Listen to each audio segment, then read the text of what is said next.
Chapter 9, 86. Gongsun Lanji's punches and kicks were the same as her swordplay. They were wide open and powerful. On the other hand, Gu Zhuting's martial arts were small and tricky, quick and nimble. The two of them had completely different styles, but their fight was incomparably fierce. Yang Fan was sitting on a chair, while the two young ladies were engaged in a fierce battle in front of him. Both of them were beautiful and radiant, but when they fought, it was like a female leopard and a spirit fox. You go back and forth, you advance, and I retreat, one dancing like flying snow, the other flying like raging flames. Outsiders could only see one dressed in white and the other in red. The two ladies were fighting very beautifully. Because of the fierce fight, their creamy skin revealed a rosy blush, making them even more beautiful and charming. In the eyes of an insider, the two of them were fighting very fiercely. No matter who was hit by the other, their newly whipped willow-like body would not be able to withstand it. Pa, pa, pa. After a few more blows, the two figures in the fierce fight suddenly separated. Chong!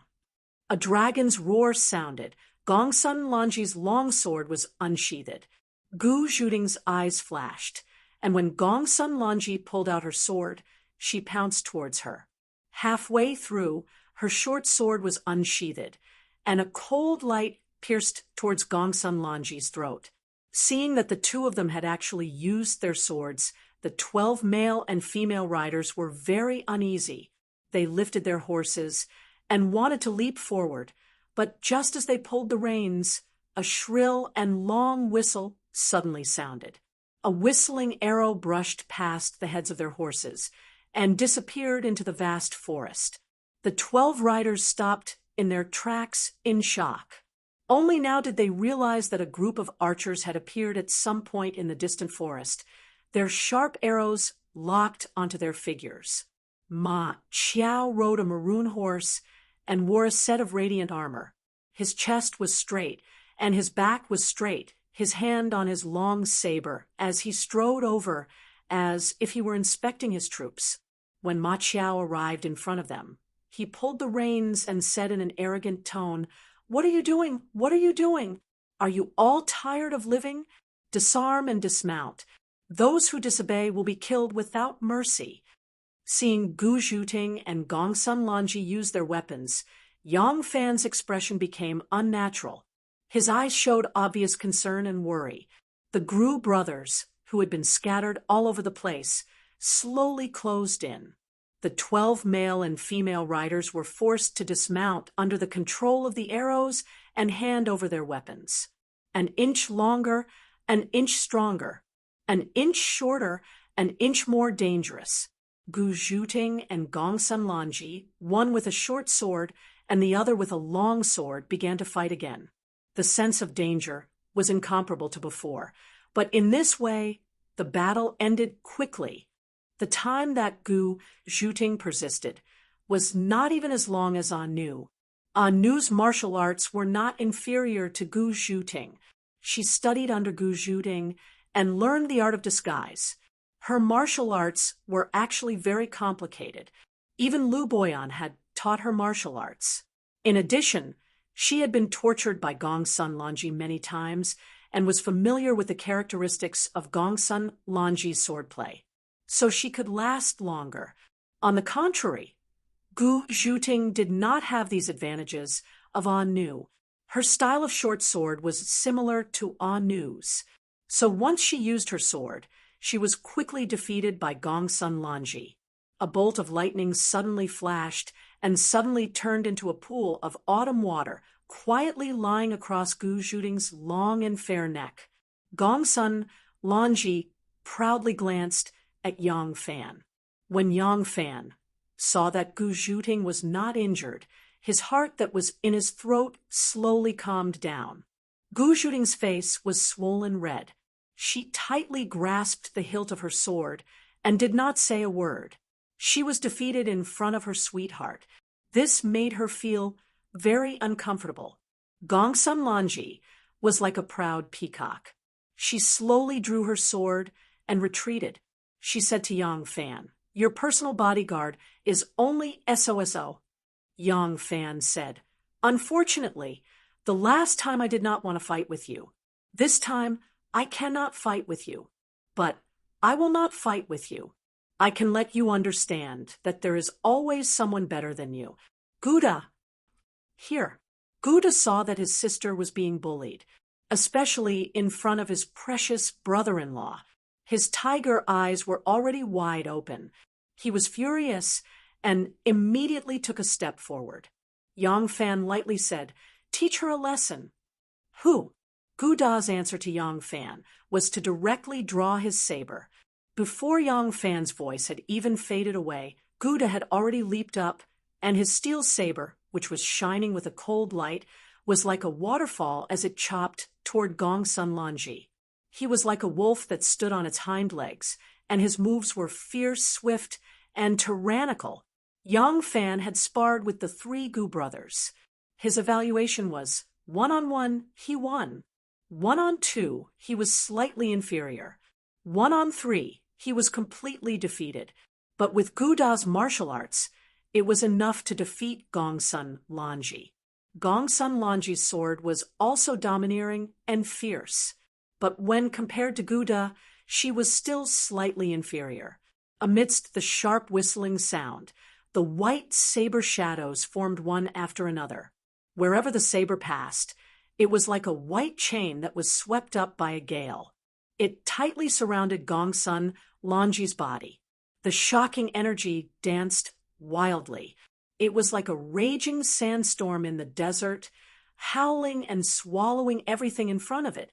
When Gongsun Lanji fought with Gu Zhuting, it was like a female leopard fighting with a fox. Now that she was fighting with Gouda, it was like a female leopard fighting with a male lion. Gongsun Lanji was still fierce and fierce, but it was obvious that her aura was weaker than Gouda's. Shwa, shwa, shwa, shwa, shwa. The 5 sabers were like 5 waterfalls.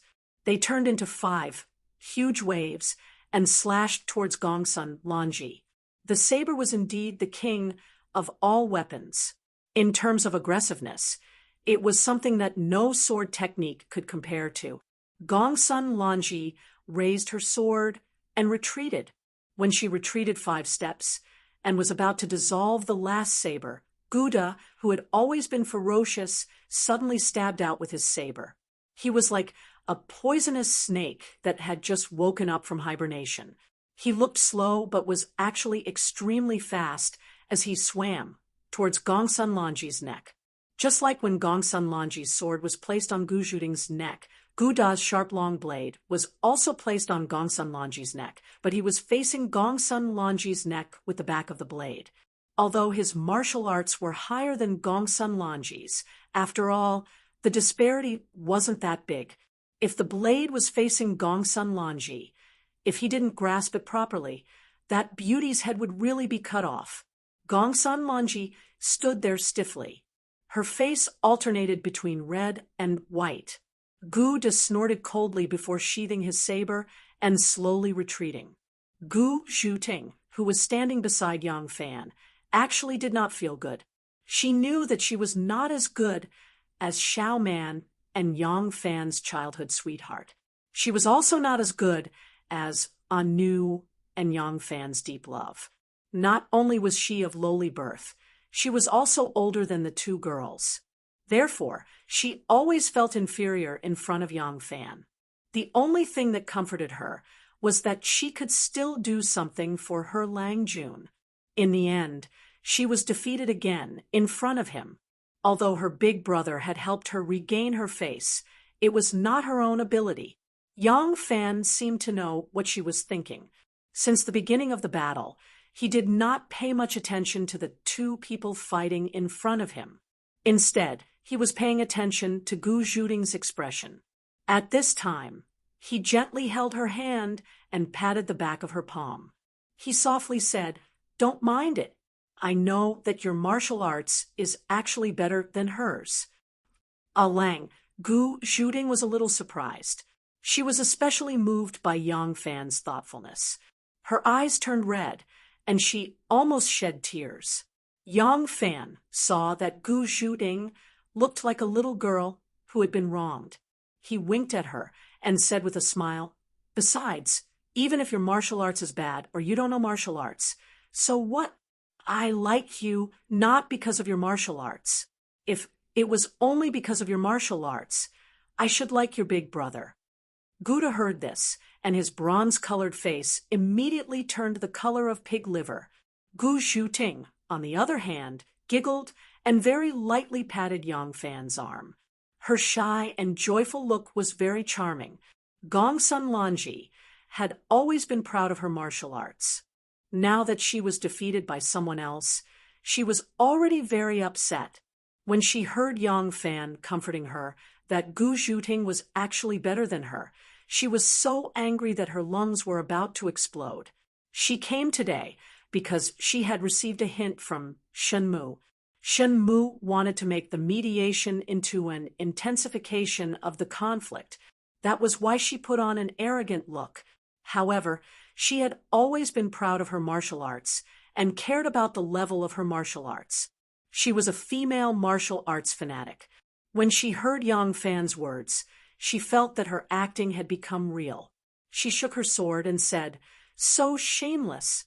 If I did not show mercy, she would have died on the spot. You still dare to say that you are better than me? Come, come, come. Let's compete again." "Enough. Don't make trouble." When Gongsun Lanji heard this voice, she was like a mouse that had seen a cat. She hurriedly lowered her sword and turned her head. She didn't even raise her head to take a look.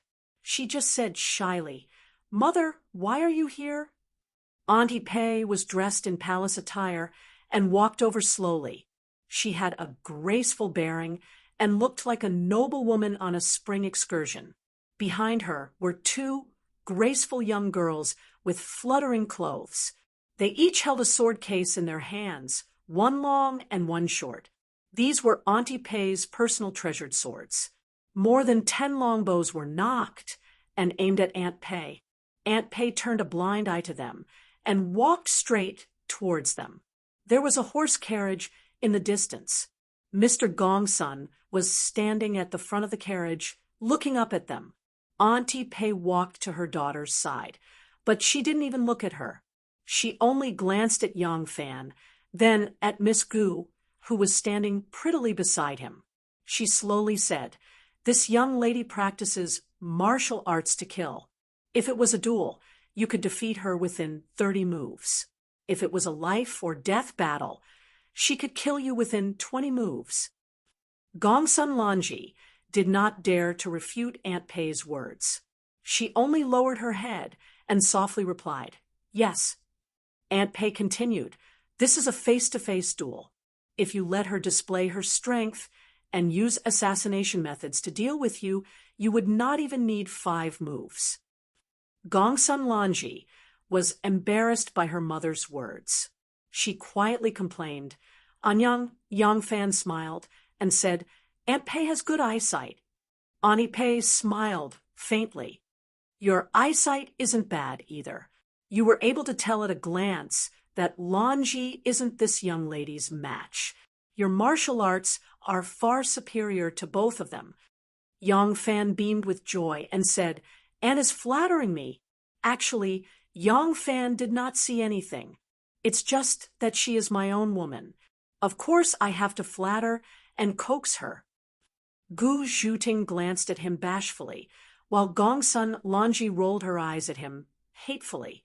Aunt Pei turned around and put on a stern face as she said to Gongsun Lanji, "What are you doing here?" Gongsun Lanji was embarrassed and said, "Daughter." Daughter was looking at her expression.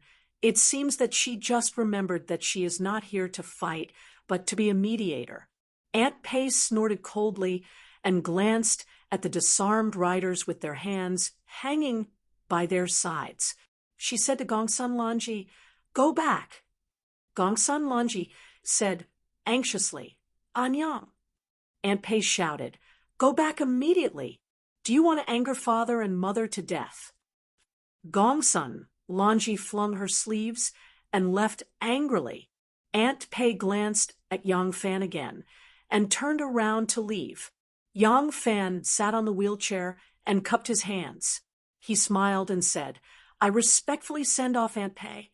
Aunt Pei walked to the front of the riders who were restrained by the arrows and said coldly, "Go back and tell your masters that the Gongsun family belongs to Guanlong and has always been ostracized and suppressed by them. It is rare for them to think so highly of our Gongsun family. However, we have no interest in currying favor with them and do not want to meddle in their affairs. My daughter is ignorant and has been used by others. I want to bring her back and strictly control her." With that, Aunt Pei flicked her sleeves and left. Yang Fan had Gu Zhuting push him to the front of the riders. The Gu brothers ran away, and the others followed closely behind. Seeing this, Ma Qiao waved his hand. The archers then slowly retreated into the forest and soon disappeared without a trace. Yang Fan said coldly, "If anything happens, then it will be my responsibility." This kind of thinking is truly laughable. I don't understand why the clan lords would think this way. Do they even consider me as one of their own? If this Yang is just a dispensable character, why would they let me be the sect master? Yang Fan swept a glance at the riders who were slowly lowering their heads and said in a stern voice, "Let me ask you, would young Master Zhang let this matter go if he was in my shoes? Would the clan lords make such an unreasonable request to him? Why is it that when it comes to me, there are people who have the cheek to ask me to consider the bigger picture and keep the peace? Please go back and tell them that I almost died in Chang, and I must demand justice." Chapter 987. The 12 horsemen had come in awe-inspiring, but they had left in disgrace. The wind in the distance stirred up blue waves on the lake and also lifted the hair on Gu Zhuting's temples. Alang, once they leave, we'll really have a falling out with them. Ha! We'll have to fall out with them sooner or later. But if they use all their power to stop us in time, until now, they still think that the whole thing is the result of the competition between the Li family's power and the Wu family's power in the imperial court. They think that as long as they can force me to make peace, the Wu family, who are eager to keep a low profile, will be able to get out of the predicament. As a result, they can preserve their years of painstaking work in Chang, but they don't know that my real target is actually them. A shout of surprise came from the water in the distance. A fisherman raised his fishing rod and pulled a big, lively fish out of the water.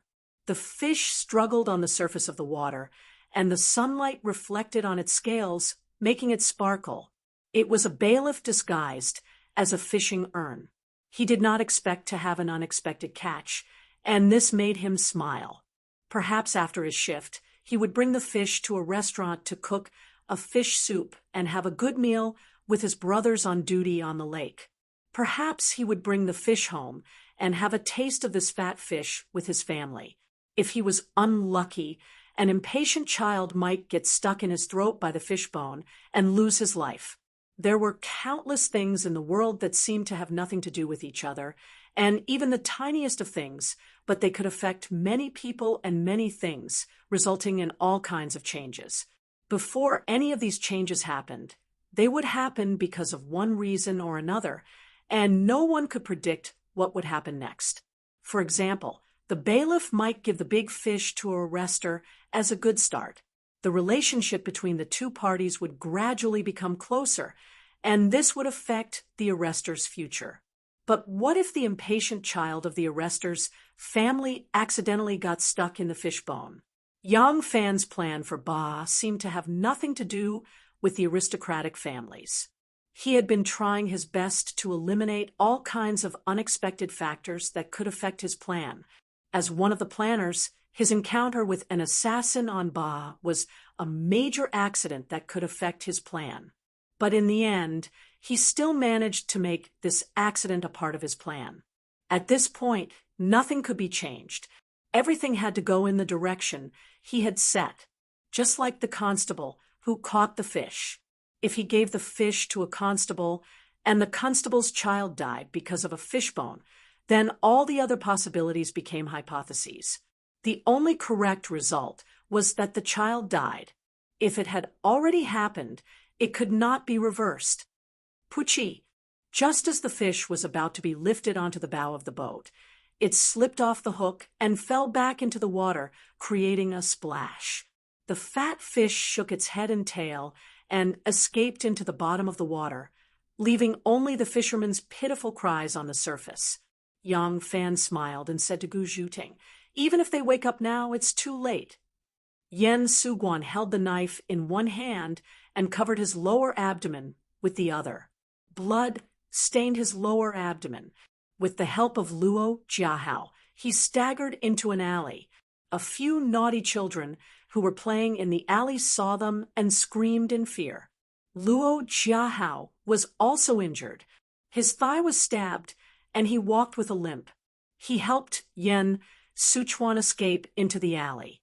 Yen Sichuan held a half-withered tree and sat down, gasping for breath. He said resentfully, "I told you that we should separate. They didn't listen. They just didn't listen. Now we're finished."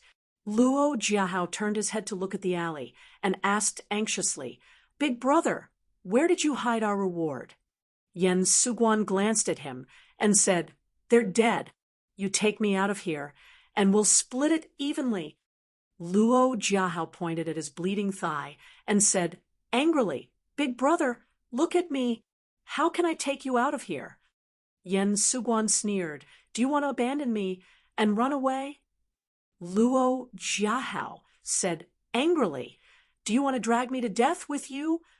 Before his voice died away, for middle-aged men in cyan robes with gloomy faces landed on the wall one after another and surrounded them, Luo Jiahao raised his knife and said fiercely, "When a tiger falls into a plane, he will be bullied by a dog. You lackeys of Ba, come on. I'll kill one and break even. If I kill two, I'll make a profit." Yen Sichuan also stood up with the help of a big tree and held the blood-stained steel saber in front of his chest. The four middle-aged men in cyan robes sneered disdainfully. 3 of them stood still, and only one of them stepped forward. Luo Jiahao gritted his teeth, and with a shout, he raised his steel saber and rushed forward. A figure flashed in front of him. Luo Jiahao's wrist shook violently, and half of his arm was numb. He looked at the middle-aged man in cyan robes standing in front of him in horror. His knife was held in the man's hand. The man held the handle in one hand and pinched the tip of the knife with the other. He gently twisted it. Bang! His knife was twisted into 2 pieces. Luo Jiahao and Yen Suguan were dumbfounded. "Hurry up! Take them out of the city." There were a total of 6 assassins. After Luo Jiahao and Yen Suguan escaped, the remaining 4 risked their lives to fight back. 2 of them died on the spot, while the other 2 were wounded. They were dragged by the Chao clan's warriors toward the alley exit.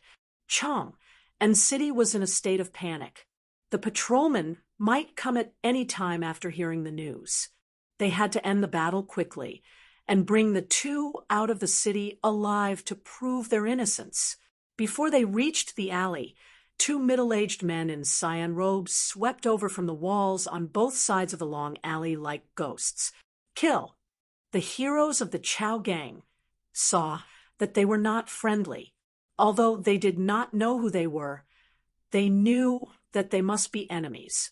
They quickly let go of the 2 half-dead captives and rushed forward with their weapons. Clang, clang, clang, clang. There was a series of sounds of weapons clashing. The 2 men in cyan robes flew out of their attack circle like a gust of wind. Each of them grabbed an assassin and threw him over the walls on both sides. Like the wind, they swept past. The cooked ducks in the hands of the heroes of the Chao gang flew away. Each of them was furious. They did not have such good skills and could not leap onto roofs and vault over walls. But The walls of the square were not difficult for them, but when they climbed up the wall with great effort, they sucked in a breath of cold air and froze in place. Outside the walls on both sides, there were already people receiving them. From a distance, they could see someone carrying the two assassins and quickly disappearing into the forest. In front of them, several men in cyan robes were holding small crossbows. The black and translucent arrowheads were pointed at them. The men in cyan robes holding the crossbows had a sinister smile on their faces. They held the crossbows and slowly retreated toward the heroes of the Chow Gang on the wall. The men of the Chow Gang were crouching on the wall in a strange posture, not daring to move. On Ba, in the hall of the Shun Gate, on Ba, the leaders and stewards of the Eastern and Western alliances, all the clans and sects were gathered together. In front of the hall, in front of the enormous 36 landscape screens, there were one main for side and 5 side tables. Behind the main table sat the Chong and prefectural magistrate Lu Xiantian. Behind the side tables were the Assistant Minister of Justice, Qiu Lingji, Minister of Justice, Zhang Zhonghua, Deputy Imperial Censor, Hu Yuanli, and Minister of Justice, Chen Dong. Lu Xiantian held the imperial edict in yellow satin. His voice was loud and clear, reverberating throughout the hall. Collecting resources from the Chow Gang, it is the great plan of the country. Through the Chow Gang, the capital depends on it. If the Chow Gang is blocked, the Chow Gang administration will collapse. Money and rice will inevitably be consumed, and the expense will be incalculable. In the Chow Gang, when water overflows, it will leak when the shore collapses, it will be blocked when the water is silted, and when the water is shallow, it will be guided. These are the rules, and there are few changes. However, although there are established laws to govern the country, the laws will be broken after a long time. And when they are broken, they will start anew, and then new rules will be created. Because of the rules, the laws will be supplemented by the laws. Therefore, by looking at the laws, one can know the rules, and by looking at the rules, one can know the changes. Today, a new law has been established. One civil and military official will be in charge of the Chow Gang. The civil official will be the Assistant Minister of Revenue, Qiu Lingji, and the military official will be the Loyal Marshal General Yang Fan. On the Chow Gang, the officials are undisciplined, and there should be restrictions. However, the officials set up their own gangs, fought over profits, and in the end caused the established laws to be broken. I sympathize with their hardships and evil lawlessness, so I banned the gangs, unified them, and reported them to the government. This is a new rule. Lu Xiantian talked nonstop. Many of the people below were illiterate and only half understood what he was saying. Only many of the officials at the Chow Gang were literate and were quite literate, so they understood immediately. It turned out that the Chow Gang of the Eastern and Western alliances fought over profits, and when the snow melted in the spring, they still could not go south to Yangzhou. Even the emperor was alarmed. Because of this, the emperor changed the old law of the Chow Gang. He appointed the Assistant Minister of Revenue, Qiu Lingji, the Loyal Marshal General of the Imperial Army, and Yang Fan as the civil and military officials in charge of the Chow Gang. The Assistant Minister of Revenue was in charge of the Chow Gang, which was easy to deal with. The Chow Gang transported grain, which was the same as him. The Chow Gang was directly in charge of the Chow Gang, so there were fewer intermediate links. If the grain was not transported smoothly and the emperor investigated, the Chow Gang would also be responsible. So the Chow Gang was in charge of the Chow Gang and could be considered their backer. In the future, the Chow Gang would suffer less exploitation, which was a good thing. But this Chow Gang, the Loyal Marshal General of the Imperial Army who held military power, was in charge of the Chow Gang. What did he want to manage? Needless to say, a military official asked him to manage the Chow Gang. This was a soft hand and a hard hand. If they did not understand the situation and cause some trouble, the emperor would probably have to send out the military to suppress them. Also, although the emperor approved of the fact that the Chao gang had formed their own cliques, he ordered them to be banned and wanted them to form a unified clique. Now, Lu Qiantian was in the School of Obedience, gathering all the cliques to deliver the imperial edict. It was obvious that he wanted to use the School of Obedience as the foundation to unify all the cliques in Ba. Who would have thought that since the end of the Sui dynasty, the once glorious School of Obedience, which had declined to the point of death, would rise again in the blink of an eye? From now on, it would be the School of Obedience that would unify Jianghu. Not agreeing? Could they not agree? The leaders of both sides were locked up in prison, although one side was the suspect, and the other side was the witness. The officials had two mouths. Wasn't it still up to them to decide? Most importantly, there was still the great general in charge of the Chao gang. Although no one had seen the great general before, he did not come today, but he sent someone. That Lang general, Dugu Weiji, led 800 iron horsemen and stood guard outside the hall with a murderous look. Chapter 9:88. In Chang. And the corner door of a mansion that used to belong to the Zheng family was open. Zheng Yu stood at the door with a few people. This mansion was now owned by the Lu family. In fact, it was still the Zheng family's property. However, after confirming that the emperor would move the capital to Chang, and the main figures of the aristocratic families who were active in Chang and all year round had left, some of the properties had also been disposed of. Wu Zetian was a vengeful person. They had obstructed and made things difficult for Wu Zetian when she was the empress, the emperor, and the implementation of the new policies. Wu Zetian was not such a forgetful person.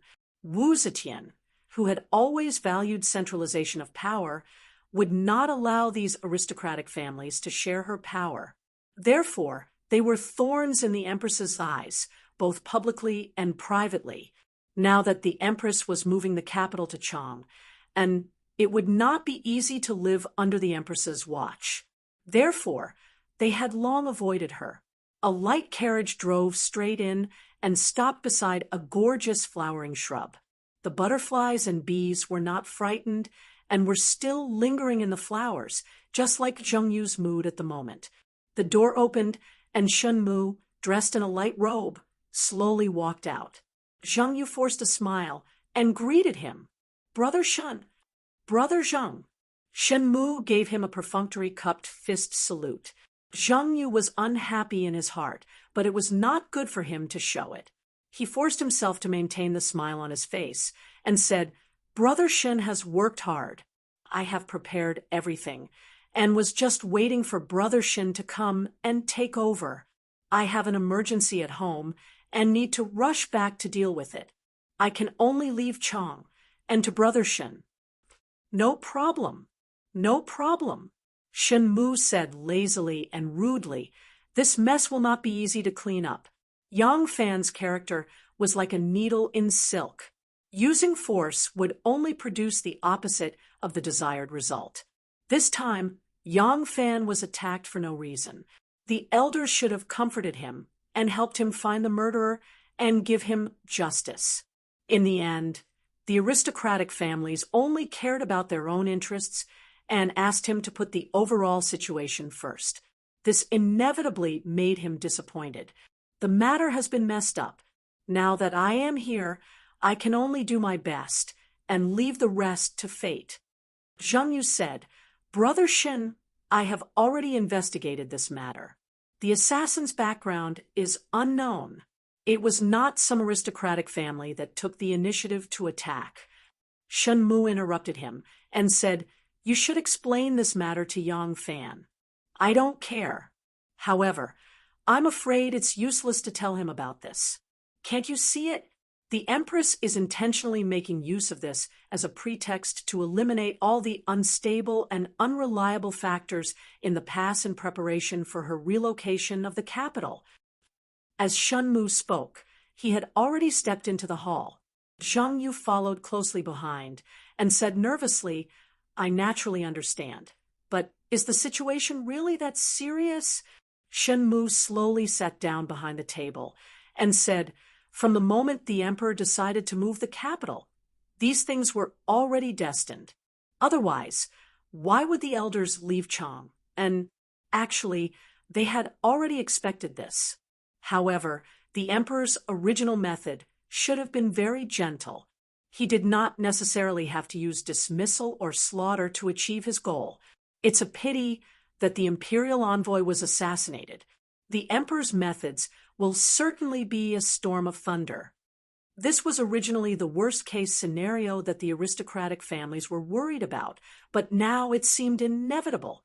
Zhang Yu secretly sighed and slowly took out a name list from his sleeve. If the situation was not so serious, he would not have taken out this name list no matter what. Zhang Yu gently stroked the name list and cautiously pushed it in front of Shen Mu. He said, "Then what Brother Shen needs to do is to do your best to ensure the safety of our people. The people on this name list must be protected. It's best if they can still stay in the pass. If not, it's okay to move them. If not, it's okay to demote them. Just don't lose your position or even—" Shen Mu lowered his eyes and a hidden glint flashed in his eyes. Suppressing his excitement, he slowly took the name list and pretended to be indifferent as he opened it. There was a row of names written on it with their official titles at the back. This was the official power that the aristocratic families had painstakingly cultivated and supported with their deep power, thousands of years of heritage, and their status as leaders of the scholarly community. The people on this name list were not all of the official power that the aristocratic families controlled, but they made up at least 70%. Even with Shen Mu's composure, he could not help but be extremely excited when he received this name list. After all the trouble and racking his brains, he had finally obtained their trump card. Shen Mu nodded and said, "I will do my best and not disappoint the elders."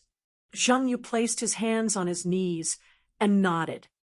"If so, I will leave everything to Brother Shen."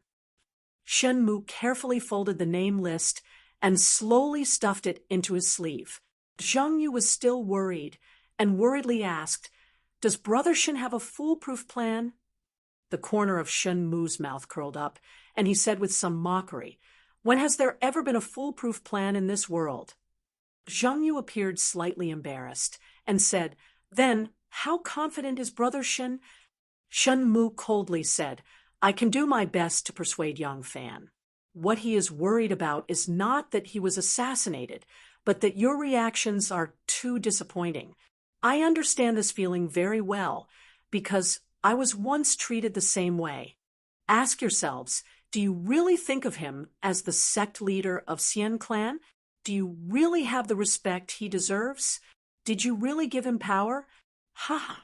You did not give him anything that Lu Binmi once had. You just think that using him is already a great favor and reward, so you've been looking down on him with a high and mighty attitude." Zhang Yu said uneasily, "We have already realized this point. As long as we can safely survive this crisis, we will definitely compensate him." Shen Mu said solemnly, "It's too late. The imperial court has already interfered, and the emperor is furious.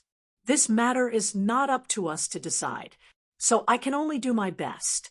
As for the result, it is up to the heavens." Duguyu got off the carriage when he reached Longqing Lake and slowly walked to the island in the middle of the lake. There were people on the island who quickly went in to report his arrival. Very quickly, he saw Yang Fan sitting with a smile on a patch of grass. Duguyu immediately cupped his fists and said, "Brother Yang, little brother was fortunate enough to not fail in his mission." Among the assassins who tried to assassinate Brother Yang on Ba, other than 2 who resisted stubbornly and died, the other 4 were all captured by me. Duguyu waved his hand, and someone behind him carried 4 people who were tied up tightly and barely breathing. It was Yen Sujuan, Luo Jiahao, And the other two? Yang Fan turned his head and said, shouting, take care of these people.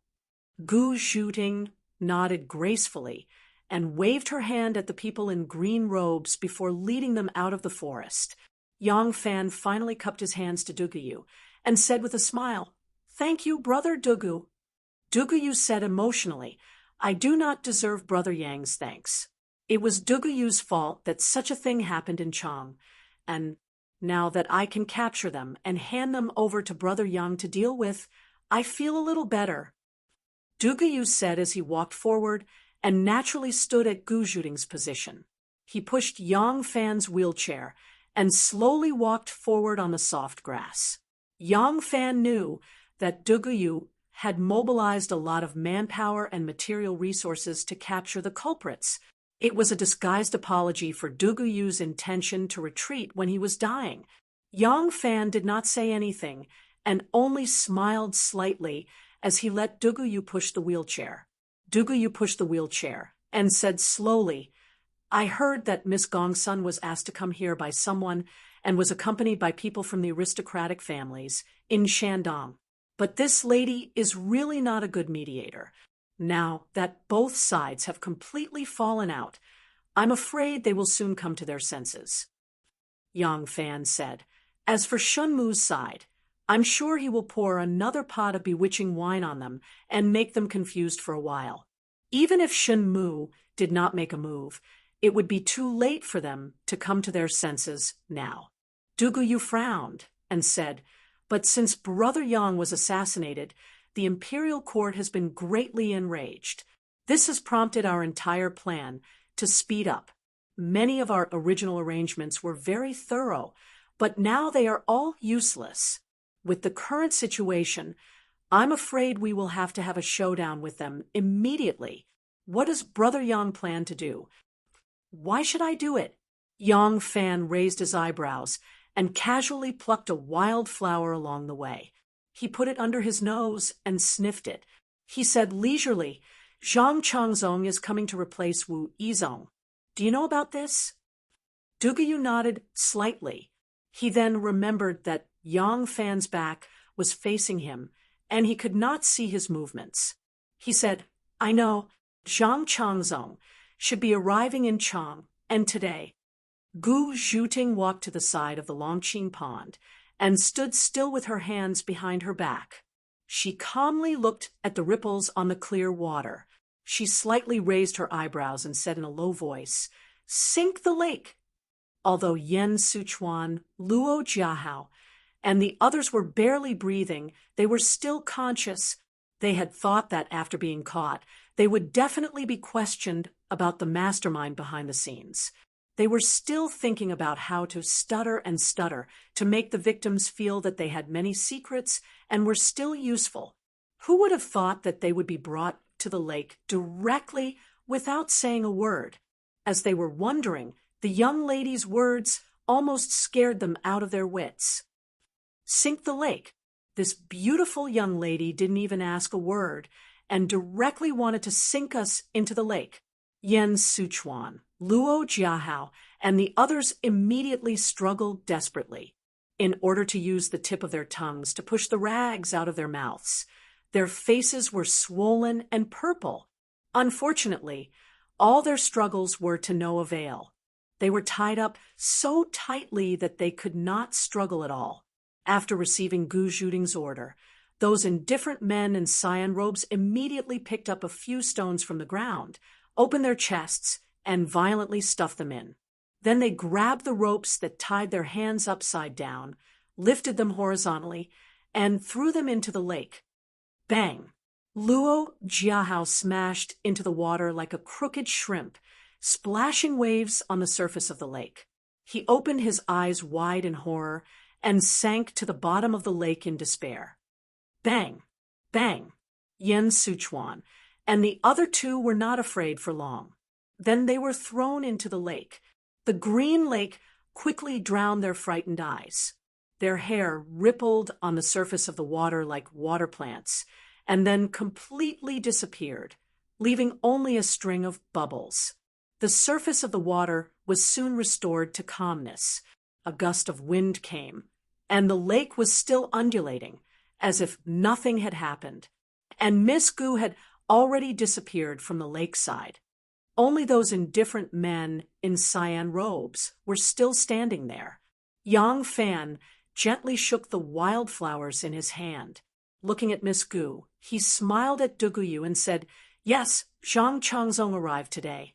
He is really impatient. He was a man who never tired of showing off, and I never liked to go into battle unless I had to. In that case, why not let him be the villain?" Chapter 9, 89. In the 10-mile pavilion, a group of elite armored soldiers stood solemnly by the side of the road. Their armor clanked, and their banners fluttered in the wind. The Lord of Hanoi, Wu Yizong, the Assistant Minister of the Ministry of Revenue, Qiu Lingji, the Assistant Minister of the Ministry of Works, Ho Zongyu, the Assistant Minister of the Ministry of Works, Hu Yuanli, the Assistant Minister of the Ministry of Justice, Qin Dong, and Lu Xiantian were all sitting or standing in the pavilion, waiting to welcome the new imperial envoy, Zhang Changzong. Wu Yizong's face was dark, and he looked very unhappy. He was the one who had suffered an undeserved calamity. Yang Fan had been assassinated, but in order to avoid suspicion, he had to give up his post. He had really racked his brains over the past 6 months in Chang, and in the end, he had helped Zhang Changzong, allowing this immature brat of the Zhang family to reap the fruits of his labor. His current status was sensitive, especially since he was going to hand over his post to Zhang Changzong. He had to come and welcome him. This feeling of being subservient was not good. At this time, Wu Yizong still did not know that because of Zhang Changzong's greedy words, Wu Qingxi's eldest son, Wu Yanji, had been beaten to death by his aunt. If he knew that, although he was on Wu Sanxi's side and fought with Wu Qingxi, he would also feel the same hatred for the Wu family when they met with such a calamity. At that time, he would probably feel even worse. Qiu Lingji and Ho Zongyu were whispering to each other. No matter what, Wu Yizong was going to leave. The person in charge from now on would be Zhang Changzong. They had to think about how to build a good relationship with this new superior. This person was the person the emperor favored the most. Compared to the other imperial envoys, his authority was much greater. It was said that the last time he left the capital, the emperor had gifted him with a banner. He had the power to act first and report later. This time would probably be no exception. If they did not have a good relationship with this person, the consequences would be dire. The many Chang and officials, gentry, nobles, and relatives behind Lu Xiantian were even more shocked. They had already taken all kinds of measures to curry favor with this imperial envoy, how to build a good relationship with him, and how to survive this inevitable purge. Wine, women, avarice, and temper, but all the hobbies of mortals were used at once. He did not believe that he could not take down this imperial envoy. Drums and horns sounded from the front of the army, and the people in the pavilion were in a commotion. Wu Yizong also stood up and looked into the distance. He saw a group of cavalrymen lined up neatly in battle. Their swords and spears gleamed with cold light, and they wore red and black battle robes and armors. Flags of various colors fluttered high in the air. It was grand and majestic, and they were as unmoving as a mountain. Wu Yizong took in a deep breath and quickly walked forward. The rest of the officials followed closely behind him and lined up neatly according to their ranks. Armored warriors with neatly arranged saddles and saddles rode on incomparably strong steeds. They wore swords and shields and held long spears in their hands. The silver tips of the spears flickered with cold light, looking mighty and majestic. The military flag fluttered in the wind like silk being torn apart. The cavalry parted to the left and right, giving way to the various officials who came forward to welcome them. They galloped past the two sides of the road. The cavalry was endless, and there were at least 2,000 of them. There were 2,000 riders in front, but how many were there behind? Wu Zetian was really protective of her most beloved little lover. Zhang Changzong took the initiative to ask for permission to come to Chang and to temporarily avoid the anger of the Wu and Li families. However, Wu Zetian said that Yang Fan had been assassinated and that the situation in Guangzhou was complicated. She was afraid that something might happen to him, so she actually sent such a large group of soldiers to protect him. It seemed that he was not coming to the capital Chang, but to some important border town. Wherever the army passed, it was like a collapsing mountain. People like Wu Yizong, Lu Qietian, and many of the capital officials were calm, but many of the officials and nobles in Chang were secretly trembling. Countless thick and strong horse legs passed by them, and thick and heavy spears were like a forest of halberds. The sharp spears had blood grooves on them, and those who felt guilty would feel suffocated if they were in the midst of it. A large oil-walled carriage pulled by 4 handsome white horses appeared in front of them. The curtains hung low, and it was luxurious and exquisite. It had an extremely noble aura. Wu Yizong stopped in his tracks and saw that the carriage was in front of him. The coachman pulled on the reins, and the curtain at the carriage door parted, and a head popped out. Wu Yizong raised his hands and was about to say, "Shang Fengchen," when he suddenly stopped. The person who popped out had a pointed chin, triangular eyes, and a mustache. His face was full of smiles, and he looked extremely wretched. He did not look like the handsome young man who was like a lotus flower. This person stuck his head out, and like a chick pecking at rice, he squinted his eyes at the officials and nodded with a smile. Only then did he come out of the carriage.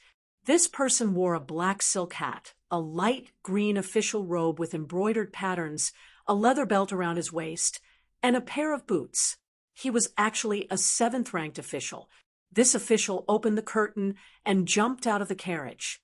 He snatched the footstool from the coachman and hung it on the shaft of the carriage. He respectfully bowed towards the carriage and said, "Zhang Fengchen, please." A person bowed and walked out of the carriage. He was dressed in court attire and had a jade talisman on his waist. In his hand was a box wrapped in bright yellow brocade. His complexion was like jade, and his face was handsome. It was Zhang Changzong. Wu Yizong was suddenly enlightened. He thought, so that person was one of Zhang Changzong's attendants. He did not bother to look at this 7th-ranked minor official. He cupped his hands towards Zhang Changzong and said, "Zhang Fengchen, it must have been hard on you all this way." Most of the officials did not recognize this minor official and did not bother to look at him. All the officials present were higher ranked than him, but the county magistrate Chen Linfeng, who was standing at the end of the line, was shocked when he saw this person. When the imperial censor When Ao had been staying in the county yamen of 10,000 years for more than half a month. He had been using a chicken feather as a token of authority all day long. He had been causing a lot of trouble here and there. The young master of the Heavenly Eagle Gang, Wen Bin, was personally captured by this civil magistrate, together with the county magistrate of 10,000 years and a group of constables. Didn't Wen Ao return to the imperial censor? Why did he come down from Zhang Fengchen's carriage? County Magistrate Chun looked at Hu Yuanli and Shi Yu, who were standing in front of him. These 2 imperial envoys from the imperial censor looked calm. A chill suddenly rose in County Magistrate Chen's heart. Thousands of sails raced, and hundreds of ships swam. Under the command of a steward from the Shun Gate who had just finished reorganizing, the ships sailed south, starting from the morning when the first ship sailed into the distance, until the sun was high up in the sky. One ship after another paddled away from the pier. The last ship had yet to leave the harbor. On the pier, many elderly people, women, and children were seeing off their loved ones. After this farewell, they would only be able to reunite with their loved ones after 9 months. After 9 months, some of them might not be able to return. They might have passed away due to illness in a foreign land, or they might have met with a dangerous river and lost their lives. Year after year, day after day, this was the life of the people on the Ba. However, this year, all the canal gangs on Ba had been integrated together. At least there were no more internal conflicts. The canal men's sailing was much smoother than in previous years. When the boats returned in late autumn, they could also bring back more generous salaries for their families. This made every canal man and his family members feel a bit more joy in the sadness of parting. Ah, your pure white skin is like a fish belly in the east at dawn. Your towering breasts are like two big, ripe pomegranates. Your smooth legs are like a stream. The treasure in between is like a plentiful money bag. When you want to stand up with those perfectly round legs of yours, you have to prepare for a very long time. Other than Abdullah, who else could write such a wonderful poem that could shock the heavens and the earth and make the gods weep? This guy had always been on the Ba. Now everyone on the Ba was familiar with him. They all knew that there was Abdullah on the Ba. At first, Abdullah took pleasure in praising the pheasants on the Ba. Later on, his emotions sublimated, and he began to take pride in flirting with widows. The woman he was praising was a widow who owned a snack shop on Ba. Her skin was indeed as white as cream, and there was not a single wrinkle on her taut skin. She was very voluptuous, so voluptuous that she could fit 2 Abdellahs or 3.5 Abbas in there. The woman, who was cooking a pot of pig trotters, was annoyed by Abdullah. She didn't prepare for long before she stood up from the stove, grabbed a stick, and chased after Abdullah. Don't chase me away. I never return empty-handed. When I climb up the tree to pick fruit, I have also visited a pregnant woman in the middle of the night. I have also been in the orchard and made a young mother abandon her suckling child. Her upper body was leaning against the tree, and her lower body was in my arms. I have also climbed up. Abdullah ran as if he was flying, and continued to speak eloquently. The loyal and devoted Abbas ran barefooted beside his master. As he ran, he cheered, "My master is as passionate as fire. My master is promiscuous by nature. My master is talented and knowledgeable. My master—" Ouch! The woman swung the stick in her hand and hit the back of Abbas' head. Luckily, the stick was not thick. Abbas let out a strange cry and ran in front of his master.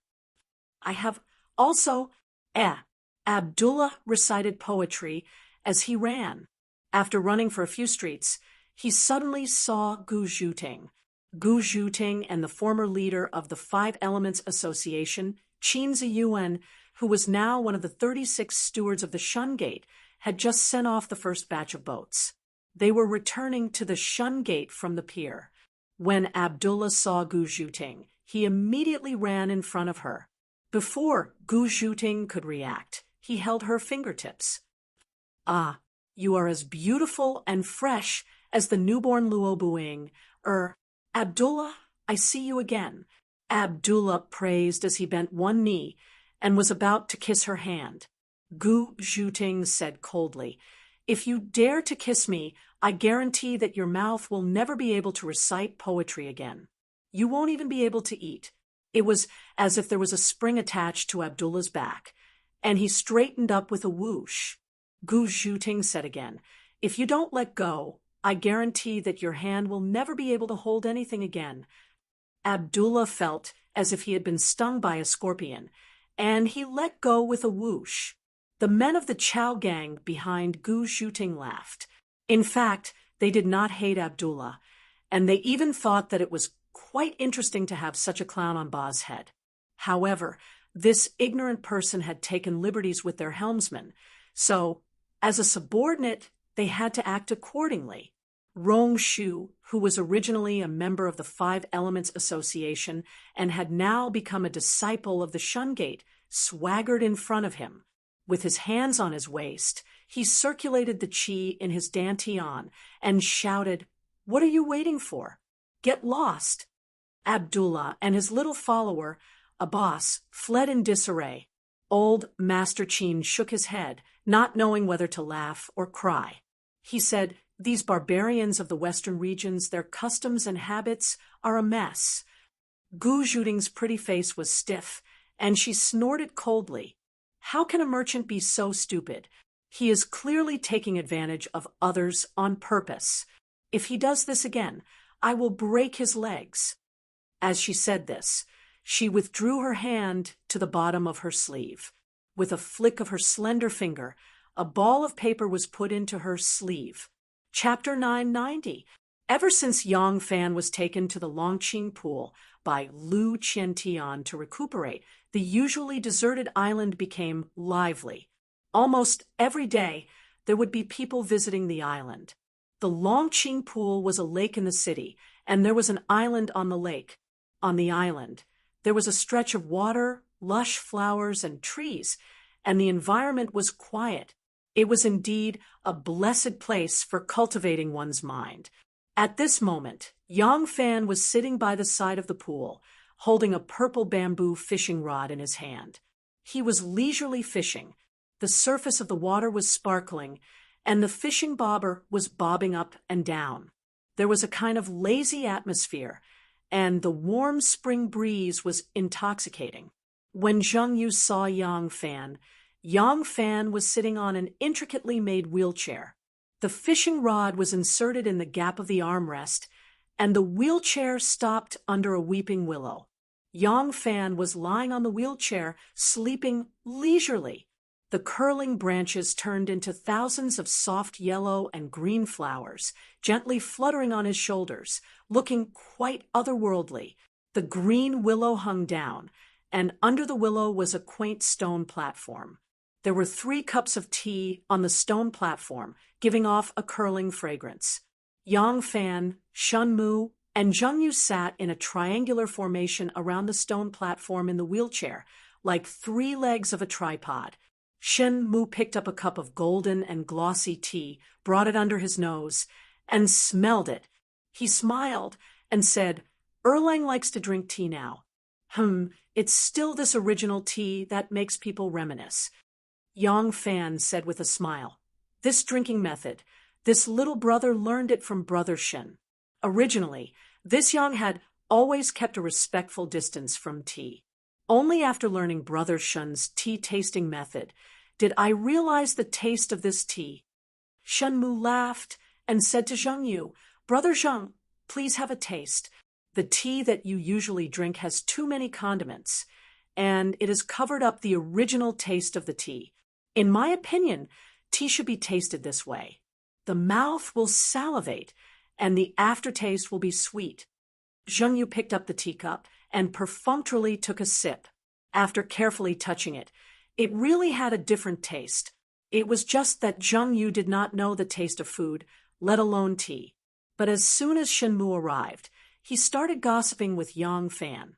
Following that, the 2 of them started talking about the way of tea. Zheng Yu could only patiently sit at the side and listen to their idle chatter. The current situation was similar to the time when Yang Fan and Shen Mu Luoyang met. The difference was that the third party was replaced by Zheng Yu this time. After chatting for a while, Shen Mu's expression turned serious, and he said with concern, "I heard about the assassination attempt on Erlang on my way back from Luoyang. Fortunately, Erlang is blessed by the heavens and was able to escape this calamity. Erlang, it's not that I want to scold you, but your current status is very different from the past. A commander and a general have their own duties. You shouldn't do everything yourself." Yang Fan lightly said, "This time, I did not take the risk. I led hundreds of armored soldiers to welcome the censorate and Ministry of Justice officials to the 1,000 cavalry camp. Who would have thought that someone would use a crossbow and openly assassinate me on Vermilion Bird Avenue? How do you expect me to guard against such a dangerous situation? Do you expect me to stay at home from now on and not go anywhere? Zheng Yu said, uneasily, Erlang, I was about to tell you about this matter. After Erlang was assassinated on Chang, and Street, all the officials in Chang, and were shocked. Such a lawless act has never happened in Chang, and before. Yang Fan looked up to the sky and laughed. He said with grief and indignation, according to what you said, it was my arrival in Chang, and that caused the anger of the people and forced them to take the risk. Zheng Yu hurriedly said, No. Erlang, don't be angry. Please listen to my explanation. Because such a thing has never happened in Chang, and all the officials in Chang and were shocked. After I heard the news, I immediately arranged for people to start investigating, hoping to find the real culprit. Yang Fan stared at him and said, Then have you found the real culprit? Zheng Yu paused and said awkwardly, There are no clues so far. Yang Fan smiled. Zheng Yu frowned and said, I have indeed used a large number of people to investigate this matter, but the whereabouts of those people with crossbows are too mysterious. They appeared in Vermilion Bird Avenue and then disappeared completely. It is really strange. I suspect that they are people from Wu Yizhong. Yang Fan shook his head and said, It can't be people from Wu Yizhong. Zheng Yu's gaze froze, and he hurriedly asked, Erlang, how can you be so sure? Yang Fan slowly said, Because Wu Yizhong has always been my opponent. I have always been on guard against him. If he was the one who did it, I would not have been so unaware and could not find the slightest trace afterwards. Zheng Yu's brows furrowed even tighter, and he said in a low voice, But I can also be sure that this batch of crossbows and the people using them are not from some aristocratic family in Shandong, nor are they from any Chang, an official or noble. Yang Fan leaned forward slightly and said coldly, Are you sure? Zheng Yu nodded without hesitation and said, I am sure. Yang Fan said coldly, What if your investigation is wrong? Zheng Yu raised his brows and said, If the culprit is really from some aristocratic family or a noble in Chang, and once Erlang finds the evidence, we will not interfere in the slightest. A gentleman's word. A whip on a fast horse. All right. Shen Mu came out to smooth things over and said, The two of you should not argue over this. The culprit who tried to assassinate Erlang cannot be let off. Since I have returned, I will also use my people to investigate this matter and seek justice for Erlang. However, the most important thing now is how to solve the current situation in Chang. And Shen Mu's expression turned serious, and he said in a low voice, The current situation in Chang, and is very serious. The disturbance on Ba affected the transportation and attracted the attention of the Empress. Your assassination made the Empress furious. The Empress is about to move the capital, and she has been away from Chang and for more than 20 years.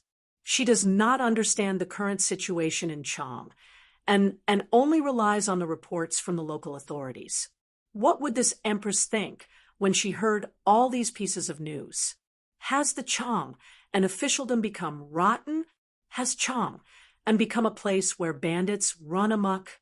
How could a lawless person despise the law and imperial power to such an extent? When the emperor is angry, he will not be afraid of blood flowing. Our empress is especially not afraid of killing. Although the emperor's intention is to reorganize Guangzhou and not to target the aristocratic families, the interests of the aristocratic families and the Chang and officialdom are one. Once the emperor makes up his mind to clean up Guangzhou, the painstaking efforts of the aristocratic families in Guangzhou will be ruined. The consequences will be unimaginable. The obvious and hidden sects were born from the aristocratic families and are attached to them. They share the same roots and many interests, are inseparable from the aristocratic families. In the current situation, whether it is for the aristocratic families or our two sects, we should put aside all prejudices and join hands to stop this disaster. Shen Mu spoke with sincerity, and Zhang Yu nodded repeatedly. Yang Fan disapproved and said, "This is the reason why the two of you came to visit today, right? But how do you want me to stop it? I am recuperating and can only sit in a wheelchair for the next 3 to 5 months.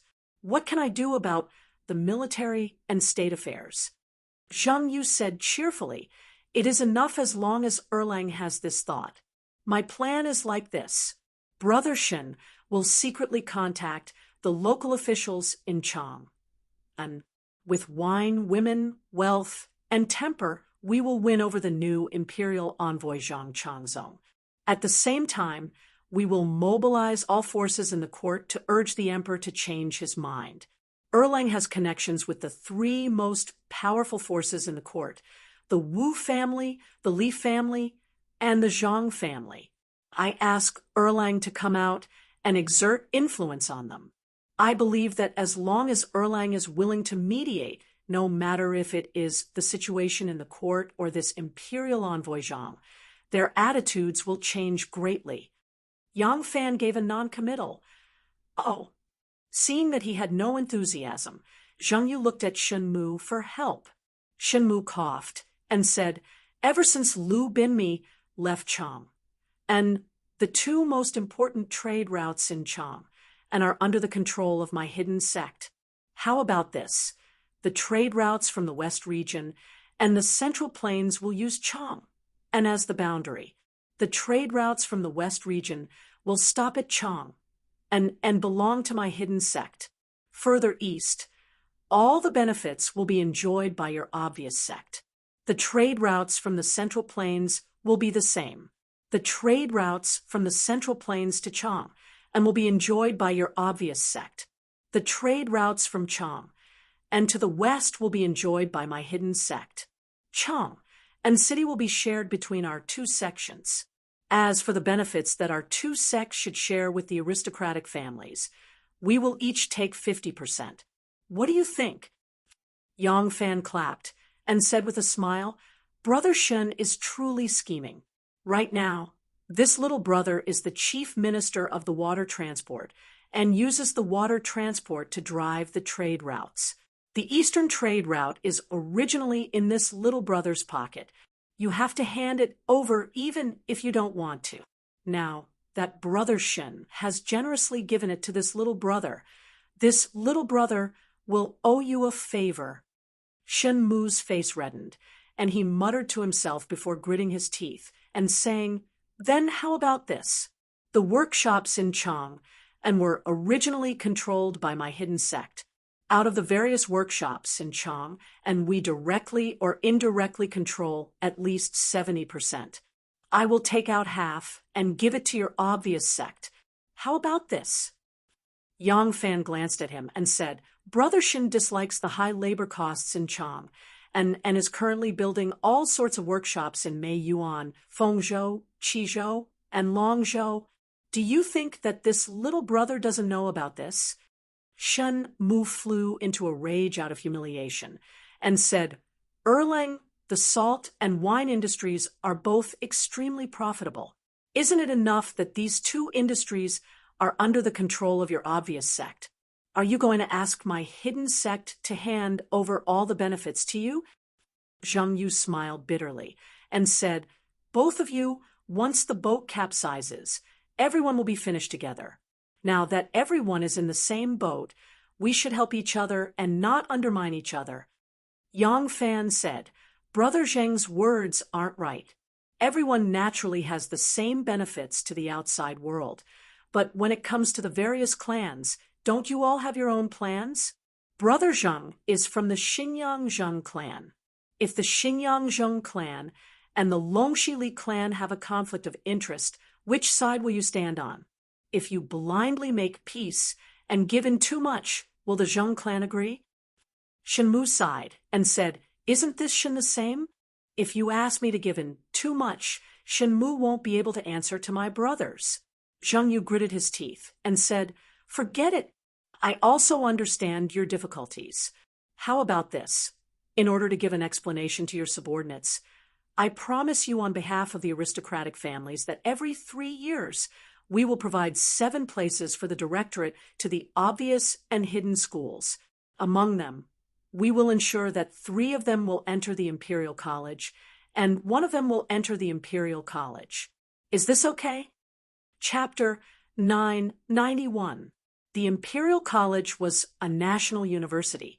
As long as one graduated, he would be qualified for the provincial examination. After passing the examination of the Ministry of Rights and the Ministry of Personnel, he would be able to become an official. If he wanted to continue his studies after graduating from the Imperial College, he could enter the Imperial College. After graduating, the Imperial College students could also enter the Imperial College. The Imperial College and the Imperial College had a higher rank than the Imperial College. One could directly become an official through recommendation. Even if one couldn't become an official during the process of studying, one would have a teacher the same year and the status of a gentry. This was equivalent to entering the bureaucratic class and becoming a member of the huge ruling class. Business, work, land, all these were superficial benefits. They were all accessories of the official society. The aristocratic families almost monopolized the right to education, so they had the power. Although the imperial examination system had been established since the Sui and Tang dynasties, and the children of poor families also had the hope of becoming an official, their chances were not great. This was because the results of the imperial examination in the Sui and Tang dynasties were not only based on the results on the paper, but also on the passing the roll and passing the roll. The passing the roll was a list made by interviewing the talents and reputation of the scholars in society for the chief examiner's reference. Among them, the recommendations of celebrities, literary giants, and high officials and nobles were very important. Sometimes the chief examiner had already decided on the passing the roll and the passing the roll. The passing the roll was the recommendation of the scholars. Before the examination, they would present their works to the famous officials and social sages for their appreciation, reputation, and recommendation to the chief examiner. In the end, it was still the passing the roll, who were the celebrities, literary giants, and high officials and nobles who decided the passing the roll. These people were either from aristocratic families or were inextricably linked to aristocratic families. The results could be imagined. This was the reason why the aristocratic families could prosper. The Imperial College, as the highest institution for cultivating scholars and officials, had long been monopolized by them. This was also the power that the aristocratic families valued the most and were most unwilling to give up. As long as they had this power, even if they were poor, they could still stand on the top of the pyramid in a few years. Now, in order to promote cooperation, Zhang Yu did not hesitate to give up part of the benefits in this aspect. The 7 places were obviously given up by the 7 aristocratic families. This should be the result of the discussion among the 7 aristocratic families. Otherwise, Zhang Yu would not dare to make this decision. Faced with such generous conditions, Shen Mu and Yang Fan were obviously moved. Shen Mu took the initiative to extend his hand and said, "I agree." Yang Fan also stretched out his hand and put it on his hand. "I agree." Zhang Yu gladly put his hand on hers. "We're in the same boat, and we'll overcome the difficulties together." Yang Fan personally escorted Shen Mu and Zhang Yu to the edge of the island and watched them mount their horses. Yang Fan was about to ask Gouda to push him back to the island when suddenly he saw a fast horse galloping past Shen Mu and Zhang Yu in the distance. Yang Fan narrowed his eyes and recognized that the person was his family member, Mo Xuanfei. His heart suddenly tightened. Mo Xian galloped his horse and rushed to the island. As soon as he saw Yang Fan sitting in a wheelchair and looking at him, he hastily got off the horse, bowed deeply and said loudly, "Congratulations, Ah Lang! Congratulations, Ah Lang!" Yang Fan's tightened heart suddenly relaxed, and he hurriedly asked, "What's the matter?" Yang Fan's body suddenly shook, and he said in surprise, but Nu has given birth?" Mo Xuanfei said with a smile, "Yes, second mother gave birth successfully, and both mother and child are safe. She specially sent me to Chang and to report the good news to Ah Lang." "Ha ha, good, good, good, good. Huh, it's a boy," Mo Xuanfei said with a smile. "Yes, second mother gave birth to a big fat boy. He's very strong, and his eyebrows and eyes are exactly the same as Ah Lang." Yang Fan pointed at him with a smile and said, "You're flattering me again. A newborn child's eyebrows and eyes haven't even grown. How can you tell who he looks like?" "Ha ha ha," Mo Xuanfei said with a cheeky smile. "Ah Lang is wise and powerful, and I'm just like my father. Naturally, I'm not a child from an ordinary family." As Mo Xuanfei spoke, he walked to Yang Fan's side and looked him up and down. Then he breathed a sigh of relief and said, "Thank God, Ah Lang's complexion is very good. This lowly one will go back and tell first mother and second mother about this." Yang Fan asked, "How is everything at home?" Mo Xuanfei said, "Everything is fine. At the beginning of spring, first mother even followed Ah Lang's instructions and hired a very knowledgeable teacher for eldest Miss and eldest Lang Jun. Now, the teacher teaches them every day. Eldest Miss and eldest Lang Jun are very smart and have been praised by the teacher." Yang Fan asked suspiciously, "Surong is fine, but will Nianzu be so obedient?" That boy ran away as soon as he heard that he was asked to study and write. The corner of Mo Xuanfei's mouth twitched and said, "Eldest Lang Jun was indeed not very willing to learn at first. First mother promised that as long as he was willing to study and learn, she would take him to ride a horse. Eldest Lang Jun was willing to work hard. First mother also found 2 children of the same age to study with him. With companions, eldest Lang Jun was even more willing to study." Yang Fan laughed and said, "I knew it. This boy is born in the year of the donkey. If we don't coax him with something sweet, how can he be so obedient?" Mo Xuanfei said with a smile, "First mother asked me to tell Ah Lang the good news. She also asked Ah Lang to give second Lang Jun a name." Yang Fan thought for a while and said, "A name? I'll have to think about it." Just as he said this, a horse galloped from afar. Yang Fan put his hand on his head and looked at it against the sunlight. It was Gu Zhuting. Gu Zhuting got off the horse. Mo Xuanfei saw her and quickly greeted, "Xiao Xuanzi greets Miss Gu." "Xiao Xuanzi, why are you here?" Gu Zhuting was also surprised to see him. However, she had a heavy responsibility, so she did not dare to say anything. She first nodded to Mo Xuanfei, then quickly walked to Yang Fan and took out a paper ball from her sleeve. Yang Fan opened the paper ball and looked at it. He immediately put it in his palm and said to Gu Dedeo, "Take my name card and invite Hu Qianxian and Qin Xianleng here immediately." After giving the order, Yang Fan turned his head and said to Mo Xuanfei in high spirits, "We have a name for our second Lang Jun. He will be called Yang Ji. Good luck for the opening of the market." Ha ha ha.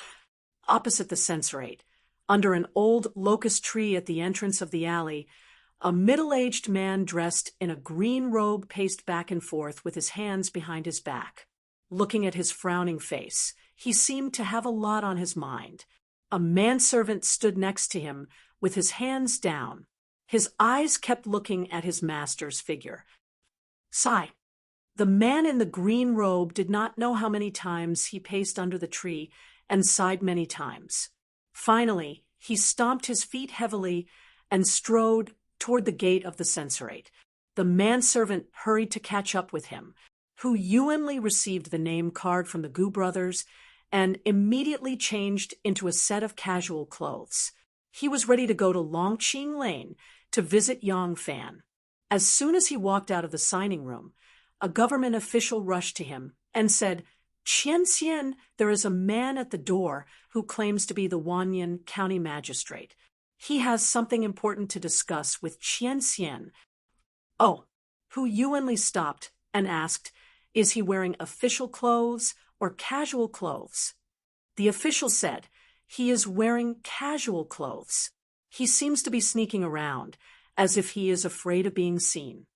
Hu Yuanli's heart skipped a beat. If the man was wearing official clothes, he could have let Siyu receive him. But since he was wearing casual clothes and was sneaking around, his purpose was intriguing. Hu Yuanli thought for a while and said, "Invite him to my signing room immediately." A moment later, the middle-aged man in the green robe was led to the signing room. As soon as he saw Hu Yuanli, the man said, "I am Wanyan County Magistrate Chun Linfeng. Greetings to Hu Qianxian." Hu Yuanli cupped his hands and said, "County Magistrate Chun need not be so polite. Please sit. I know why County Magistrate Chun is visiting today." Chun Linfeng bowed and said, "The Lantai Palace is the Emperor's eyes and ears in charge of discipline. He is upright, upright, upright, upright, upright, respectful, straightforward, and forgiving. He is a gentleman of great elegance. Lowly official has always admired him. But my position is lowly, and I have never dared to take the liberty to ask for an audience. Today, I plucked up my courage." Hu Yuanli slightly smiled and said, "County Magistrate Chun, I was going to Longqing Pool to visit General Zhongwu. When I was about to leave, I learned that County Magistrate Chun was visiting, so I temporarily stayed in the carriage. If County Magistrate Chun doesn't have any important matters to attend to, then I won't be accompanying you." Chun Linfeng was startled and hurriedly bowed and said, I am here to report Junior Magistrate Qi Anruan and Directorate Chancellor Li Jianbai for accepting bribes, embezzling public funds, and annexing people's land by force." Hu Yuanli was startled at first, then slowly revealed a sneer, and said slowly, "I have investigated these matters clearly. I was just about to ask Zhang Fengchen whether to arrest some of the officials involved in the case." Chun Linfeng's body trembled and didn't dare to hide anything anymore. He hurriedly said, "They also colluded with the founding county magistrate Chun Kaishuan to set up a private market to trade with Tubo. Not only did they set up a private market, but they also sold gold, silver, copper, iron, silk brocade, and weapons." Hu Yuanli jumped up and asked with burning eyes, "Is this true?" Since things had come to this, Chun Linfeng didn't want to hide anything. His father was dead, and his mother was getting married. Everyone should take care of their own. He nodded forcefully and said resolutely, "This lowly official dares to guarantee it with my head." Ha ha ha. Hu Yuanli left his seat and walked forward with a smile like a spring breeze. He pressed County Magistrate Chen's shoulder and said enthusiastically, "Chunming's mansion, don't be reserved. Sit down, sit down. Please tell me the details." 2 hours later, Hu Yuanli personally sent Chun Linfeng out of the ceremonial gate and said earnestly, "Ming's mansion, everything should be as usual when you go back this time. Don't reveal anything unusual. With this merit, I will definitely put in a good word for you in front of Zhang Fengchen. Not only will you not be punished for your crime, but you will also have the opportunity to be promoted." Chun Linfeng was grateful and cupped his hands, saying, "As long as I can be pardoned, I will be grateful for your great kindness for the rest of my life." After Chun Linfeng left, Hu Yuanli immediately ordered his men to prepare a horse and galloped to Longqingqi. This news was really too important. Hu Yuanli was in high spirits all the way, and he had a feeling that he was proud of his success. When Hu Yuanli arrived at Longkinki, Yang Fan was discussing with Chen Dong, who arrived first. After a round of selection, Yang Fan made a decision and said, "Let's take Li Jianbai as the main target. His power is much less than that of junior magistrate Li Anruan and Sima Zhaohaochen, but he has the widest connections. As the chancellor of the Guangzhong Academy, he is connected to almost all of the noble families of Guangzhong. Through him and his indirect connections, we can become entangled with more than half of the people on this list. Through these people, the others will not be able to escape. We can capture them all in one fell swoop. Heaven's sins can be defied. You can't bear the sins you bring upon yourself." As soon as Yang Fan's voice fell, Hu Yuanli rushed in excitedly.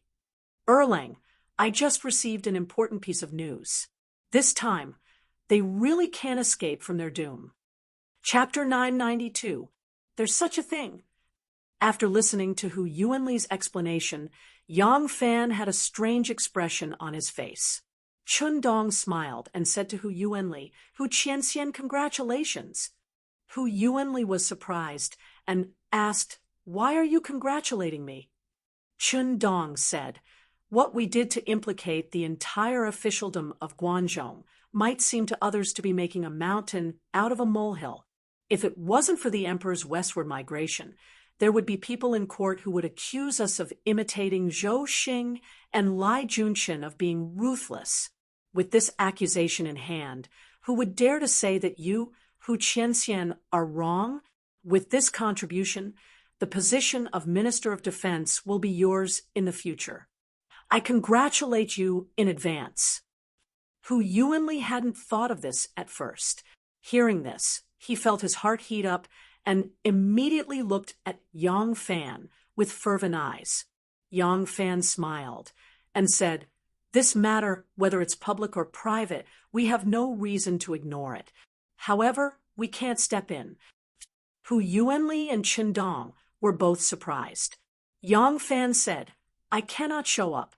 Although you two can participate, you have to give up the credit. This credit has to be given to Zhang Changzong." Hu Yuanli and Chen Dong thought carefully and nodded. Chen Dong smiled and said, "Good. With Zhang Fengqin taking the credit, the Empress will not be stingy with her rewards. It's a pity for Erlang. Such a great credit has to be given to someone else." Yang Fan said meaningfully, "Sometimes to suffer a loss is to gain an advantage. The storm in Chang and is too big. I don't have a lover of the Empress to support me. At the heart of the storm, it's better to ask Zhang Fengqin to take the lead." Yang Fan thought for a moment and said, "The Chang and officials from the Ministry of Revenue and Ministry of Works are very close to Zhang Changzong. Your actions are too eye-catching. It's not a good idea to show up. Have Procurator Wen contact Zhang Changzong." Hu Yuanli nodded. Ever since they learned that Zhang Changzong was coming to Chang, and they had Wen Ao welcome him 200 miles away. Zhang Changzong had not even arrived, but he already knew the situation here like the back of his hand. What was Zhang Changzong's goal? It was power, which the Chang and officials could not give him. If he could make a great contribution in Chang, and he would gain more power. What was this great merit? Naturally, it was the great merit that Yang Fan and the others had given him for purging the corrupt officials of Guangzhong. In this kind of situation, how could the noble of Guangzhong's attempts to rope them and be effective? Zhang Changzong had long since viewed them as stepping stones. Yang Fan and the others had sent Wen Ao to meet Zhang Changzong. After the matter was completed, they could have left quietly. The reason why they had allowed him to appear in public in front of the Chang and officials who were receiving the imperial envoy was that they had already gathered all the necessary witnesses and material evidence. They were not afraid of being seen by them. On the contrary, it could cause them to panic. Who knew that most of those officials did not know Wen Ao. as an attendant of Yang Fan and his entourage, when Ao had long been ignored by the officials of Chang, and only the county magistrate of Chang unrecognized him. However, the county magistrate of Chang and did not make it public. After careful consideration, he chose to be a tainted witness and revealed such a big secret. Drive them away. Zhang Changzong had just returned from Wu Yizong's banquet. Today, he had officially handed over the military seal and arrow to Wu Yizong.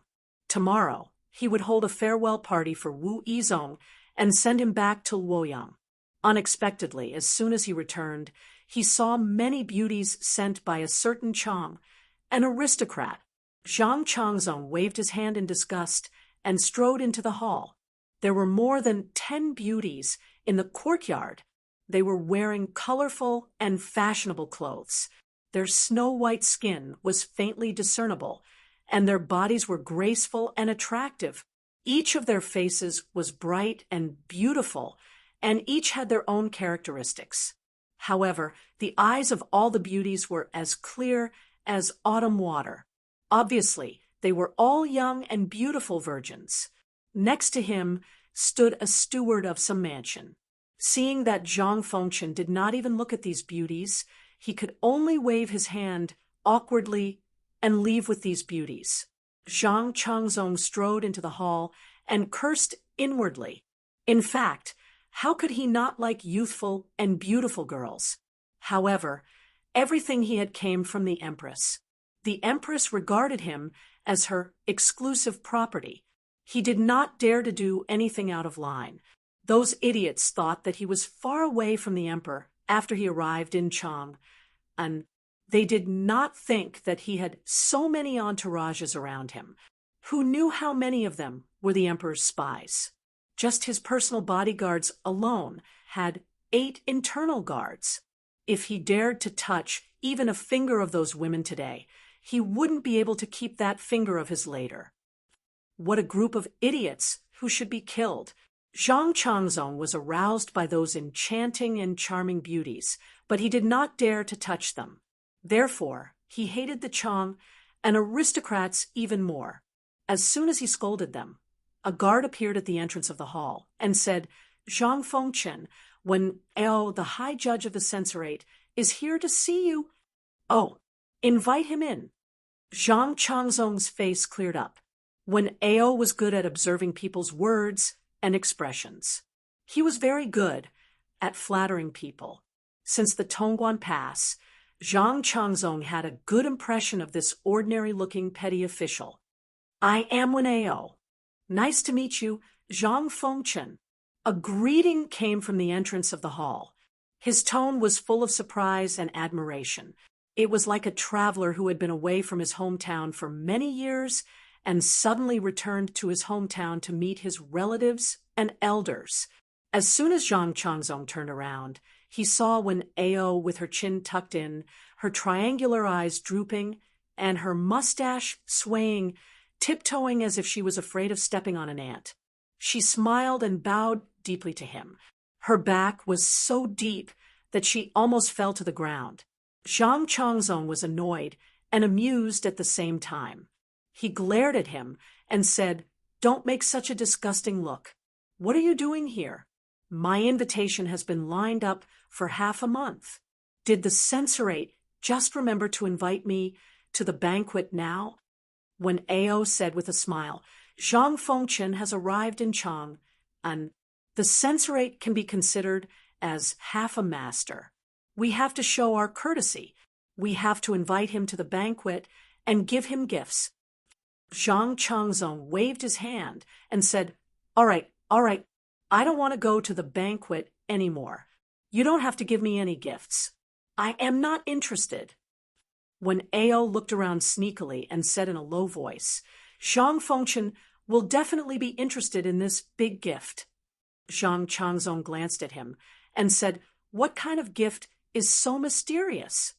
When Ao took out a book from his sleeve, with a solemn expression, he respectfully held the book with both hands and said, "Please have a look."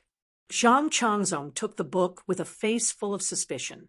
He opened it and read 3 lines. His body shook, and he looked at Wen Ao in surprise. "Is this real?" Wen Ao nodded. Holding the belt, he said proudly, "Zhang Fengchen, do you like this big gift?" "I like it. I like it. Ha ha ha, this big gift suits me." Wen Ao winked and said, "Then will Zhang Fengchen be willing to attend the celebration banquet?" "Definitely, definitely. Such a banquet," Wen Ao said flatteringly. "How can you, Zhang Fengchen, be absent?" Ha ha ha ha. Taozhou controlled foreign armies to the west, Huanglong to the east, Shiling to the north, and was a stronghold for the Tang dynasty to defend against the Tubo. Surrounded by 4 mountains, there was a city built during the Taihe era of the Northern Wei dynasty. The city walls were built along the mountain ridges and wound around the peaks of Donglong Mountain like a giant dragon coiling between the mountains. For more than 200 years, the people of Taozhou had lived and multiplied in this place. The Tang dynasty's contact with the western region, other than the Silk Road, was through the Tangfan Ancient Road. During the Jingguan era, Emperor Taizong of the Tang dynasty made peace with the Tubo. Princess Wencheng entered the western region through this road. Later, the Tubo and the Tang dynasty became increasingly hostile. They often sent troops to harass the border and plunder the Tang dynasty's border residents. This road was then closed. However, only the official road was truly closed. The smuggling among the people had never stopped. Later, some greedy officials joined in, and the scale of smuggling grew larger and larger. An unofficial trade market was formed here, southwest of the ancient city, at the foot of the Yandan Mountain. Zhang Dawei, with his hands behind his back, walked slowly in the bustling valley with 4 guards. Those who saw him would respectfully retreat to the side and bow to him. Zhang Dawei was happy and at ease, as if he was the emperor of this place. Zhang Dawei was a legendary figure. At the beginning, he only brought 6 brothers to Tubo. After many hardships, he started a small business with people carrying mules. With the help of the prosperous trade between the Central Plains and Tubo, he quickly became rich and accumulated a huge fortune. Zhang Dawei also bought 500 looms in the nearby provinces to weave silk brocades and sell them to Tubo. In one fell swoop, he became the richest man in Taozhou. Unfortunately, Tubo then started a war, and the trade between the Central Plains and Tubo was stopped. He expanded too quickly and invested all of his family's fortune into it. As a result, he was penniless. When he was destitute, the founding duke, Chen Kaishuan, took a fancy to him and set up a private trade market. With him as his agent, Zhang Dawei made a comeback and once again became the richest man in Taozhou. Moreover, because this was a private market, he needed to build his own armed forces to maintain order here. His authority was even greater than before.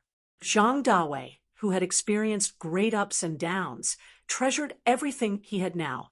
Although the trade market here was already on track and he didn't need to be respectful, he still looked like a king inspecting his territory every day, patrolling the valley used for trade. "This is my empire."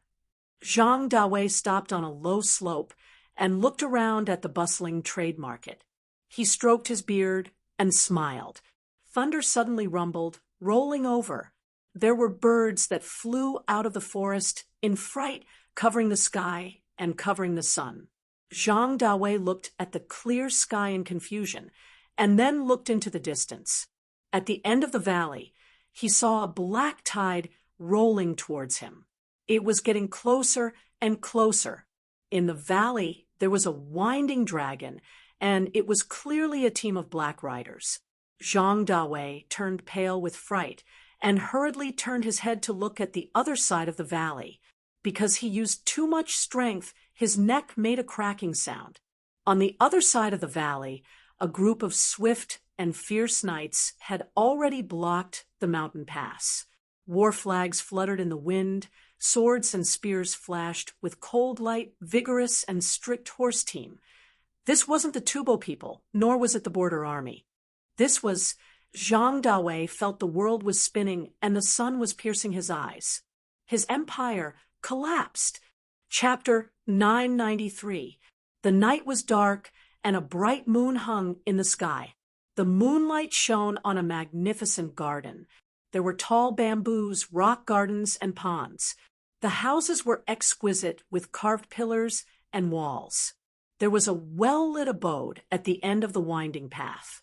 A pearl-shaped glass lamp, which was made of fine wood and decorated with fine engravings, emitted a bright and soft light. Under the light, Zhang Changzong, who was wearing a crimson nightgown and had her hair loose, stood in front of the octagonal mirror, humming a song while applying something on her face.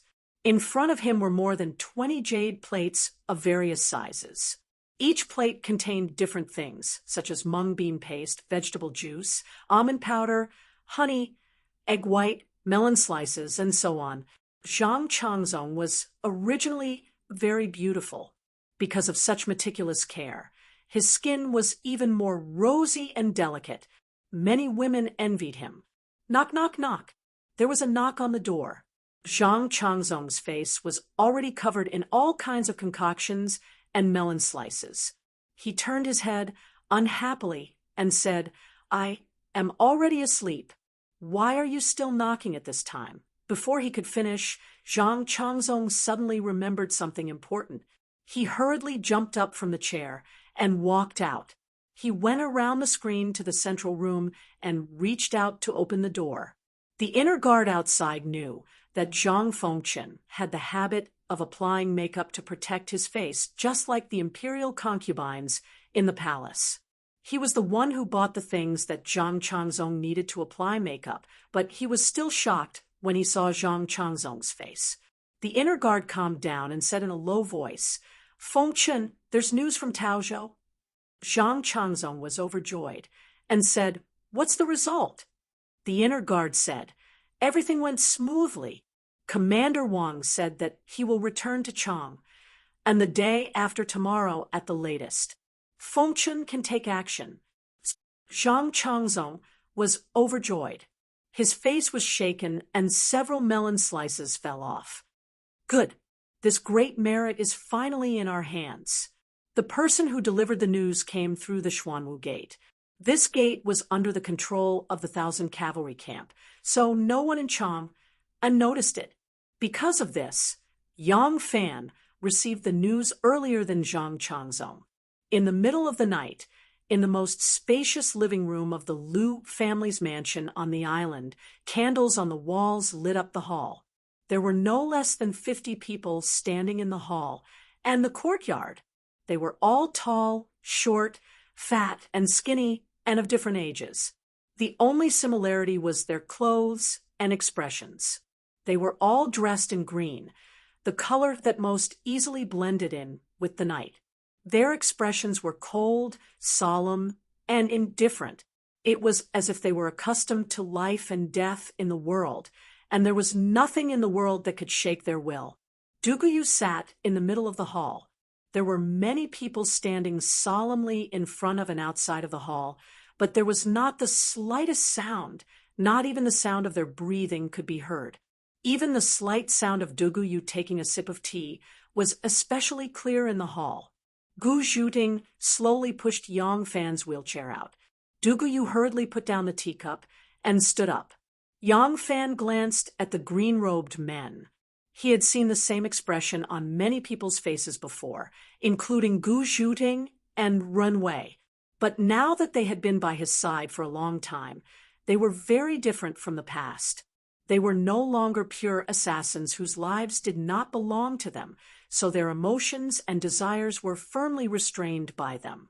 Of course, the martial prowess of the Guanlong great families wasn't limited to these people, but only these people could be treated as death warriors. Now, these people were all gathered here. Each of them was a first-class expert, and they were even more loyal to their patriarch. They were willing to give up their lives at any time. The people they were going to deal with were not people who did not know martial arts. After this operation, some of them would probably disappear from this world. However, they still had indifferent expressions on their faces. This was how they treated their own lives, and naturally, they treated the lives of others even more so. Erlang! Duguyu cupped his hands at Yang Fan. Yang Fan took out a stack of paper from his sleeve and passed it to Duguyu. Duguyu did not read it, but passed it to a green-robed man with white hair and beard.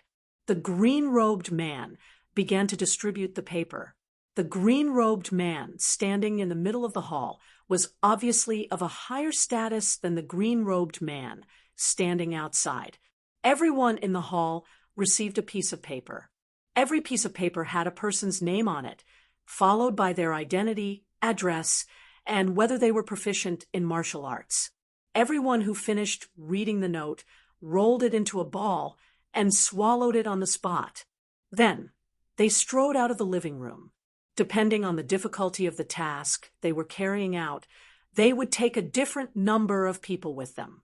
In just a quarter of an hour, the entire living room was empty. From beginning to end, no one said a word. Only when the hall was empty did Duguyu cast a sidelong glance at Yang Fan and said, "Erlang doesn't seem to be feeling too good." Yang Fan sighed softly. Duguyu smiled and said, "Indeed, I don't feel good about attacking my own people." Yang Fan did not speak. Duguyu said, "If Ning Ku was still alive, he would definitely laugh at you for being soft-hearted." Since the two reunited in Chang, and they had deliberately avoided the topic of Dugu Ning Ku, this was the first time. Perhaps Duguyu had finally walked out of the sadness of his sister's death, but Yang Fan's body still trembled when he suddenly heard him mention it. Duguyu looked at the quiet night sky outside the hall and said softly, "When I first took charge of the Dugu family, many people in the family were not convinced by me, but Ning Ku did not care. He helped me take care of all kinds of affairs and brought the dying Dugu family up step by step. At this time, some people began to be convinced by me, but there were still some who were not convinced. They hindered me, and made things difficult." Duguyu turned to Yang Fan and said with a smile, "I was very angry at that time, but I couldn't do anything. Do you know what Ning Ku said?" Yang Fan said subconsciously, "What did she say?" Duguyu said, "She said that eldest brother's achievements are enough for you to be the head of the family. Those who still refuse to obey, you have been blinded by power and interests. They will not be convinced by reason. Appeasement will only breed traitors, so they can only use violence." Duguyu said, "The action to eradicate the hardliners was planned by Ning Ku. One of my biological uncles was removed from all his duties by my younger sister and sent to Bao Sai State. 3 years later, he lost all his influence in the family. Grandmother once pleaded for him, hoping to let him come back, but my younger sister did not allow it. Grandmother was so angry that she cried and scolded my younger sister for being cruel. Grandmother used to love my younger sister the most. My younger sister told me that although that uncle was no longer a threat, his punishment couldn't be revoked. This was an attitude and a warning to the whole family. If you don't treat him harshly, then you will be irresponsible to the people who trust you and follow you. If it weren't for Ning Ku's decisiveness, the Dugu family would have been torn apart by now. And I, who had been kicked out of the position of head of the family, might not even be alive right now." Duguyu gently patted Yang Fan's shoulder and slowly walked into the night. Shun Mu looked at the sleeping child and carefully placed him on the bed. He pulled the thin quilt over him and gently kissed his pink little face. His movements were incomparably gentle, and there was a kind of maternal peace and joy in his expression. The once spoiled and overbearing eldest, Miss Li was now a mature and charming woman. Chi-Chi turned her head and saw that Shun Mu's eyes were lingering on her white breasts, which were glowing softly under the light. She couldn't help but roll her eyes at him coquettishly and gently pulled up her clothes. Shun Mu smiled and withdrew his gaze. He said, "Erlang must be feeling a little conflicted tonight." Chi-Chi rolled her eyes at him and said, "He's not as ruthless as you are." Shenmu indifferently said, "I'm being decisive. If we don't purge the restless and unreliable people in the family, then what are we doing all this for? You say that I'm ruthless? Humph. You're surnamed Li, so why are you still standing on my side?" Chi-Chi confidently said, "This is called, if you marry a chicken, follow the chicken, and if you marry a dog, follow the dog." "Who told me to be a member of the Shen family?" Chi-Chi walked to Shenmu's side and gently sat down. She hugged his arm and rested her chin on his shoulder. She faintly said, "But I'm really worried about your great-grandfather's temper. After tonight, he'll understand what's going on. I'm afraid that you won't be able to withstand his thunderous rage." Shenmu stroked her jade arm and shamelessly slid his hand into her chest. He held the place where his son had just sucked and said in a deep voice, "Don't worry. The old grandfather isn't a hot-blooded youth. He won't draw his sword in anger. He'll make a wise choice when he understands the general trend." The founding county duke, Chun Kaishuan, was lying on the legs of two young maidservants dressed in small clothes. His eyes were slightly closed, his teeth were chattering, and his cheeks were bulging. The two young maidservants were soft and pretty. One was combing his hair, and the other was massaging his ears. There was also a young maidservant dressed in a small jade-colored dress, with a blushing face sitting between his wide-open legs. Her hands were moving under the quilt, and it seemed that the position was under County Duke Chen's crotch. County Duke Chen was not having sex in the daytime, nor did he have any sexual fetishes. He was doing a health maintenance technique after waking up in the morning. County Duke Chen was chattering his teeth, swallowing saliva, combing his hair, and massaging his ears. The young maidservant, who was moving under his crotch, was also doing a health maintenance technique. It was called Great Kidney Sack Technique, also known as Iron Crotch Technique. It required one to rub his testicles and penis 100 times. Later, Lu Yu, a great poet in the Southern Song Dynasty, also vigorously promoted this kind of health maintenance technique. He even wrote a poem about it. If life wants to be free, 2 pairs must be cooked by hand. County Duke Chen naturally didn't need to cook by himself. He was nearly 70 years old, had good teeth, and had black hair and beard. It could be seen that this old guy had quite a knack for health maintenance. It would take County Duke Chen at least 2 hours to complete a set of health maintenance technique. He was lying there lazily, waiting for the young maidservant, who was doing the iron crotch technique, to massage his belly again. Suddenly, there was a clamor in the courtyard. County Duke Chen was very dissatisfied. He opened his eyes, but before he could scold them, the door was kicked open. 2 armored soldiers with swords in their hands stood there majestically like door gods. County Duke Chen was stunned, and so were the 3 beautiful young maidservants who were serving him. This battle began with the arrest of this High Duke. Chapter 994. Surrounded by willow trees and lotus vines, small bridges, pavilions, and trees, it was like a fairyland on earth. In the midst of the elegance, there were a few thatched cottages. Bypassing a spring, there was a small bridge in front of him. Next to the bridge was a simple and unadorned thatched pavilion. Not far from the bridge, there was a wooden square with the words Peng Lai so near written on it. Moving forward for only a dozen or so steps, he saw another wooden square. Above the square, there were 4 large, unadorned characters, observing the gentleman. Walking on a grassy path, through a bamboo forest, the front suddenly opened up, and there were a few thatched cottages. This was the first academy in Lantian, Ingzhou Academy. The mountain elder of this academy was called Lin Yuhan, courtesy name Boju, nickname Ruoshui. Originally from the D Taoist family in Longxi, he passed the provincial examination at a young age and became the supervising censor. He retired in his middle years and entered Taoism. He was a Confucian in the court and a Taoist in the countryside. Lin Shanzhong had been practicing Taoism for 10 years and then returned to the secular world.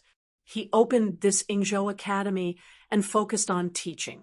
Many talents in Guangzhou gathered under his tutelage. He was a famous Confucian scholar in Guangzhou and had a very high reputation among the aristocrats. Every time he attended the provincial examination, there would be an endless stream of examinees coming to take the exam, hoping to get a good word from Lin Shanzhong.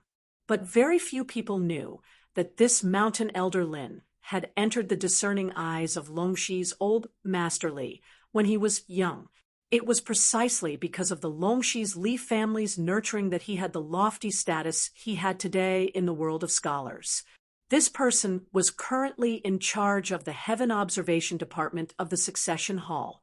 Early in the morning, Zhang Zhiwei rushed to the academy with the 4 treasures of the study and scrolls. Zhang Zhiwei was a native of Lantian. His family had hundreds of acres of fertile land, 2 workshops, and 3 shops in Chang and City. His family was considered one of the richest in Lantian County. This boy was young and smart. He was very eager to learn and was favored by Mountain Elder Lin. He was Lin Yuhan's direct disciple. Every day, he would come to the academy to attend classes, regardless of the weather. Moreover, he was always the first one to arrive. When Zhang Zhiwei arrived at the academy, he knew that he had arrived early, so he made a detour to the grass hut at the back. There was a low fence wall, and in the corner of the wall was a clay stove. A page boy was lighting a fire there. Zhang Zhiwei knew that his teacher had the habit of waking up early to drink tea, so he hurriedly quickened his pace. Bypassing a strand of short willow trees, Zhang Zhiwei suddenly felt as if there was a green figure flashing in the courtyard. Like a spirit fox, it scuttled into the weeds outside the fence wall and disappeared. Zhang Zhiwei was startled. Looking at the courtyard again, it was still quiet. The little boy was brewing tea by the wall. The teacher was dressed in a snow-white hemp robe and wore a tall hat. He was neatly dressed and sat upright by the stone table under the old Confucian scholar tree. Zhang Zhiwei heaved a sigh of relief. He shook his head in a self-mocking manner and said, "I don't speak of supernatural powers." Zhang Zhiwei hurried over and opened the door. He bowed deeply to Lin Yuhan and said respectfully, "Student Zhang Zhiwei greets Mr." Mountain Elder Lin sat with his back to Lin Yuhan, motionless. The page boy who was brewing tea by the wall turned around and said cheerfully, "It's the Zhang Langjun again." Before the page boy could finish his sentence, his face suddenly changed. His voice was stuck in his throat and he could no longer speak. He stretched out a trembling finger and pointed at Lin Yuhan. After trembling for a while, he suddenly screamed and fell backward. The page boy fainted next to the stove. The firewood in the stove was about to burn his clothes. Zhang Zhiwei was shocked. He hurriedly dropped the 4 treasures of the study and rushed over to pull the page boy away. He patted the fire and looked back with lingering fear. Zhang Zhiwei also screamed. Although he did not faint on the spot, he was also scared to the point that his limbs were cold and his face was pale. Mountain Elder Lin was still sitting upright on the stone bench, wearing a tall hat and white hemp robe, but dark red blood was dripping down his face, smearing his facial features. The front of his chest was bright red, Chang, and did not have the underworld, but there was the underworld. It was the underworld that gathered a group of scoundrels to cheat and extort in the streets. It was the underworld that controlled all the gambling houses in the city. But there was a world of difference between the two. There were only 3 people in Chang, and who could be called the boss of the underworld, and Wu Ran was one of them. Wu Ran lived in Chang, but his business was on the Chang, an ancient road from Guanlong in the west. All the underworld businesses on the road from Guanlong to Chang, and were under his control. He had 600 to 700 brothers under his command. All the big shots in the Chang and underworld knew how powerful Second Master Wu was. But they did not know that the reason why Second Master Wu was called Second Master was not only because he was the second son, but also because there was someone behind him. That person was called Shenmu. Wu Ran's public business in Chang and was selling wine. Wu Ran was a drinker. Usually, he would sit behind the counter and drink a jar of smoked pig's ear to go with the wine. If one day the person behind the counter was changed to the second master, then it would be the headmaster Wu who personally poured the wine for him. After noon, Wu Ran sat behind the counter with a plate of pig's ear and a jar of old wine. He was enjoying himself. Suddenly, a donkey pulled a cart in front of the store. On the cart was a large wine jar. Wu Ran glanced at it and did not care. He thought that it was just here to buy wine. The vendors who sold liquor in Chang and city usually carried a pole or used a cart to sell the liquor. Those who carried wine would carry a wine jar on both sides of the pole and sell it to the people on the streets. Those who used a cart to sell wine would place a large wine jar on the cart. Where is the shopkeeper? Ask your shopkeeper to come out. Your store is selling fake wine. You even mix water into the fake wine. You're really heartless. Come out. Ask your shopkeeper to come out. There were 4 to 5 people surrounding the donkey cart. They started to make a fuss the moment they arrived at the store. The shop assistant who welcomed them out of the door was pushed by them and stumbled. Wu Ran frowned, and a cold smile appeared at the corner of his mouth. He knew very well whether or not his shop had ever sold fake wine.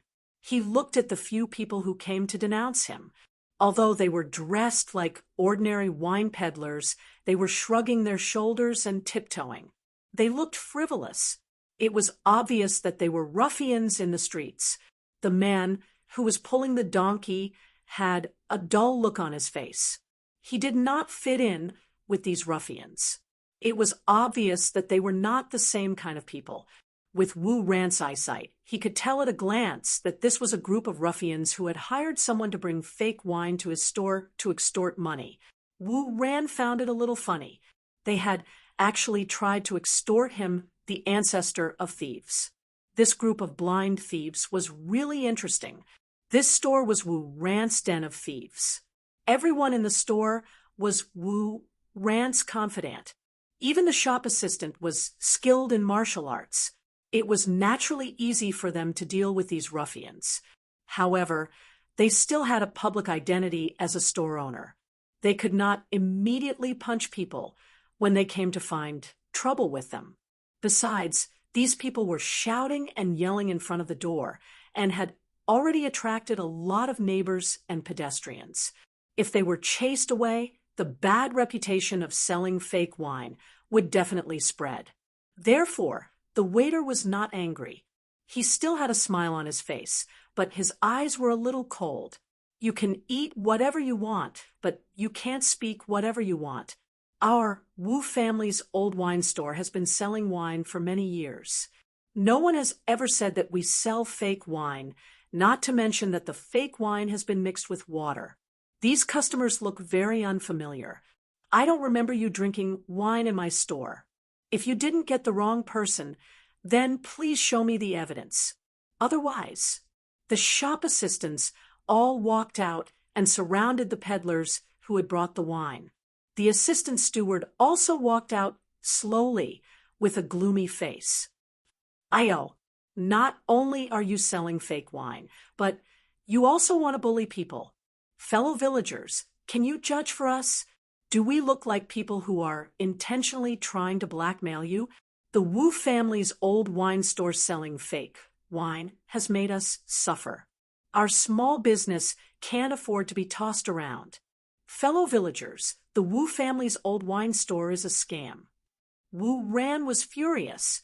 He slammed his wine cup on the ground and pushed open the small door beside the counter with a wha sound. He strode out. The assistant steward hurriedly came forward and said, "Head shopkeeper."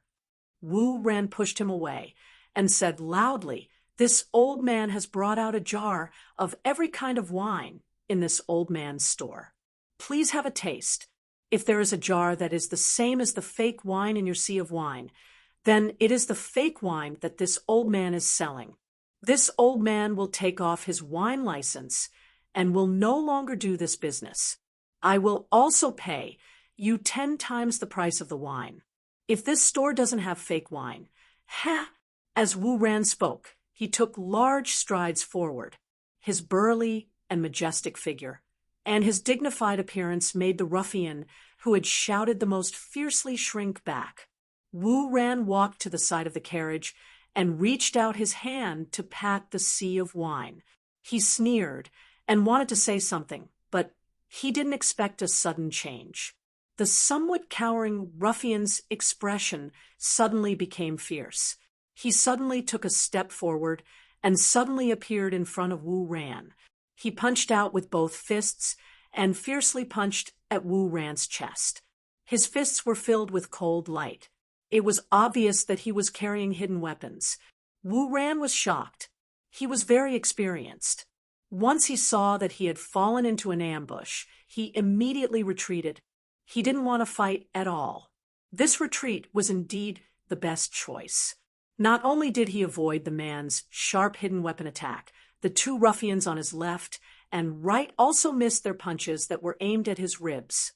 As long as Wu Ran took 2 more steps back, he would be behind his subordinates and no one would be able to hurt him anymore. At this moment, the stoic and reserved donkey guide suddenly moved. His lips curled into a sinister smile. His originally honest and stoic face, coupled with this sinister smile, looked extremely terrifying. He raised his hand, and the horsewhip in his hand pierced straight towards Wu Ran. His position was originally some distance away from Wu Ran, so he couldn't pose any threat to Wu Ran. If he had attacked with a fist, Wu Ran's martial arts would have been able to completely block it. However, with the addition of the length of the horsewhip, it was enough to touch Wu Ran in an instant. Wu Ran's hand moved like a bolt of lightning, grabbing the bamboo pole in one go. He let out a ferocious grin as his 5 fingers tightened, and a crack sound was heard as the thin horsewhip's handle was crushed by him. However, the horsewhip didn't break in response to the sound. The bamboo pole split open, and a thin and tough iron spike suddenly drilled out from within, piercing through his palm like a snake flicking out its tongue. The side of Wu Ran's neck artery was ruthlessly bitten by this poisonous snake, and blood immediately spurted out. All of this happened in a flash. When the Wu family's old shop stewards and waiters roared and rushed over, Wu Ran had already collapsed on his back while clutching his neck that was spurting blood. The cup of wine on the counter of the Wu family's old shop was still rippling after Wu Ran's attack. The wine was rippling with the endless story behind it. Chapter 9, 95. Wuzhou's custom order stipulated that brocade, damask, gauze silk, cotton, silk, cloth, oxtail, pearls, gold, silver, and iron were not allowed to trade with the West, North, and the states along the border. These items were prohibited from trading among the people even during peace between the 2 states. These were items sold by the government. Those who violated this rule and traded privately with foreigners would be punished as thieves and exiled for 3,000 miles. Those who traded in weapons would be sentenced to death. And this was still a normal time of trade between the 2 states during peace. Now that Wuzhou and Tubo were enemies and the 2 states often had wars, one could imagine how serious the crime would be if they traded the above items privately. With this crime, the corruption, bribery, and other crimes that Yang Fan, Hu Yuanli, and Chen Dong originally collected were almost negligible. Based on their original crimes, their helpers in the imperial court could still move around and try to minimize a big problem. But when it came to smuggling prohibited items, especially weapons with foreign countries, those people would avoid it and no one dared to meddle. Zhang Changzong made a big arrest in Chang, and many officials were his guests yesterday, but today they became prisoners. When Zhang Changzong made his move, all the preparations that Chen Dong and Hu Yuanli had made previously came in handy. Zhang Changzong did not arrest one person for interrogation and then arrest the relevant officials after he had a result. Instead, he arrested a group of people at once. The arrested officials were all locked up in the Imperial Army camp outside the Xuanwu Gate, guarded by the Thousand Horsemen camp, and the left Imperial Guard brought by Zhang Changzong. For the sake of safety, Zhang Changzong moved to the Imperial Army's camp while he was carrying out the arrest. If someone used a crossbow to deal with him, even if he had many experts by his side, he could not guarantee his safety. He did not want to follow in Yang Fan's footsteps. Among the officials, gentry, dignitaries, and relatives that Zhang Changzong arrested, the first to bear the brunt were the people on the list that Zhang Yu had provided to Shenmu, and Shenmu had passed to Gu Zhuting through Abdullah. One by one, officials who had connections with the aristocratic families were arrested on charges of smuggling, corruption, bribery, and so on. Some of them were people who had extremely high integrity and could not have had anything to do with these things, but they were also arrested on charges of forcibly associating with the aristocratic families. If Zhang Yu still did not understand what had happened at this point, then he was really hopelessly stupid. Zhang Yu was shocked and angry, and immediately wanted to fight back. He also had a name list in his hands. This name list was sealed with wax and wax.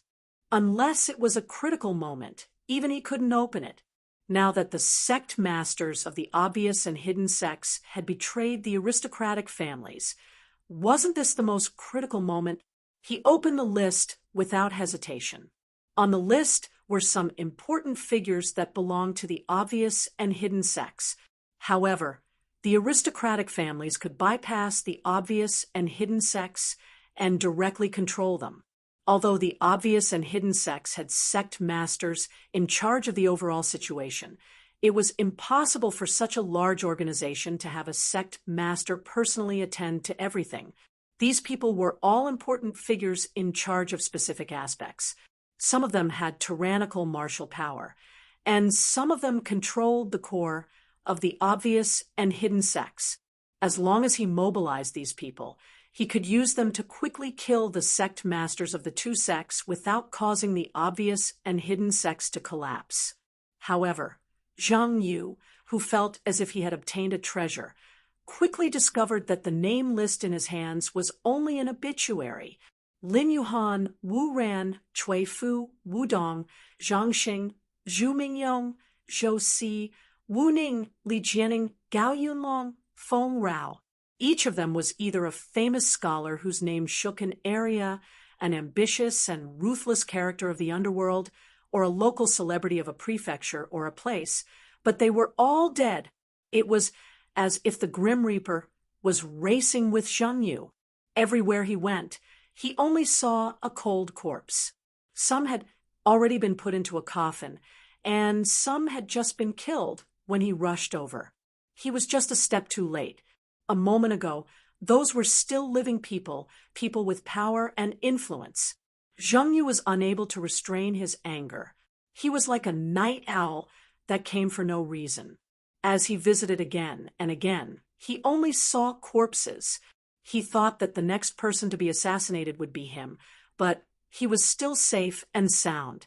He was still walking through the streets, watching Zhang Changzong capture people, Chen Dong capture people, Hu Yuanli capture people, and watching unknown people kill people.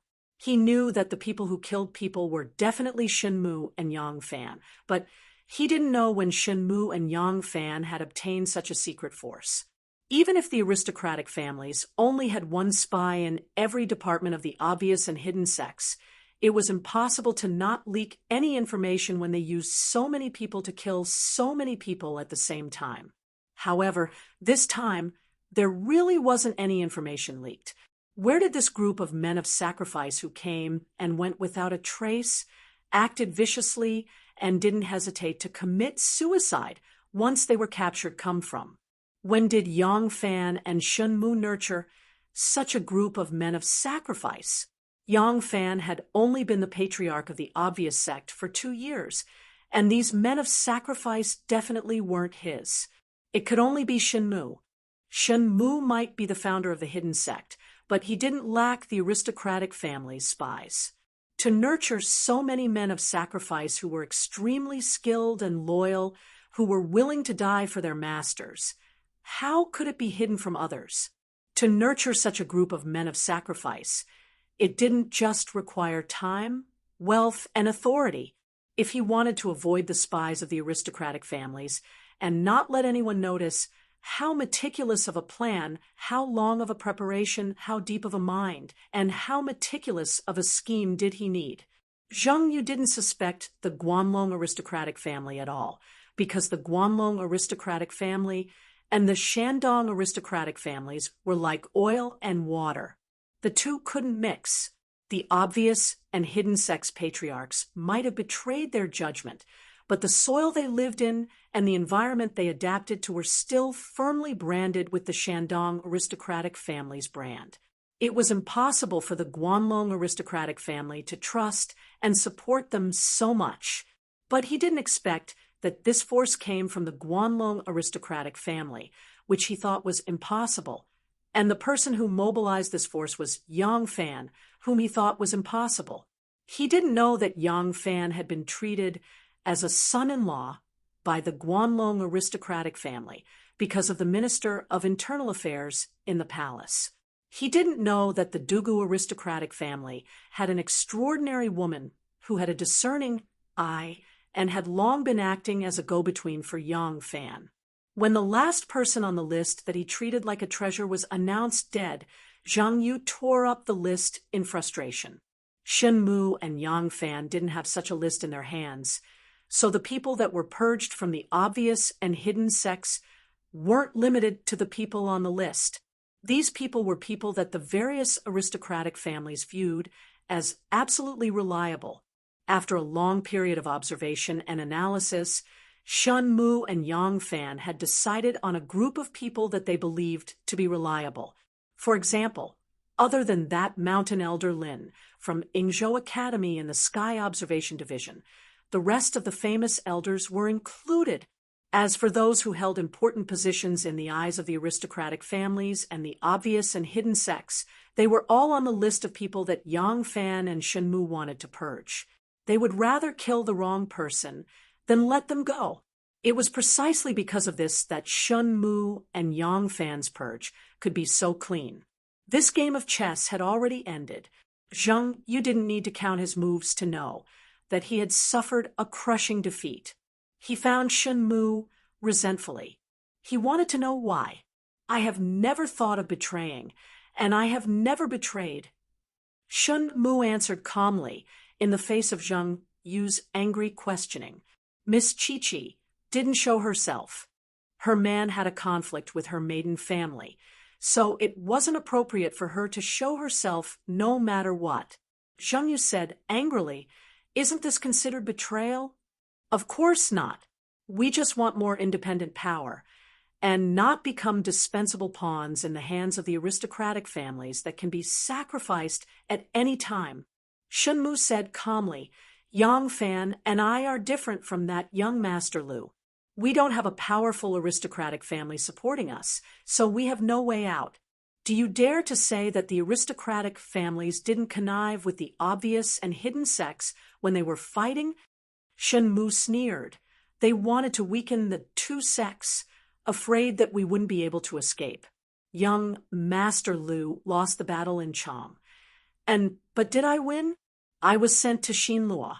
If it wasn't for Longshi's old Grandpa Li's support, and if it wasn't for me opening up a new trade route for the aristocratic families, in Xinluo, I would have been abandoned." Shen Mu's gaze sharpened. "From then on, I decided that I would never be a pawn that could be manipulated by others." The hall was silent. After a while, Shen Mu said coldly, "And Yang Fan is even worse than me. Although I'm not a noble son of heaven like young Master Lu, I was still nurtured by the aristocratic families.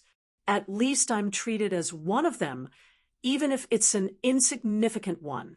But what about Yong Fan? Have you ever acknowledged him? He's just a substitute under special circumstances and can be abandoned at any time. So, I hit it off with him. Shenmu leaned back on the chair and said, "However, this has nothing to do with betrayal.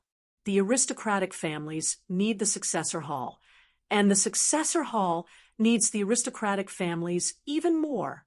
We just want to change our subservient relationship to cooperation." Zhang Yu clenched his fists and sneered, "But we don't need you anymore. Even if you control the successor hall, we don't need you. The aristocratic families can nurture you, but they can also abandon you at any time." Shenmu smiled and said, "Maybe they didn't need us at first, but ever since you gave me that name list, they need us. They lost those people. If they lose us as well, then they will need at least 30 years to recover. 30 years may not be much to a 1,000-year-old aristocratic family, but it is very important to them." Deep regret surged in Zheng Yu's heart. Shenmu leisurely said, "When it's time to lower one's head, even the emperor will lower his head. Rather fighting to the death for a moment of pleasure, this is the bravery of a common man, and not the demeanor of an aristocratic family." There was a long table in front of Yang Fan. The table was piled with things. They were not gold, pearls, and jade treasures, but account books. However, every piece of paper and every line of words in these account books was worth 1,000 taels of gold. House deeds, land deeds, documents, city records, these were all there, but they were not the most important. The most important thing was the name list. Every name on the list meant a sum of wealth, a network, or a group of people that could be used. Yang Fan gently stroked the things on the table and muttered to himself, "I knew that the prominent clan was very powerful, but only today did I know just how powerful it is. And this is just a prominent clan. The foundation of a 1,000-year-old aristocratic family is really incomparably strong." Gu Zhuting curiously asked, "Alang, how much are these things worth?" Yang Fan said, "Some of these things can be measured with money, but some can't. If you need an example, let me put it this way. If you have the things on this table, you can establish your own country in the western region in the blink of an eye. At most 3 years, you can become a queen that dominates the western region." Gu Zhuting turned her eyes and smiled, saying sweetly, "Why not Aleng be the king?" Yang Fan sighed. "I already have the will, but the strength to be the sovereign. I can't be the ruler of a country." Gu Zhuting knelt on one knee in front of Yang Fan and looked up at him affectionately, saying, "Lang is the king in my heart and always will be." Chapter 9, 96.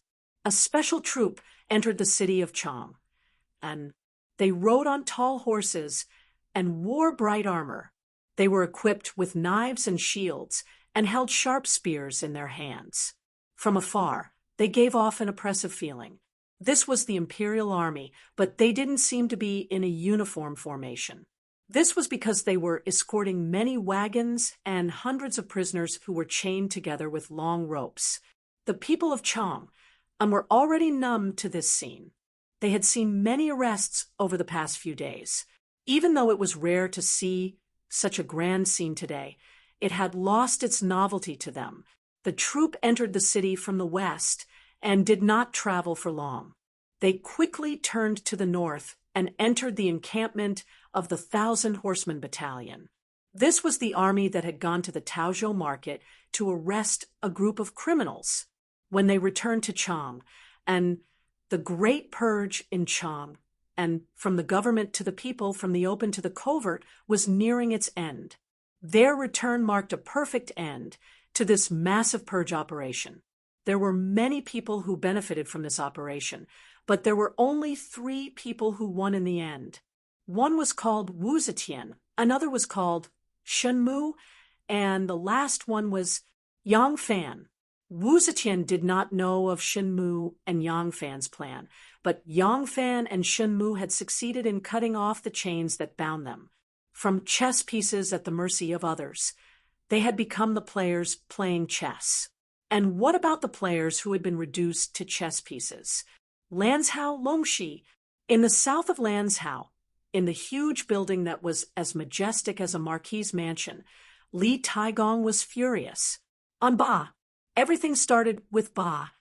Li Taigong slammed his crutch on the ground and turned to ask, "Are there any of our people on Ba? When the commotion started, did we notice anything?" His eldest grandson, Li Mingkuen, answered with a bitter smile, "No, we never paid attention to Ba's group of bumpkins. In fact, the people we control and the people on Lake Ba are separated by a few levels. But in the end, with the momentum of a single spark setting the prairie ablaze, they implicated the Tsaoko from the Tsaoko and through the Tsaoko to the middle and low-class Chang and gentry officials, and then through these low-class gentry officials to the higher-level officials.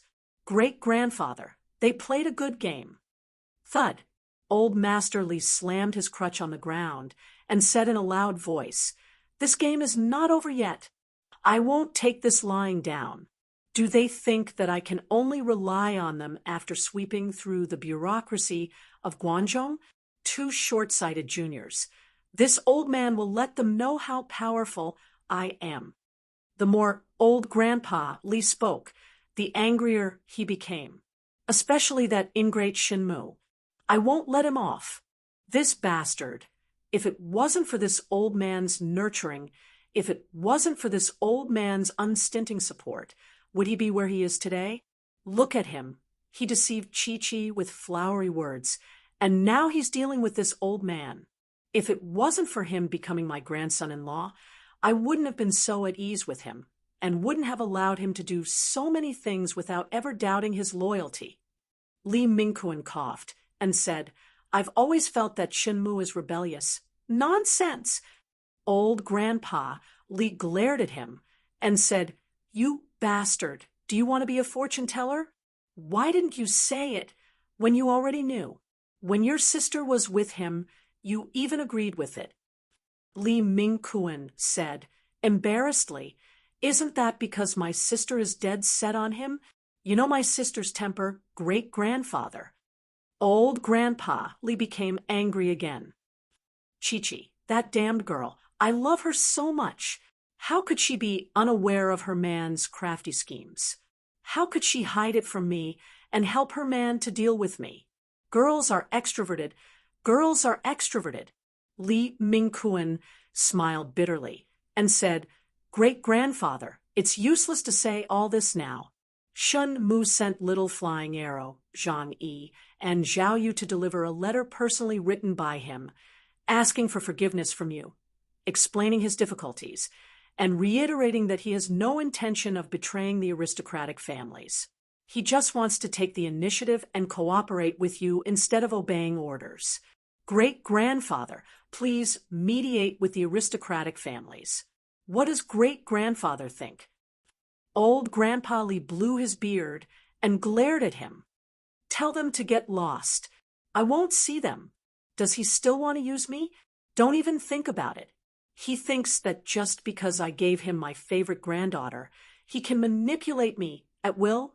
His foundation is in Guanlong, and Guanlong is my territory.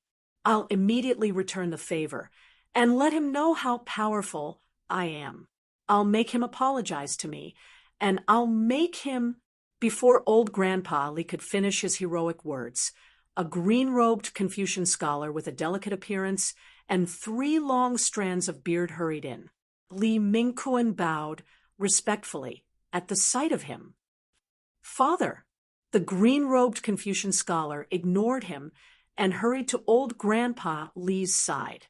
With a solemn expression, he said, "Father, this is the first decree issued by the Longyu military ambassador, Liangzhou Governor Guo Zhen, after he took office. Guo Zhen was surnamed Guo and given name Yuanzhen. This Guo Yuanzhen was also an extraordinary person. At the age of 18, he became a jinshi and was appointed as the Tongquan County Lieutenant. It could be said that he was talented and had a bright future. However, this young jinshi was forthright, chivalrous, and liked to fight for the unjust, of course. This was the official way of beautifying it after he took the right path and became a high-ranking official. In fact, he just liked to fight. He made friends with many riffraff in Jianghu. When he was the Tongquan County Lieutenant, he made private money, kidnapped, and sold people, and did many things that violated the country's laws. But later, he suddenly came to his senses and took the right path. He was promoted all the way to the position of Minister of Rights. In this spring, this fifth-ranked Minister of Rights was appointed as the Liangzhou governor and the Longyu military ambassador because he had been the Tongquan County Lieutenant sent to Tufan and worked as a minister of Tufan for many years. He was familiar with the situation in the western region and was appointed as the Liangzhou governor and Longyu military ambassador. Old Grandpa Li knew that this person had a close relationship with Shen Mu. Shen Mu's advice and help were behind him. Now that Shen Mu had brazenly broken ties with the aristocratic family, and his son suddenly took out a notice from this person after he took office, there must be a great connection between the two. Old Grandpa Li hurriedly snatched the notice from Governor Guo and squinted his eyes to read it seriously. After reading the notice, Old Grandpa Li was immediately dumbfounded. The notice issued by the Liangzhou governor and Longyu military ambassador listed the following measures: building more castles, setting up beacons, opening up fields, developing water conservancy, summoning exiles, and appeasing the army and people. All of the above were good things. The Li family of Longxi would naturally benefit from the prosperity of Guanlong. But what came next? In view of the prevalence of powerful families annexing and oppressing the common people and extorting merchants, Governor Guo wanted to restrain the powerful, disarm their private guards, restrict them from annexing land, protect the merchants in the western region, and forbid local powerful families from interfering in government affairs. Each and every one of these actions seemed dignified, but there was hidden murderous intent. How these things should be done, and to what extent they should be done, were all up to Governor Guo's whim. But who were these actions aimed at? Was there a more powerful family in the Guanlong region than the Li family? If Guo Yuanzhen was allowed to do as he pleased, who would suffer the most on the Guanlong road?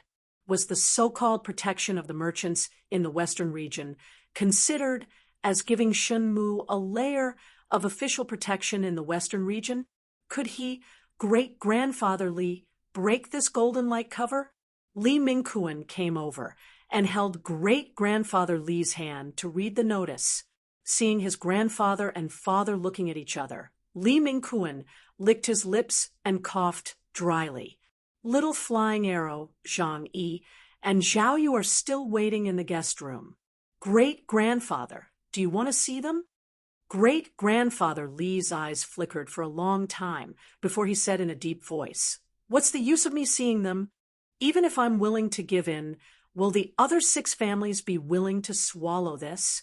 Since they have the means to deal with the Li family, they should also have the means to pressure the other 6 families. Wait a little longer, if that's all they have." Great-grandfather Li sneered and shook his head. Spring was like a high-spirited painter, waving its brush, painting over Luoyang's palace, the long streets, the short alleys, the farmhouses, the fields, the mountains, and the rivers. It even painted the people walking on it in a myriad of colors. There was a cluster of flowers in the Zizé garden.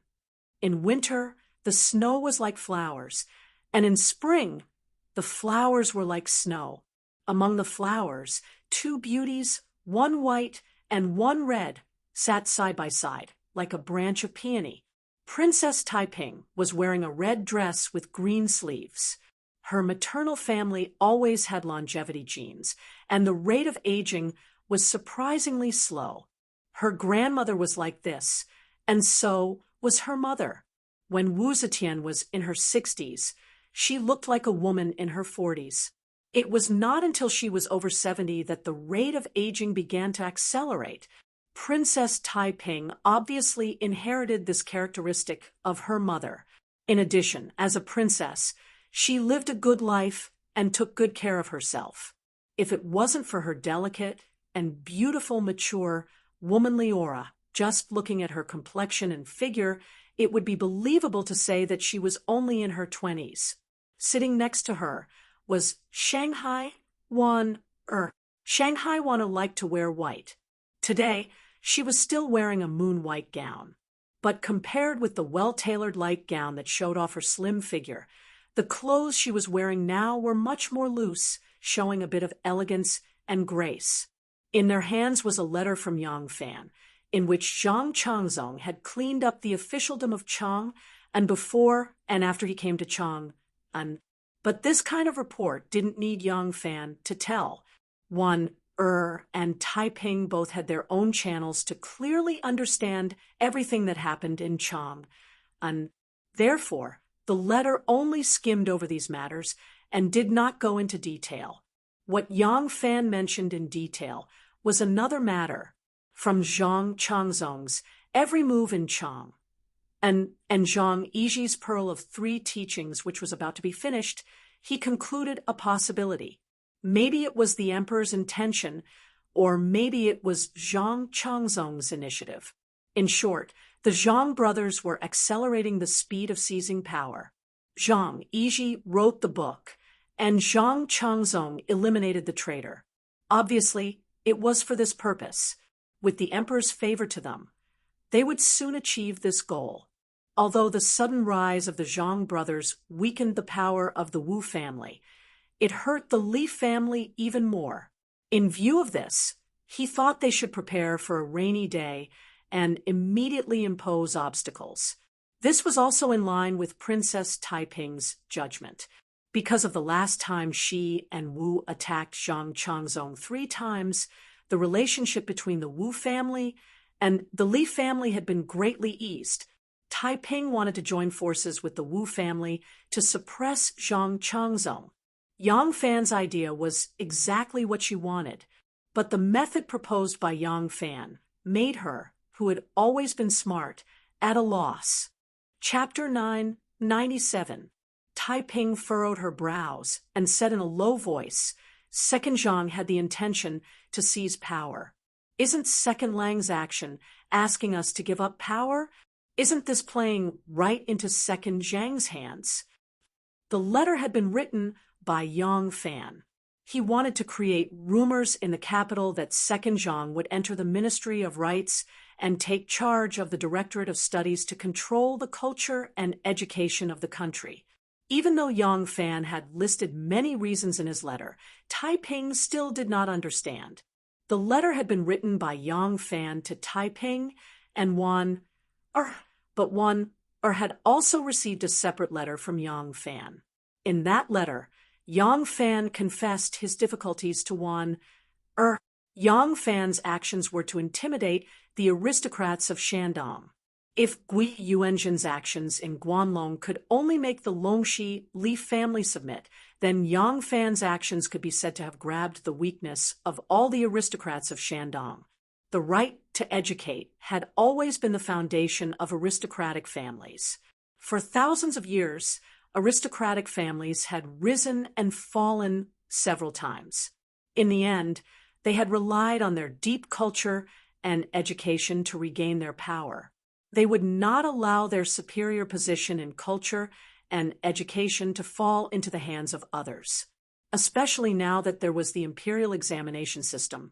If they lost their superior position in culture and education, even if they only had 30 or 50 years, it was hard to say if they could make a comeback. No one dared to take this risk, but Taiping did not know that Yang Fan had used this weapon to intimidate the aristocrats of Shandong. Yang Fan could not tell her of the existence of the succession hall and his identity as the leader of Xianzong. Thus, his motive for doing this was not convincing enough. The task of persuading Taiping could only be given to Wan Er. Shanghai Wan Er thought about it and said, Zhang Yiji's goal in writing books is to become a great master of literature. Through this action, he has built up his reputation in the literary world.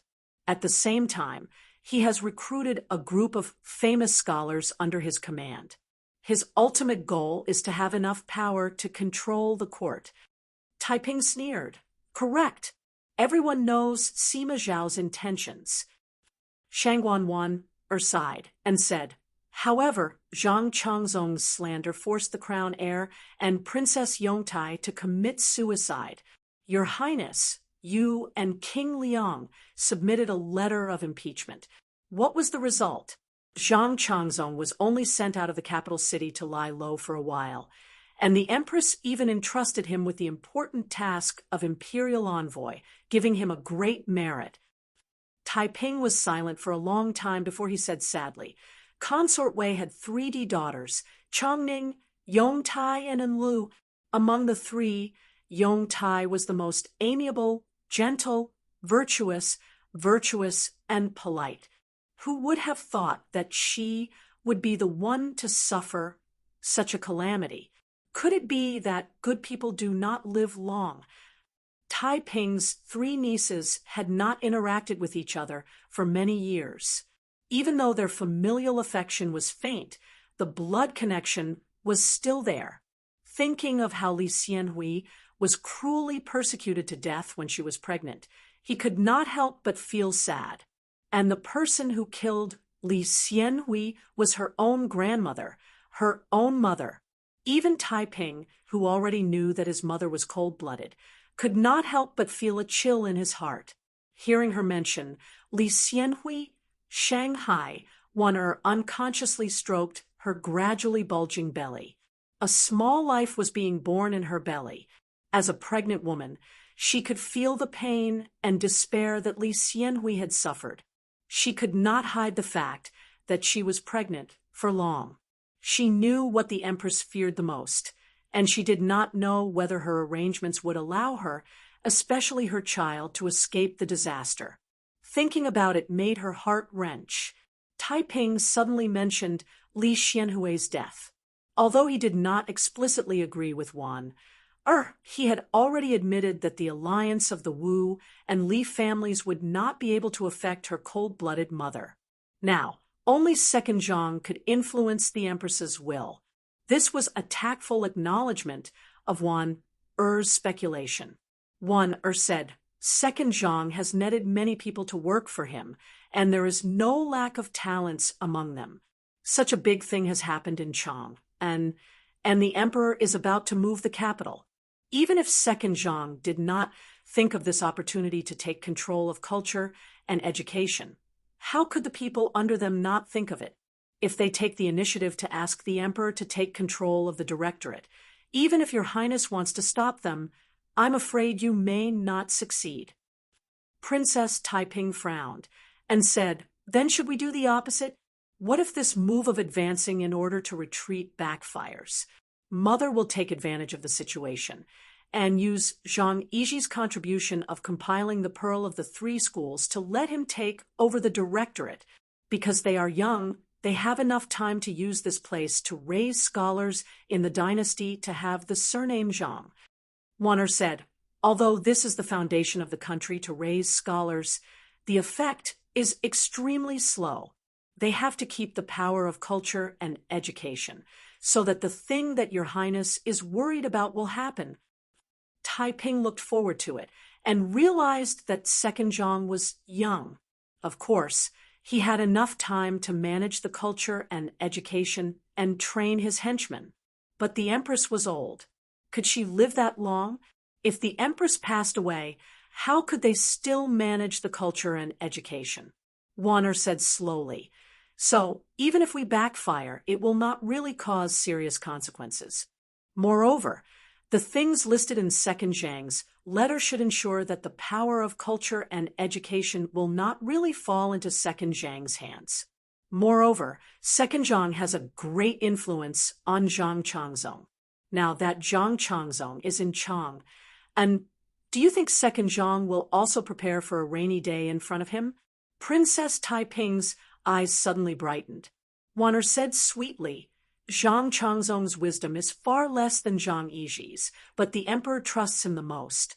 If second Zhang exerts some influence on him, first, the final result of this matter will not be out of our control.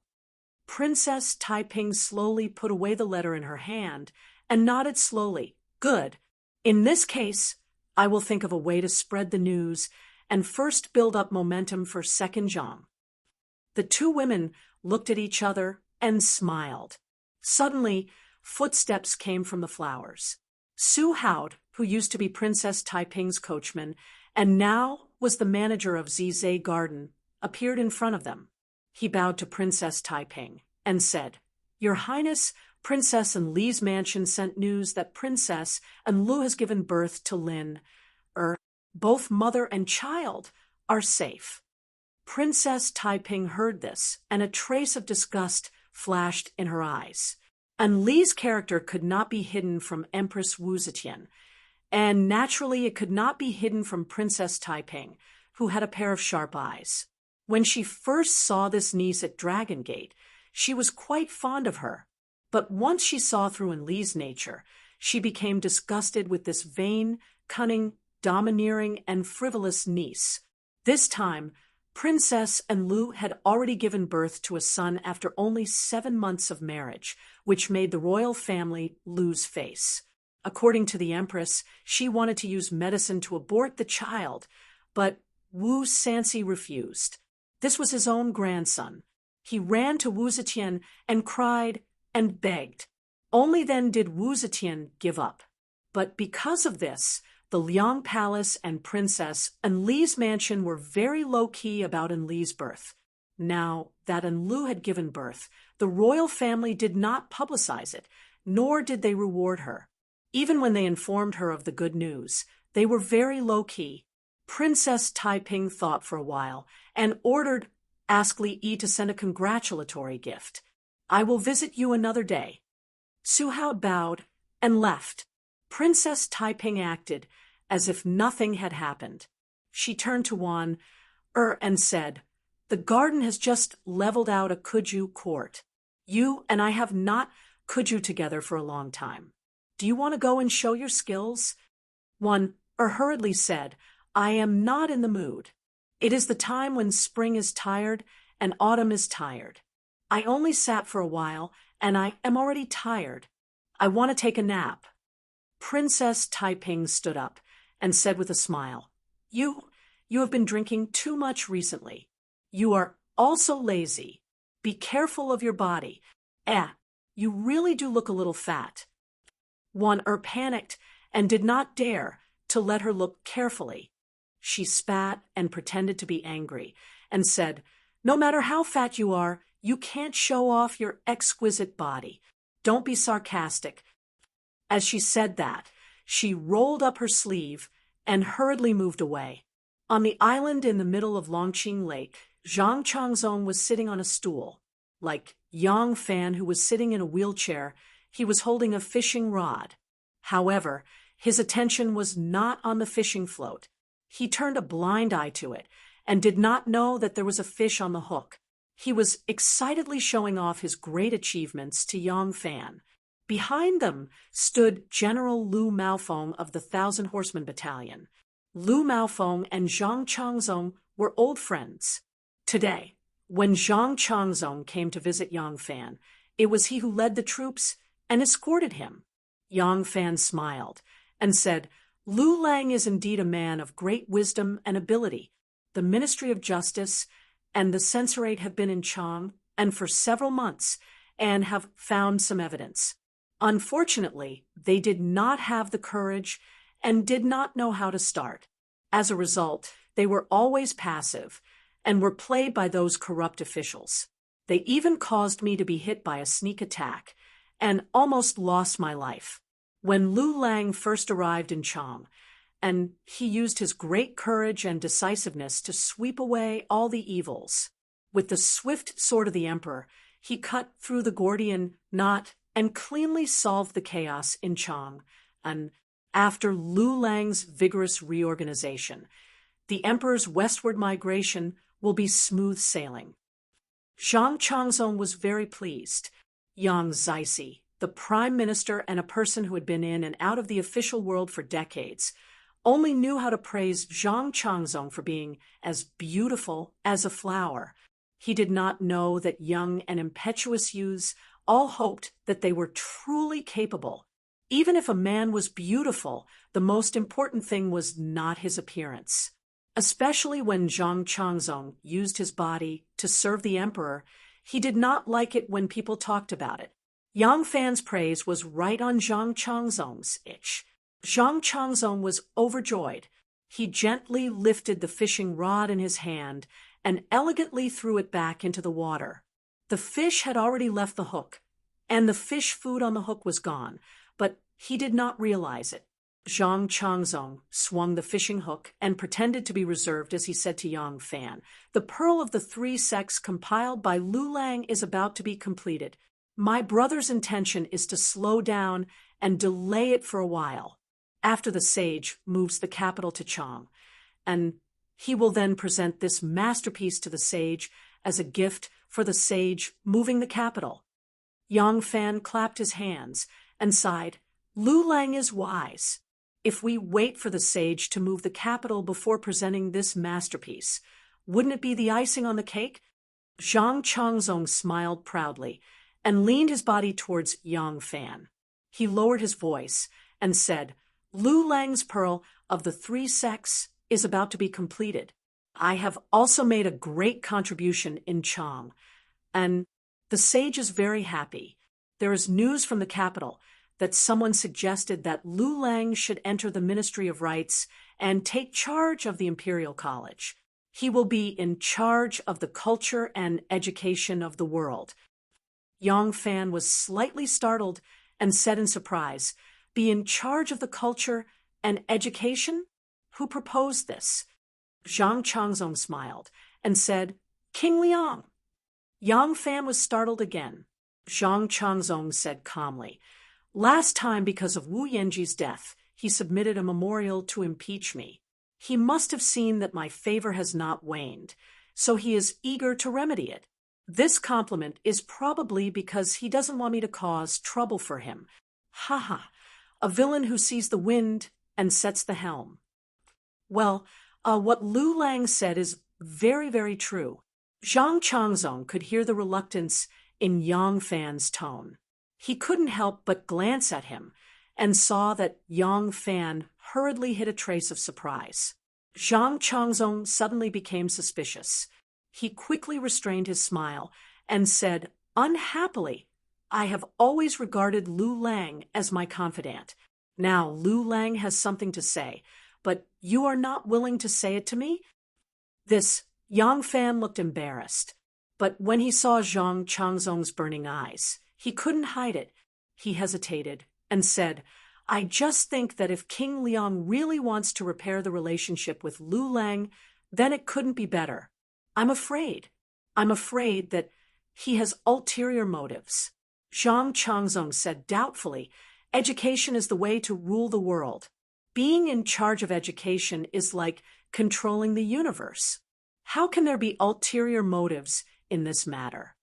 Yang Fan said slowly, "Education is not a day's work. The sage is already old. I'm afraid distant water can't put out a nearby fire." Chapter 998. Zhang Changzong was silent for a long time, thinking quietly. The more he thought about it, the more he felt that what Yang Fan said was reasonable. Was Wu Sanxi really so kind? Although he and Wu Long were favored, Wu Sanxi was already the head of the Wu clan. The empress needed to consolidate the throne. Unless Wu Sanxi rebelled, would she touch him? Did he need to flatter him like this? Yang Fan was right. This was clearly Wu Sanxi's delaying tactic. Not only did he deceive him and Wulong, but he also made him lose his vigilance against him. Zhang Changzong became more and more uneasy as he thought about it. He hurriedly threw the fishing rod away and got up to leave. Yang Fan hurriedly said, "Where is Wulong going?" Zhang Changzong said, "Erlang's words woke me up. I will go back and write a letter to Wulong." I won't be fooled by Wu Sansi. Yang Fan smiled and said, Wulong's temperament is really straightforward. But why do we need to rush this matter? Zhang Changzong doubted. What does Erling mean? Yang Fan said, they are just releasing the news now. They haven't spoken to the emperor yet, right? Wulong and Wulong can wait until they formally ask the emperor for credit before they come forward to refuse. In this way, Wulong and Wulong will be fulfilled. Everyone in the world will know that the two Langjun don't care about power and position. Zhang Changzong was overjoyed. He quickly bowed to Yang Fan and sincerely said, Erlang is farsighted. Thank you for your advice. Zhang Changzong let go of his worries and picked up the fishing rod again to continue fishing. However, with his patience, the fishing rod would be lifted and lowered from time to time. How could there be any fish taking the bait? On the other hand, Yang Fan had a good harvest. In the end, Zhang Changzong could only take the 2 big fish given to him by Yang Fan and bid farewell. Lu Maofeng was chatting with Ma Qiao on the side. When he saw Zhang Changzong was about to leave, he hurriedly greeted him. Seeing the 2 big fish in Zhang Changzong's hands, he reached out and took them. He repeatedly complimented, Wulong is really capable. You actually caught such a big fish. Zhang Changzong nodded reservedly. He couldn't say that he didn't even catch a palm-sized fish. He swaggered his sleeves and walked away. Lu Maofeng took the fish in his hand and handed it to his guard. He bowed to Yang Fan from a distance and said loudly, General Yang, I'm leaving. Yang Fan casually waved to him and said loudly, Zhang Fengchen is well. Escort Zhang Fengchen, Zhang Fengchen. Lu Maofeng loudly and followed and left with Zhang. Holding his chin, Yang Fan looked at Zhang Changzong's departing figure for a long time before letting out a sigh. Gu Zhuting came over with a fish basket in her hand. She was wondering if she should use these fresh fish to make fish fillet or fish soup. Hearing Yang Fan's long sigh, she hastily asked, Lang, is there something on your mind? I said, Yang. I said, Fan. I said, Yang. Tell me, when the Son of Heaven finally ascended to the throne of the Emperor after racking her brains and stepping on a pool of blood, did she feel the same as I do now? Gu Zhuting couldn't help but laugh. Yang Fan looked at her with an unfriendly expression. This is different, Gu Zhuting explained. The Empress was the Empress Dowager. The Emperor was her son and could be deposed at will. In fact, she was the Empress Dowager. She wanted to be the ruler of a nation and leave her name in the annals of history. I didn't want to be a pawn that could be sacrificed at any time. Yang Fan said, Did I ask you this? Yang Fan narrowed his eyes and snorted, Don't lie. Gu Zhuting pursed her lips and said, Honestly, I think you are different from the Empress Dowager. Before she became the Empress, she wanted to be the Empress. Now that she is the Empress, she is afraid of losing the throne. Therefore, she has been scheming and guarding against me. She will kill anyone she suspects. But you are strange. Strange? Gu Zhuting nodded and said, Yes, strange. It wasn't easy for me to get rid of the aristocratic family's control. But now, I don't have all the power. I have so much wealth and manpower, but Lang didn't even blink and gave all the ministries to his subordinates. I can't figure it out. Yang Fan smiled and said, Why can't I figure it out? You have to know that I am different from Shenmu. The hidden sect was founded by Shenmu, so he doesn't have to worry about internal problems. As for me, although I have a group of people who are loyal to me in the hidden sect, my power is limited, and I can't control the whole situation. Although those who would inevitably rise up against me have been eradicated, once the remaining people are enticed by the aristocratic families, they might still have other thoughts of disloyalty. Can I continue killing them endlessly? Some killings are necessary, but blindly killing will only cause people to be disloyal. Our Empress Dowager has killed many people, but what is the result? There are more and more people who have different ideas.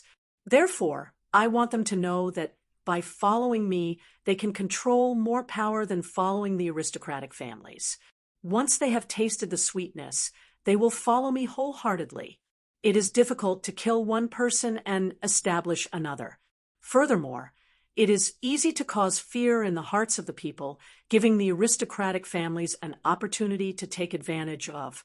However, for every person I win over, the aristocratic families will have one less person. This increase and decrease will be worth it.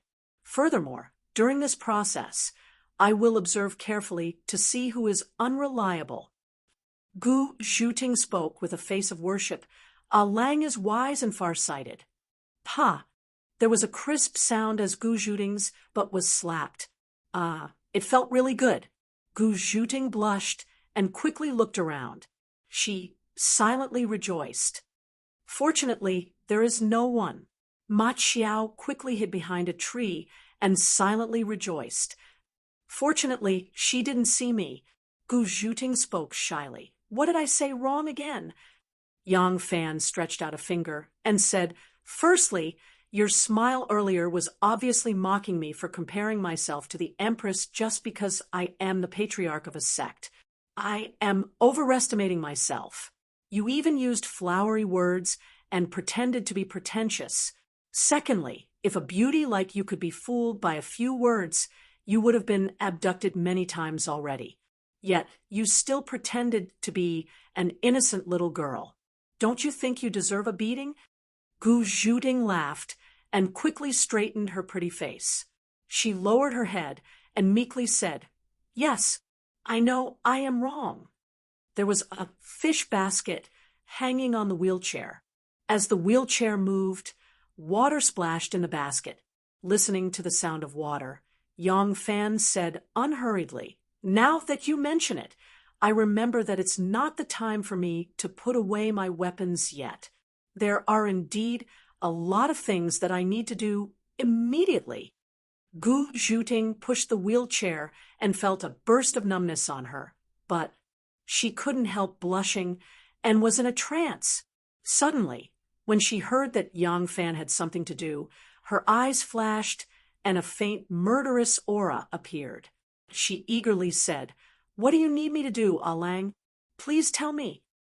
Yang Fan said, You see, with this pond in Longqing Square, the scenery is pleasant and it is the most livable. Before the news of the emperor moving the capital spreads and the land price rises, we must quickly buy a piece of land by the pond and build a big house. It must be at least 3 times bigger than the house in Luoyang. No, 5 times. Gu Zhuting's murderous aura suddenly dissipated. The more Yang Fan said, the more excited he became. We can't just buy a house. We must also buy a shop. Nyonyo is a money grubber. Other than taking care of her children, making money is her greatest pleasure. I must quickly buy a shop in Chang and Dong and Xi'an City. This time, there are many officials and nobles in Chang, and who are unlucky. There must be many who are eager to sell their shops, and the price will not be expensive. We must hurry. Yang Fan excitedly pointed to the distance and said, That place is not bad. Let's buy it there. The place must be big, so that when our sons grow up, we can marry and have children. Then, our family will be able to live there. Gu Zhuting pursed her lips and replied, Yes, I will get someone to arrange it immediately. Yang Fan turned his head to look at her and said with a smile, You go and choose it yourself. Put some thought into it. There will be a courtyard for you. Gu Zhuting's pretty face, which had just regained its color, blushed again. Her shy and happy expression was very charming. Yang Fan could not help but feel his heart skip a beat. He had been eating all kinds of tonics recently and had nowhere to vent his excessive energy. Now, a beauty's shyness actually caused ripples in his heart. Yang Fan tilted his head and said with a naughty smile, "Oh yes, there is one thing that I said to you just now." Gu Zhuting asked curiously, "Which one?" "Lang is talking about buying a shop." Yang Fan shook his head and said, "No, no, no, it's the one before. I told you not to pretend to be an innocent little girl." Gu Zhuting blinked in confusion. Yang Fan coughed lightly and lowered his voice, saying, "If we are in the bedroom, I do not mind you pretending to be like that." In an instant, Gu Zhuting's pretty face turned purple. Yang Fan successfully teased her and could not help but burst into laughter. Inside the house, Guda heard Yang Fan's laughter and quickly came out to welcome him. When he saw the girl, he immediately turned pale with fright. "Why is the sun so hot today? Look at this little sister's face." Shunmu was a womanizer and loved to flirt with women. The consequence of his flirtatious behavior was countless sins that he could not clear. Now, Miss Gongsun Lanji is here to collect the debt. When Shunmu first saw Gongsun Lanji, he was shocked. Unfortunately, he only saw Gongsun Lanji's beauty. In front of her beauty, he ignored her temperament. Based on Miss Gongsun's temperament, even if she married and had children, she would not become a gentle and virtuous young housewife. Aunt Pei has been domineering in front of Mr. Gongsun all her life and only gradually calmed down in her old age. Her only daughter's temperament is even more unyielding than hers. Shenmu dared not imagine how chaotic the house would be if she were to enter his house. However, he could not decisively cut off his feelings. In terms of feelings, this Shi Xiong is fickle and indecisive, far inferior to Yang Fan. As a result, he is now in a passive position. Miss Gongsun sat opposite him and glared at him fiercely, saying, "All right, you originally had a bunch of reasons. Now it's fine, right? The aristocratic families will no longer be able to order you around. Everything will have to be discussed with you. The obvious and hidden schools have also reached an agreement and can live in peace from now on. What other reason do you have to delay the marriage with me?" Shunmu heaved a long sigh. The Xiongnu have not been destroyed. With a kung, Gongsun Lanji unsheathed her sword and placed it on Shunmu's shoulder. Gongsun Lanji glared with her almond-shaped eyes and fiercely spat. "If you dare to say another word of nonsense, I will cut off your tongue." Lan Jinhai rushed in from outside and shouted, "Young master, Abdullah is here." Dressed in a white robe with a black and white checkered scarf on his head, the Abbasid Caliphate merchant Abdullah appeared. Behind him followed a blonde attendant. No matter how tough Gongsun Lanji is, it is not good for her to force a marriage in front of outsiders. With a cold snort, she sheathed her sword and walked out with her head held high. Abdullah repeatedly shook his head, saying, "I have already told you that female slaves can be bought and sold freely, but free women are a shackle around a man's neck." No, it was a sharp longsword. If you like them, you can buy more beautiful and coquettish female slaves and take whatever you want. You should not touch these free women. Shenmu blushed. "All right, I know how to be a wise man in hindsight. Quickly tell me, how did the Shandong aristocrats react when they found out that Second Zhang is going to be in charge of culture and education?" Chapter 9, 99. The waves were sparkling and the willow branches were curling up. Many people appeared on the uneven wasteland beside the Longqing pool. There were craftsmen in short garments and soldiers in military uniforms. Yang Fan was pushed by Gu Zhuting. Along the way, he looked left and right, feeling very comfortable. Judging from the traces left on the ground, there used to be a house foundation here. There should be a few houses here, and there was a big yard nearby. Usually, this kind of yard would be used as a vegetable field by the owner. However, because someone dug a well in Longqing Square and dug the mouth of the spring, it turned into a lake with a radius of 10 hectares. The whole terrain changed because of this, and became uneven. The land Yang Fan bought included at least the area of 10 families who used to live here. He could also see several mud walls that originally separated different families.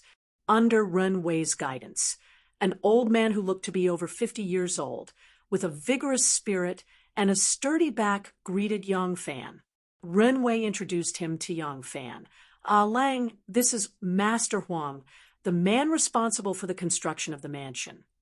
The old man smiled humbly at Yang Fan and said, I'm Huang Yuanbao. You can call me Old Huang. Ren Wei smiled and said, this Master Huang is not ordinary. He participated in the building of the Daming Palace with his master. Now he has inherited all of his master's skills.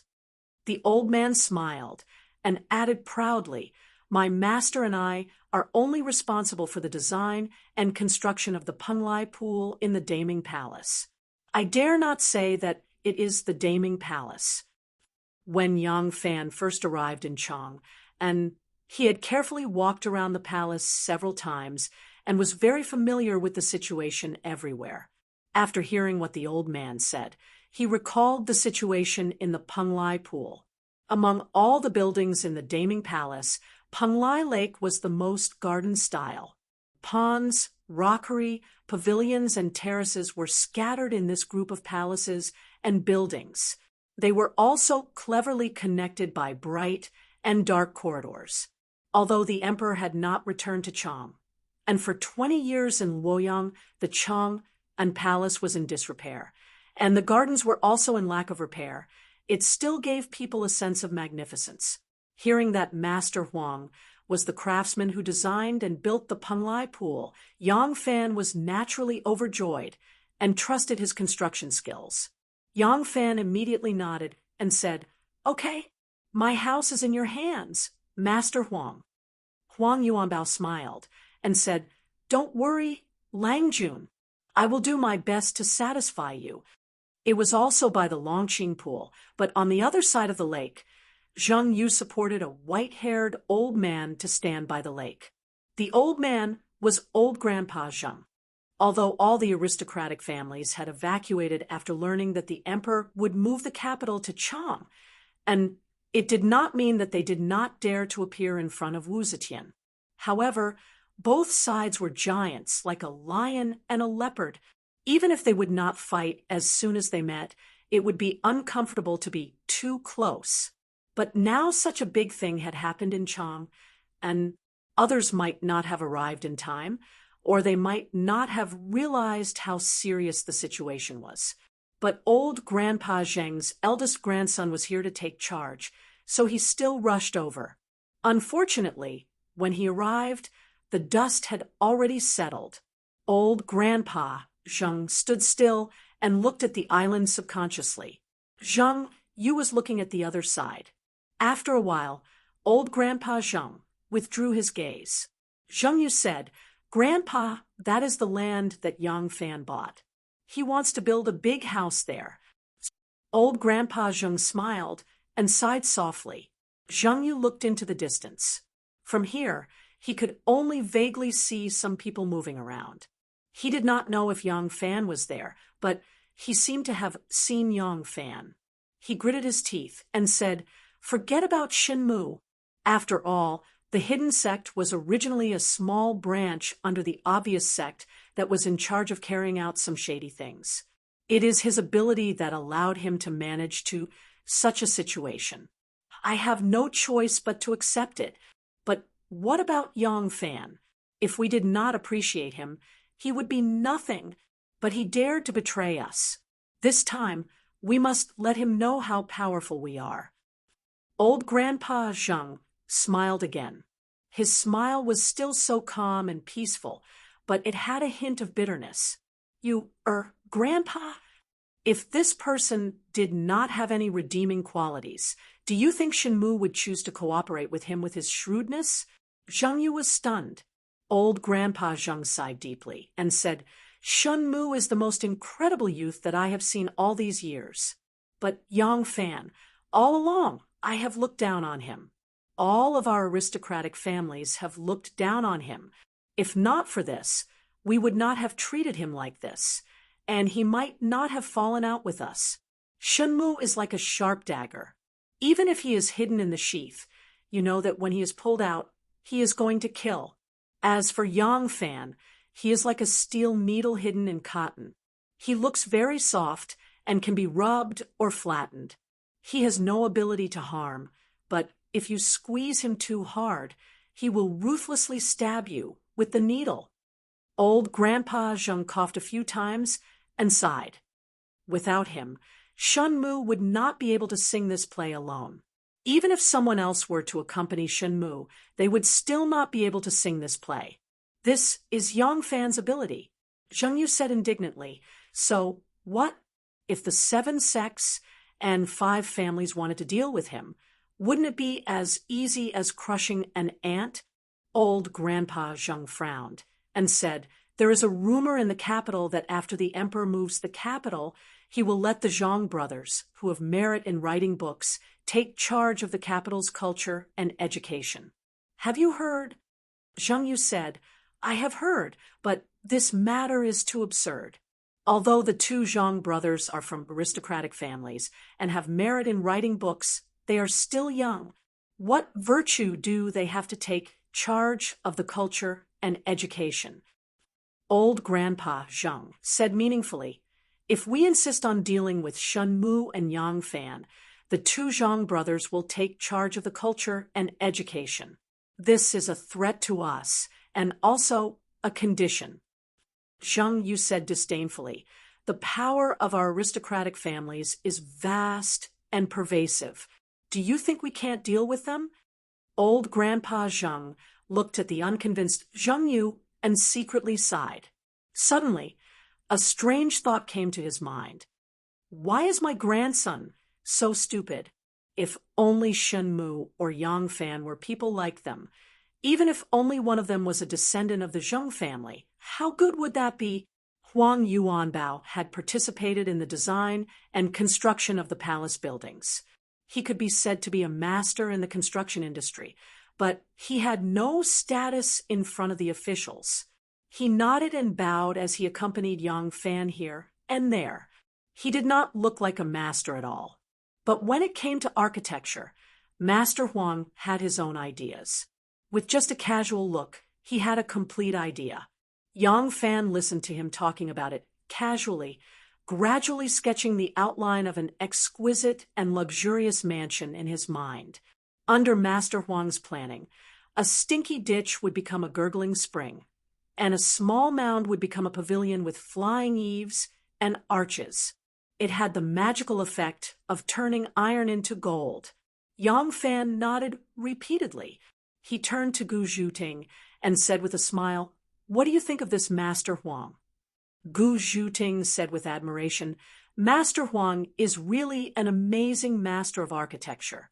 I can't wait to see Yao Lang's new mansion. Yang Fan looked at her with a smile and said, do you want to see the new mansion or your new courtyard? Gu Zhuting blushed. She gave him a charming look but did not answer.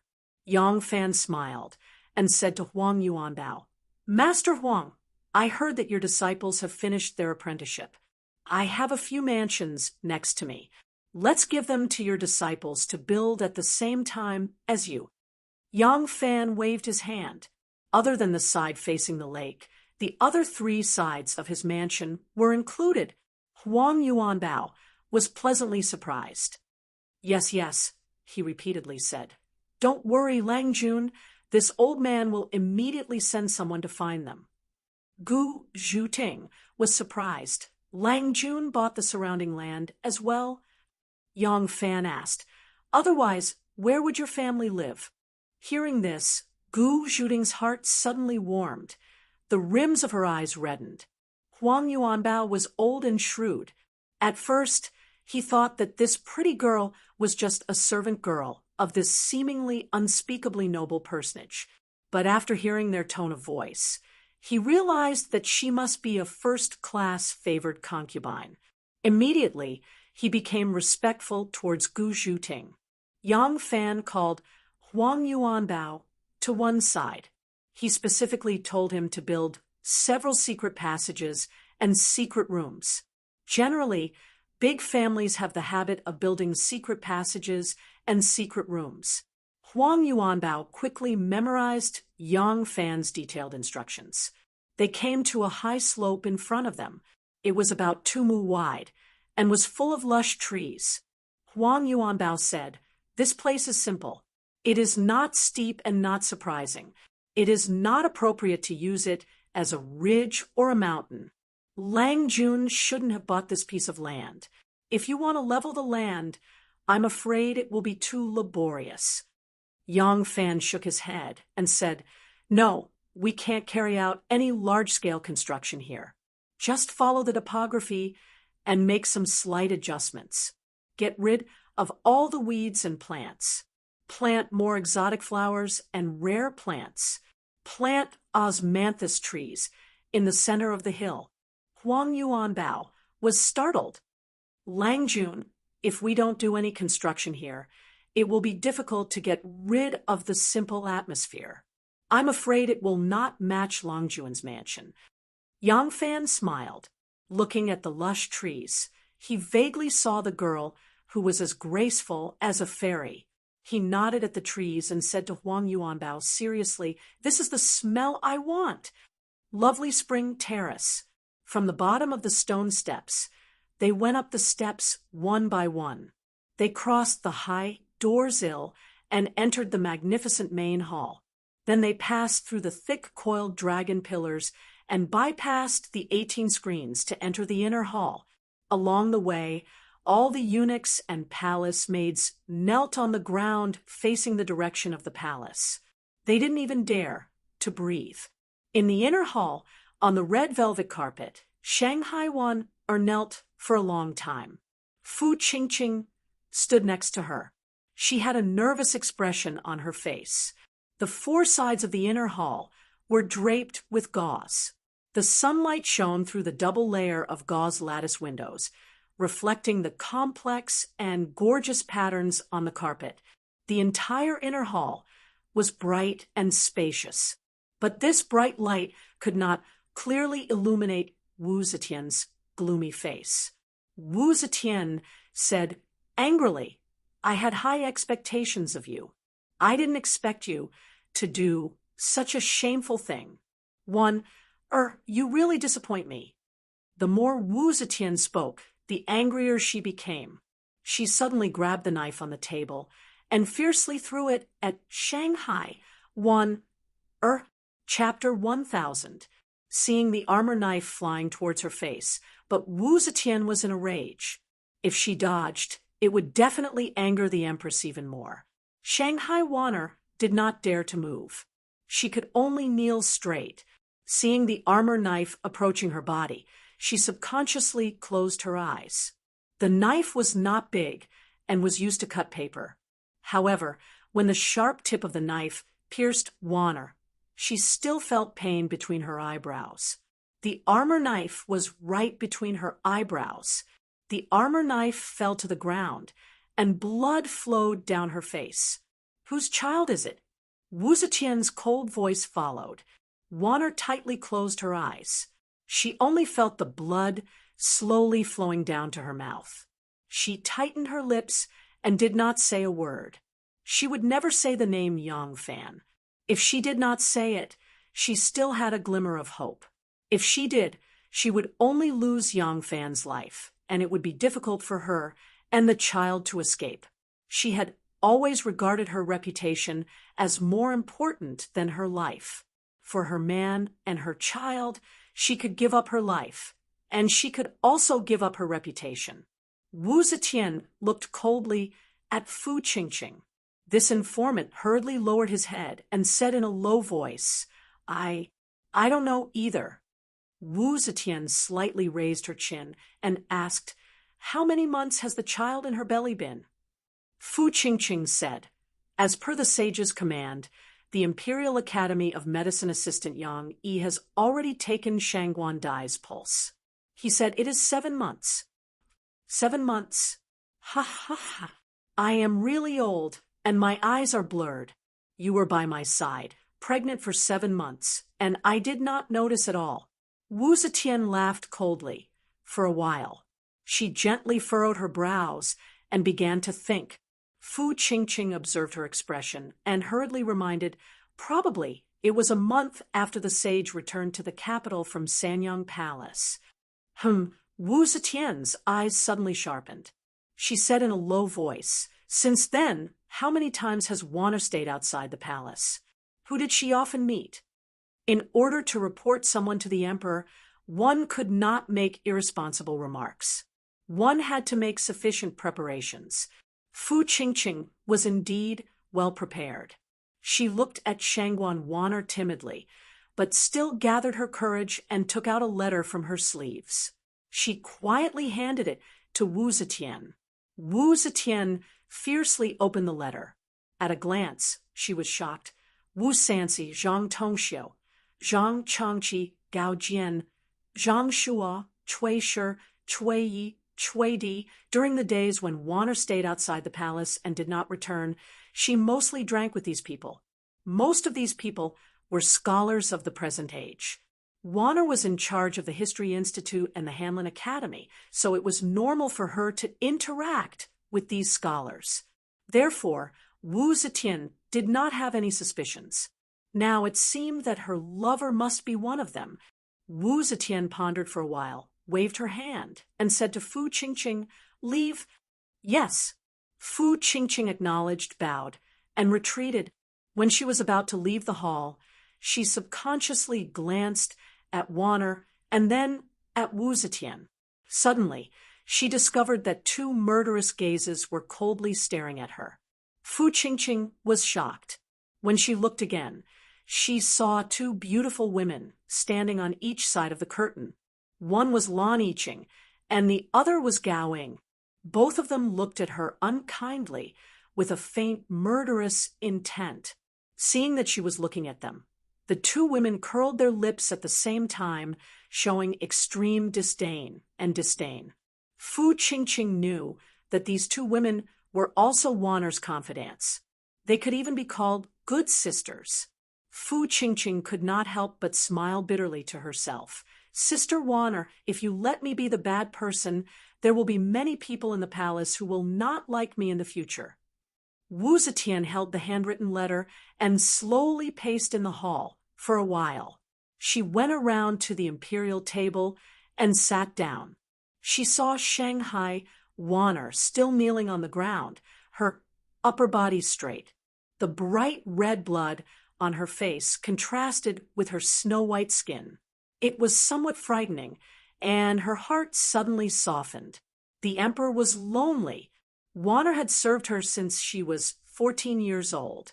She had accompanied her for a longer time than anyone else in the world. How could she not have some affection in her heart? Wu Zetian suppressed the anger in her heart and slowly asked, "Tell me, who is the father of this child?" Wanner gently lowered her head and whispered, "Holy Sage, Wanner. Wanner doesn't know." The anger that Wu Zetian had just suppressed burst out again.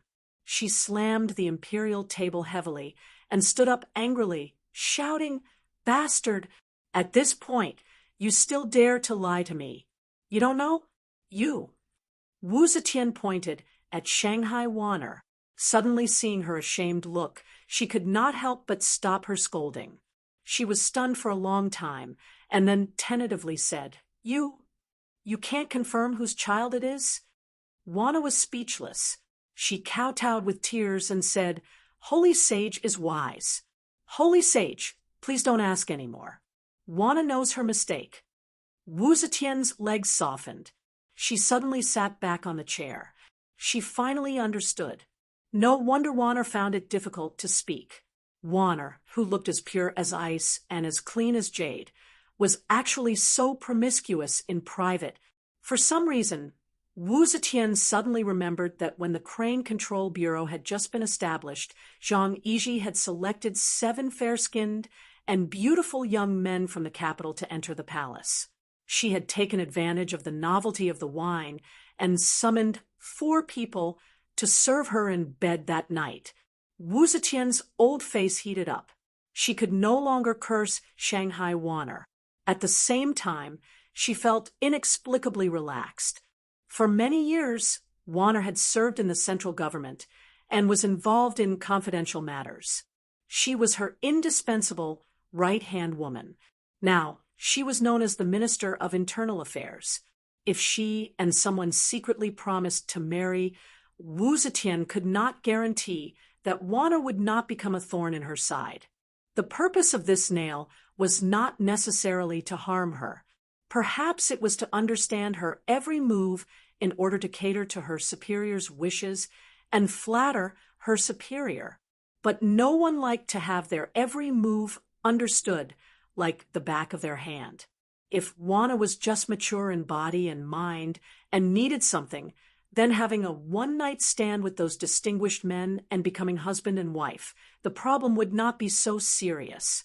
But was Wanner really messed up in private, or was it to cover up the truth? The older Wu Zetian got, the more suspicious she became. Because of Wanner's embarrassed state, she thought of this possibility, but she would not believe everything Wanner said because of this. But what should she do? Like a mother whose daughter was stolen and raped, should she angrily question those people one by one? If this matter spread, the dignity of the royal family would be completely gone. It would be strange if the people did not spread the word that the palace was unbearably obscene. Wu Zetian was very clear about the power of those gossipy women in the village. Back then, she was only 13 years old. Just because she was pretty, wore brightly colored clothes, and liked to go out, she was talked about by many people behind her back. There were many unbearable rumors about her. Once this kind of romantic affair was leaked, who knew how ugly it would be when it was spread by others? How to deal with Wanner was secondary. The most important thing was to find out if Wanner was seduced by someone and became a spy buried by her side. How could he get to the bottom of this without making a fuss? This was the key. After all, Wu Zetian had been in power for many years. Reason quickly took the upper hand. Once she knew what was important, she would not be swayed by emotions. Wu Zetian was silent for a long time. Her tone gradually softened. "This is also my fault. You have been by my side since you were 14. For many years, I have treated you as my confidant, even as my own daughter. But I have neglected that you have already grown into a woman and need a man." Wu Zetian sighed. "I do not want to look into this absurd matter, but I have to think of a way to deal with the aftermath. You should know that if this matter were to be made public, not only will your reputation be destroyed, the dignity of the court will also be lost." Shanghai Wanner hurriedly wiped away the blood on her face and looked at Wu Zetian with surprise. She knew that all the preparations she had made could not arouse the emperor's suspicion and killing intent, but she did not expect that Wu Zetian would forgive her so easily. Shanghai Wanner was ecstatic. She repeatedly kowtowed and said, "Many thanks to the saint's mercy. Wanner will listen to the saint's arrangements." Wu Zetian smiled faintly and said, 7 months is indeed not a good time to abort the child, but there are many national doctors in the imperial hospital. They should not harm your body. Abort the child. You can use illness as an excuse to recuperate for 10 days to half a month. Then you can return to my side. No one will know about this matter." Shanghai Wanner's face changed. She hurriedly shook her head and said, "No, Wanner cannot do it. I beg the saint to have mercy.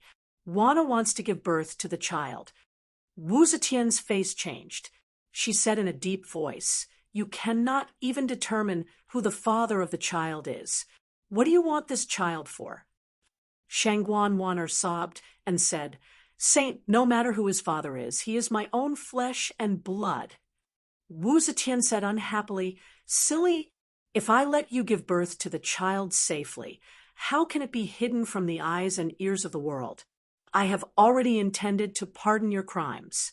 Don't push your luck." Shanghai Wanner said, "I would rather blame myself. Even if I am demoted to a servant by the saint, I only ask that the saint allow me to give birth to the child." Wu Zetian waved her sleeves and said, "Summon the imperial doctor." "No, saint, I beg you." Shanghai Wanner hurriedly walked a few steps and knelt in front of the imperial table. She said in a hoarse voice, "Saint, Wanner has received the guidance of the saint and the care of the saint. In Wanner's heart, the saint is a ruler and a mother. I do not dare to disobey the saint's words. But this child is my flesh and blood. He is my flesh and blood. If the saint wants to kill this child, I will hate you for the rest of my life." It was likely that no one in the world had ever said such words to Wu Zetian. At least in her memory, no one had ever said such words to her. She looked at Wanner with a strange gaze and said in a deep voice, "By my side, you are below one person and above millions of people. You are willing to give up everything that I have given you just to protect this child?" Shanghai Wanner raised her head and said resolutely, "I have come to the world this time. I also want to be a woman, to be a mother. I beg the saint to grant my wish." Shanghai Wanner kowtowed to the ground and did not get up again. Wu Zetian narrowed her old eyes and looked at her quietly. Her face was like an ancient well without any ripples, like a cold lake that would not melt for 1,000 years. After a while, Wu Zetian said, "If you want to protect this child, your glory, wealth, power, status, and everything else must be given up. For the dignity of the royal family, including your freedom, I can allow you to give birth to the child, but you will be imprisoned and cut off from the world. Are you willing?" Shanghai Wanner heard that there was still room for negotiation. As long as she could protect her child, she did not have to worry about anything else. She kowtowed again and said, "The saint is merciful. Wanner is willing to accept it." Wu Zetian stared at Shanghai Wanner, and her eyes gradually softened. She had never taken family as a big deal, so she could not understand this kind of person who could give up everything for their children. She said, "That is just a lump of meat that has not been born. It is not even a living person." In her view, if someone took the risk to pursue Shanghai Wanner, their goal must be the power in her hands. Otherwise, there were so many beautiful women. Who would take such a big risk to have an affair with someone close to the emperor? And Wanner was the same. If she harbored disloyalty and coveted the power that she gave her, how could she give up this opportunity that she gave her? Therefore, although Wu Zetian seemed to be tolerant, there was already a hidden killing intent. If Wanner conveniently accepted her suggestion, then she must kill Wanner, even if she killed the wrong person. Now that Wanner was willing to give up everything in order to give birth to the child, Wu Zetian believed that she was harmless to her. Somehow, Wu Zetian suddenly thought of her eldest daughter. It was in the 5th year of Yong Hui. She was a pink and cute baby. In the blink of an eye, almost 50 years had passed. She thought that she had long forgotten the daughter, who would never grow up. But now the image of her daughter clearly appeared in her mind, and her anger was completely gone. After a long silence, Wu Zetian's peaceful but somewhat hollow voice sounded in the hall. Leisurely, Wanner, draft the decree. Officially announced to the world that I will move the capital to Chang'an this year. Wait for Shanghai Wanner to go to Chang'an first and prepare for the relocation of the capital with Minister Fengchen Zhang Changzong. Shanghai Wanner looked up in surprise. Wu Zetian continued, Gao Ying, Lan Yiqing. The 2 internal guards who had been standing by the curtain bowed and said, Yes, Your Majesty. You 2 escort Wanner to Chang'an. Ask Zhang Changzong to arrange a secret, safe, and inaccessible place for her. Shanghai Wanner understood and kowtowed with joy. Wanner thanks the sage for your kindness. Wu Zetian grabbed the dragon head crutch and left the imperial desk. When she walked to Shanghai Wanner, she put the dragon head crutch on the ground and left without saying a word. Chapter 1001. The spring rain was like oil as it pattered against the black roof of the boat. The ripples on the water came one after the other, appearing and disappearing. Amidst the misty rain, a white curtain seemed to be drawn between the world and the sky. The boat was anchored on the water. There was a large umbrella at the bow of the boat. Under the umbrella was a little red clay stove with a burning fire. A large fish that Yang Fan had personally caught was being stewed in the pot on the stove. The milky white fish soup boiled, and the thick fragrance could not be dispersed. In the cabin, Gu Zhuting knelt in front of the low table and used a spoon to gently stir a bowl of fish soup. The bowl was a coarse earthenware bowl used by fishermen. It just so happened to cater to the simple and unsophisticated atmosphere of a picnic on a small boat in the drizzle. Only, when paired with that pair of soft and slender white hands, there was a kind of beauty that was a feast for the eyes. She sprinkled a handful of finely chopped emerald green coriander into the milky white fish soup. The thick fish fragrance immediately turned into an even more appetizing aroma that seeped into the heart. Yang Fan sat opposite her and leaned against a thick cushion.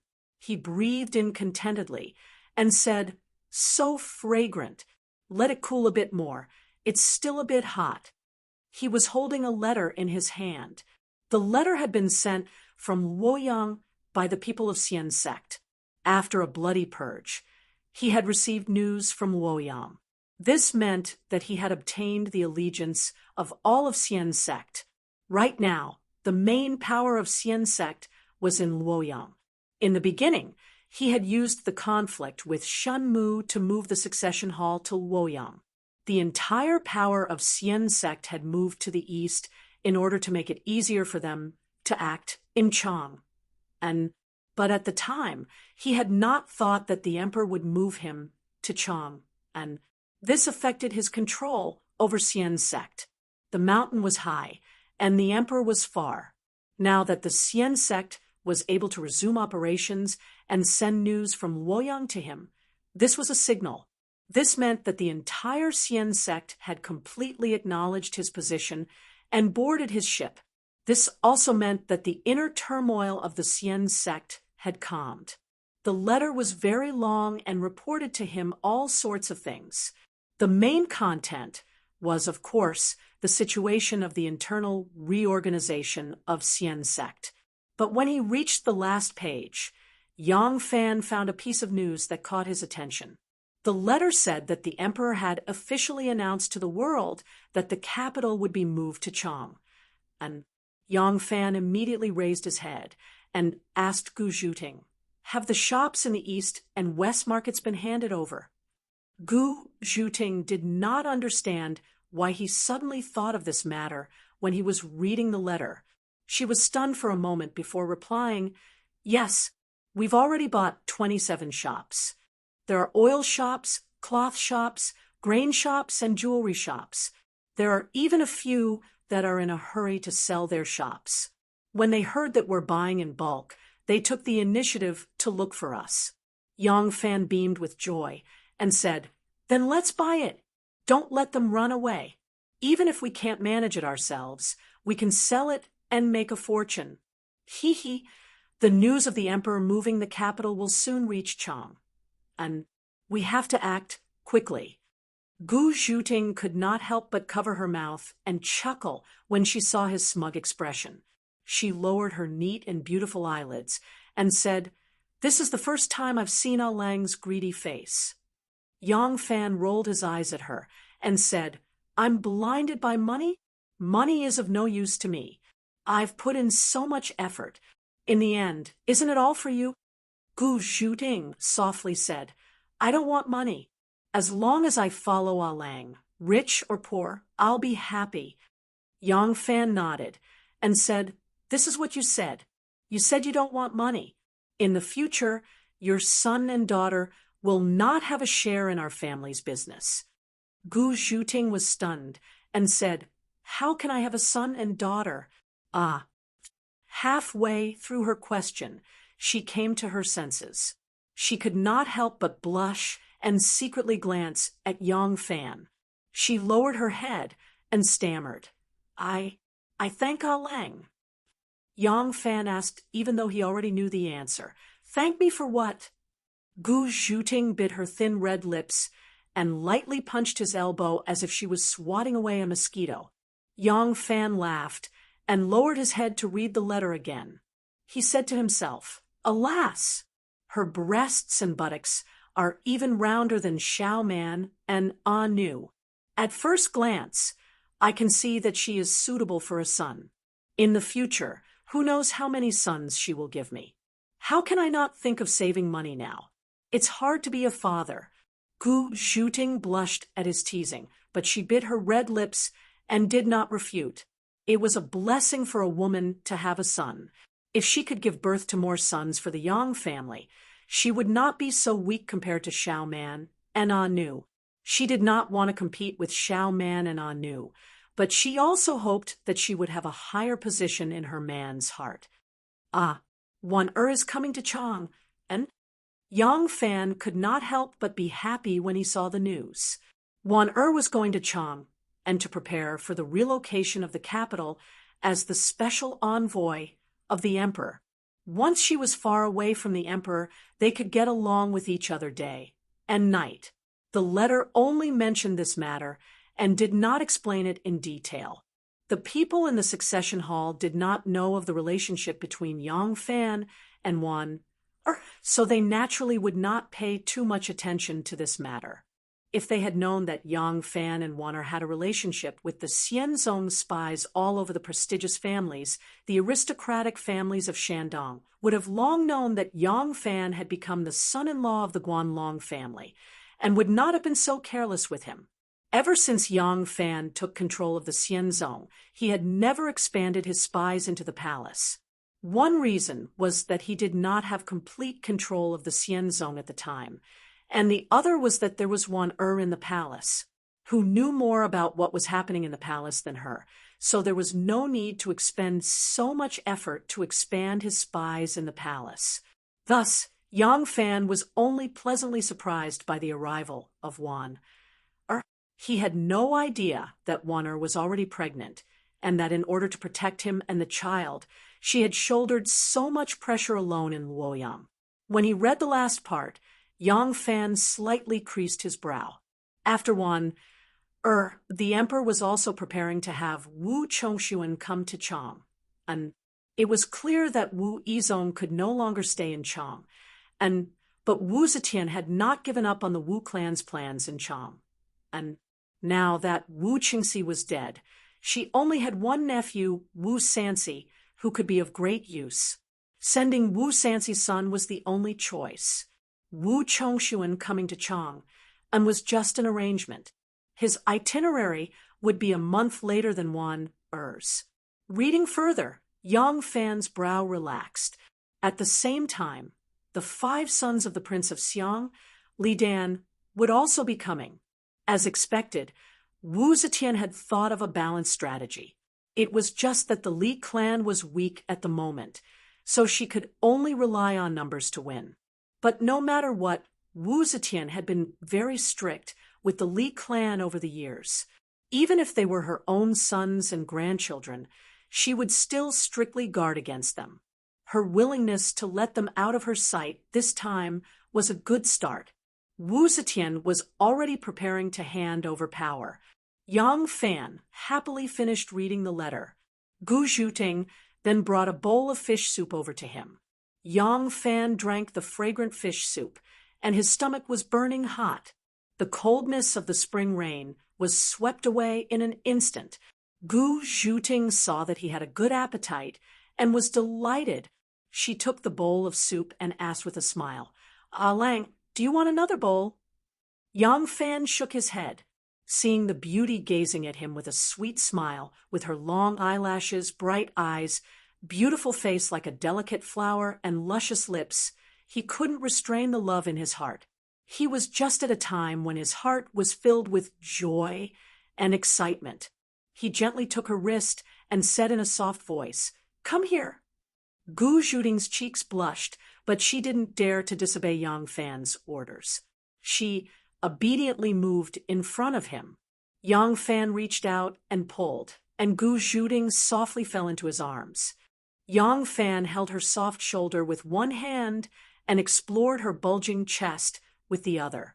Yang Fan's 5 fingers gently moved, reaching into her lapel, grasping that soft and smooth ball of soft jade that was as tight as silk and satin. His fingers lightly moved the bright red cherry on top of the jade peak. Gu Zhuting immediately shivered, hurriedly closed her eyes, like a docile and obedient kitten. It was difficult for this 13-year-old heroine who was able to sneak into the heavily guarded area to assassinate a prefecture's military governor to be manipulated by Yang Fan's pair of big hands. Gu Zhuting felt that the back of her waist was being poked by an incomparably hard pillar. She reached out to touch it, and was so scared that her face turned pale. She almost jumped up in fright. Unfortunately, she was held in Yang Fan's arms and was unable to move. With this thought, the demon-conquering treasure pestle immediately displayed its supernatural power, as if it was the giant pillar of Dubhe in front of the gate of heaven. Gu Zhuting only felt that the back of her waist was being pushed by an incomparably hard pillar. She stretched out her hand to touch it, and was so scared that her face turned pale. She almost jumped up in fright, but unfortunately, she was held in Yang Fan's arms, unable to move. Gu Zhuting didn't dare to struggle, but she was afraid that she would break Yang Fan's wound. She blushed and pushed his big hand away, saying in a sweet voice, "Ah Lang, we're on the ship," Yang Fan said, "with the sky as our house, with the boat as our couch, with the rain as our curtain, with only you and me. Isn't that just right?" Gu Zhuting's starry eyes were intoxicated by Yang Fan's bowl of romantic intoxication. Her body softly fell down, her cheeks were hot, and her breathing quickened. It was obvious that she was going to let Yang Fan do whatever he wanted, but she heard a hoarse voice shouting in the wind and rain, "Erlang! Erlang! Beta Persei! Ah, Erlang, is that you over there?" Yang Fan angrily stopped. He heard that voice persistently shouting, "I'm here. Your most sincere friend, Abdullah Shaman bin Aziz bin Hakam, is here. Erlang, praise Allah, the scenery here is really beautiful." Gu Zhuting bit her lips. Suddenly she giggled, but she immediately held it back. Her pretty face blushed, but there was a trace of mischievous smile in her eyes. Yang Fan resentfully let go of her, got up, and walked out of the cabin. It had been 4 months since he was injured. His injury was almost healed. Gu Zhuting was afraid that he would catch a cold, although her hands and feet were weak, and she was a little guilty. She still hurriedly picked up the oil paper umbrella and chased after him. Yang Fan bent down and walked out of the cabin. The oil paper umbrella immediately opened and held above his head. Yang Fan looked up and saw a small boat sailing in the misty rain. A boatman wearing a straw raincoat and a bamboo hat was steering the boat. A boss was standing at the bow of the boat with an umbrella shielding Abdullah from the rain. "Ah, Erlang is really here." When Abdullah saw Yang Fan, he immediately beamed with joy. When he turned to look at Gu Zhuting, he couldn't help but stare blankly. Gu Zhuting's blush had not faded. She held the umbrella with one hand and brushed her hair unnaturally with the other. That kind of gentle and beautiful amorous feeling made Abdullah very excited. He touched his chest and recited in a moaning tone, "If you are my friend, please help me leave her, because once I love, I can never recover. If you are a prophet, please help me get rid of her magic, because once I am addicted, I can never extricate myself. She is like a blue wave. I look at her and sink, sink, sink, sink, because I can't swim." Bang! Yang Fan's injury had not recovered, but he could still jump 2 steps. Yang Fan was already unhappy that Abdullah had disturbed his happy occasion. Now that he heard Abdullah flirting with his woman in front of him, He purposely used some force when he stepped onto the boat. The boat was lifted by Yang Fan's big foot, and Abdullah cried out and fell into the lake. Abdullah desperately pulled his arms and shouted, "I can't swim." Yang Fan squatted down and said with a smile, "You are still so poetic." Abdullah gulped down a few mouthfuls of water and howled miserably, "I really can't swim." Yang Fan leisurely said, "I told you that I am very stingy. I can't swim." Abdullah frantically waved his arms. Sink, sink, sink, sink, because he couldn't swim. Chapter 1002. Amidst the misty rain. A boat without an awning and a boat with a black awning, one in front and the other in the back, resembled two little fishes swimming freely on the rippling surface of the water as they swam towards the lakeside. The boatman of the awning boat took off his shirt, revealing his tanned muscles as he wrung the water out of his clothes. Abdullah leaned against the side of the boat and muttered with his last breath, "You men from the Central Plains really can't take a joke." Yang Fan had no intention of reflecting on his actions and snorted, "You entered the village, but did not follow the customs. You deserve some punishment." Gu Zhuting was holding an umbrella for Yang Fan. She pursed her lips and smiled adorably. Ah Lang stood up for her because he cared about her. Not every woman would be so valued by her man. In today's dynasty, concubines could be used as gifts to others or to entertain guests.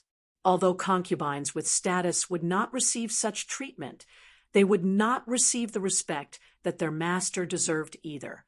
Abdullah was Shunmu's general, and Yang Fan were important partners. Today, Abdullah was punished by Yang Fan just because he expressed his admiration and did not say anything unbearable. Gu Zhuting's heart was filled with sweetness. There were people waiting on the shore. A quick glance revealed that there were no less than a dozen of them. All of them were wearing straw raincoats and bamboo hats, standing ramrod straight. Among them were Abdullah's personal warriors, experts sent by Shunmu to greet Yang Fan, Ren Wei, and a few of Yang Fan's personal attendants. Yang Fan furrowed his brows. Why did Shunmu choose such bad weather to meet us? Abdullah climbed up from the boat and crossed his arms. His face was a little green. He was not afraid of the heat, but he was very afraid of the cold. That dip in the lake had chilled him to death. Abdullah shivered and said, "I did not deliberately choose such a day. It just so happens that it is raining today." Yang Fan smiled faintly. When the sharp bow of the boat was about to touch the wooden pier, the boatman tapped the bamboo pole lightly. The boat swung its tail like a fish and gently touched the shore on its side. Abbas, who was steering the other boat for Yang Fan, knew how to push the boat, but his skill was very average. He did not know how to swing the boat when it reached the shore, and the tip of the boat crashed straight into the shore, causing him to stagger. With Yang Fan's current condition, he could already walk, jog, and practice martial arts in the morning without any problems. Therefore, he could already ride a horse. However, Shunmu still sent him a carriage. It was a very wide carriage pulled by 4 horses. Abdullah climbed into the carriage in a flurry and said to Yang Fan with his teeth chattering, "Please wait a moment, let me change my clothes." After a while, a pile of wet clothes was thrown out. Then Abdullah walked out of the carriage with his chest and stomach puffed out. The drenched chicken became a dog again. Abdullah invited Yang Fan to get on the car. As soon as Yang Fan boarded the car, he felt that the car was not as light as it looked. He gently buckled the car against the wall. Listening to the sound, it was indeed made of iron plates. The wheels rumbled, and the carriage was escorted out of Longqing Lane by dozens of knights. Gu Zhuting took out a silk handkerchief and gently wiped Yang Fan's rain-soaked cheeks.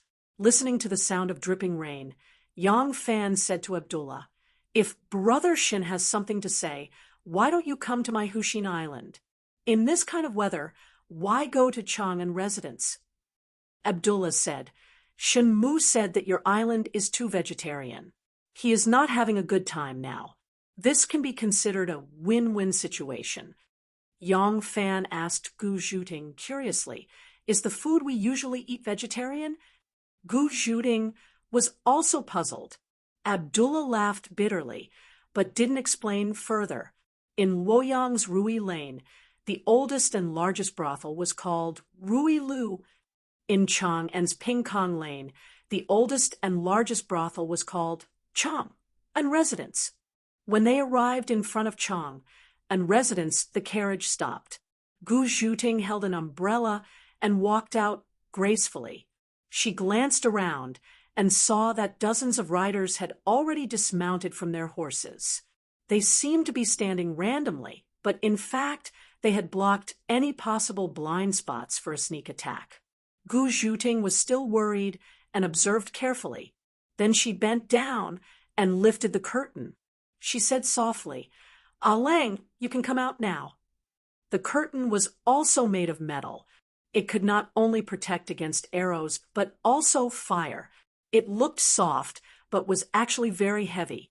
Gu Zhuting did not need much effort to lift it. Yang Fan nodded and walked out. Yang Fan had never been here before. Now that he saw Chang'an residence, he could not help but exclaim in admiration. White walls, black tiles, flying eaves and arches. Compared to Luoyang's Rui Lane, this place seemed to lack a bit of cosmetics. But it looked very grand. If he did not know that Chang'an's Pingkong Lane was like Luoyang's Rui Lane, a place where fireworks gathered, Yang Fan would have thought that this was a grand academy. The bricks on the entrance were exquisitely carved. There was a couplet on both sides, and 3 big words in the middle. It was Chang, on residence. Ren Wei had already put down his foot. Yang Fan had no time to look at it and walked down. Abdullah came out after him, and his little attendant, Abbas, hurried forward to help him. This Chang'an residence was the largest brothel in this area. Its business was very prosperous, but it was daytime, and it was raining. There should not be many customers. Yang Fan stood at the entrance and did not see any customers coming in or out. There was not even a waiter to welcome them. When he walked in, he still did not see anyone. Yang Fan then realized that this brothel had probably been booked by Shen Mu today. In Chang, on residence, there was a cluster of fresh flowers on one side and a stretch of bamboo on the other. There was a chessboard under the willow and a stone table by the water. The courtyard was deep and the environment was elegant. Abdullah led Yang Fan through a gourd door and a flower rack. There was another long corridor with 9 bends. There were girls leisurely walking down the corridor and watching the rain. Seeing them come over, the young ladies smiled like flowers and curtsied, but they didn't swarm around them or act coquettishly. It made them feel as if they were bathing in the spring breeze and felt extremely comfortable. At the end of the corridor, there was an exquisite 2-story embroidery building. Abdullah signaled to Yang Fan. Yang Fan turned to Gu Zhuting, Ren Wei, and the rest and instructed, "Wait downstairs." It was not appropriate for him to bring Ren Wei and the rest to the brothel for a banquet. It was not like they were looking for a fight or a negotiation. Gu Zhuting was his personal guard and a girl. It was not a problem for her to go upstairs. But Yang Fan had already regarded her as his woman. It was even more inappropriate to bring her up. Yang Fan was meticulous. Gu Zhuting knew what he was thinking and agreed obediently. She put away the umbrella and entered the building with Ren Wei and the rest. Yang Fan went up the stairs and walked along the carved railings. He saw a large hall in front of him. The hall was decorated with flowers, but it did not appear luxurious or tacky. Instead, it had a kind of appropriate magnificence. Shen Mu was sitting behind a table with 2 beauties on his left and right. Their eyes were like green jade, and their hair was like a pair of golden fists. Impressively, they were two extremely enchanting and beautiful Huji. One of the two Huji took food, and the other fed wine. Shenmu's hands were busy with the two beauties, but he did not stop eating and drinking. Yang Fan laughed. Brother Shen is hugging two beauties on each side and drinking wine with the beauties. How satisfying! Shenmu laughed and let go of his hands. His eyes were slightly tipsy, but he did not lose his shrewdness. He smiled at Yang Fan and said, "You and I have worked hard. Why are we here? Now that we have succeeded, we should enjoy it. Come, come, come. Please sit." When Yang Fan heard him say succeeded, his heart was moved. He slowly sat down at the table opposite Shenmu and asked, "They are willing to give in?" Shenmu smiled. "Yes. Yesterday, Zheng Yu accompanied the Zheng family's great-grandfather to see me." As Shenmu spoke, he patted the two Huji's plump buttocks and signaled them to leave. The two beautiful Huji's cheeks were flushed from his touch. Obviously, they were aroused. They thought that they were about to have sex with him, but did not expect that when Yang Fan came, this seemingly affectionate but actually heartless guest immediately chased them out. When the two girls' big blue eyes glanced at Yang Fan, they could not help but have a trace of resentment. Yang Fan's scalp went numb from their stares. "Shenmu and I are not brothers or heroes. Why are you looking at me like that?" The two Huji retreated, and the hall was suddenly empty. Only then did Yang Fan realize that Abdullah did not follow them. He had stopped at the entrance of the building, and now there were only him and Shenmu upstairs. The curtains on the four walls were gently blown by the wind, bringing with it a trace of moisture from the spring rain, making people feel a bit melancholy. But Shenmu seemed to be in high spirits. He drank another mouthful of wine and said, "The succession hall is now in the hands of the two of us." When this happened, they had already lost the courage to break off with us. Moreover, we have given them hope. Even if they are unwilling, they know that if they choose to cooperate with us, their loss is far smaller than breaking off with us. Moreover, even though we have cheated them, we are sincere in cooperating with them. They also understand this. If this is still not enough to make them willing to give in, once the news of Second Zhang being in charge of education spreads, they will have no choice but to seriously consider it. Ha ha! Even though we cannot afford the loss, we are willing to throw caution to the wind. They can afford the loss, but they do not dare to use decades or hundreds of years of degradation as the price. This is called the barefooted are not afraid of those who wear boots. It is indeed good news. Yang Fan smiled happily. He poured a cup of dragon paste wine and raised it to Shenmu. Even though he knew that reconciliation was the wisest choice for the aristocratic families, he could not be at ease if he did not receive accurate information. These days he had bought a house and gone sightseeing. It seemed that he no longer had any scruples. In fact, he had deliberately put on an act. Only now did his taut heartstrings finally relax. Shenmu smiled and raised his cup, clinking it with him from a distance and draining it in one gulp. He then stared at him and said, "What do you plan to do next, Erlang?" The two of them had already communicated many times. Moreover, they had done such a big thing together. There was no need to be tactful or probing. Thus, Shenmu went straight to the point. The current situation between the two of them was like two allies who had chosen to advance and retreat together in battle. As for how to divide the fruits of victory, that was already decided before the victory. There was no need for further discussion. However, the strategy to be adopted after the victory could not be discussed in advance. Because victory was victory, defeat was defeat. If they lost, they would suffer a crushing defeat. If they won, they would seize power. There was nothing to discuss. However, there were too many variables in how far the war would go, how much damage would be caused, and what the final outcome would be. There was no way to plan in advance.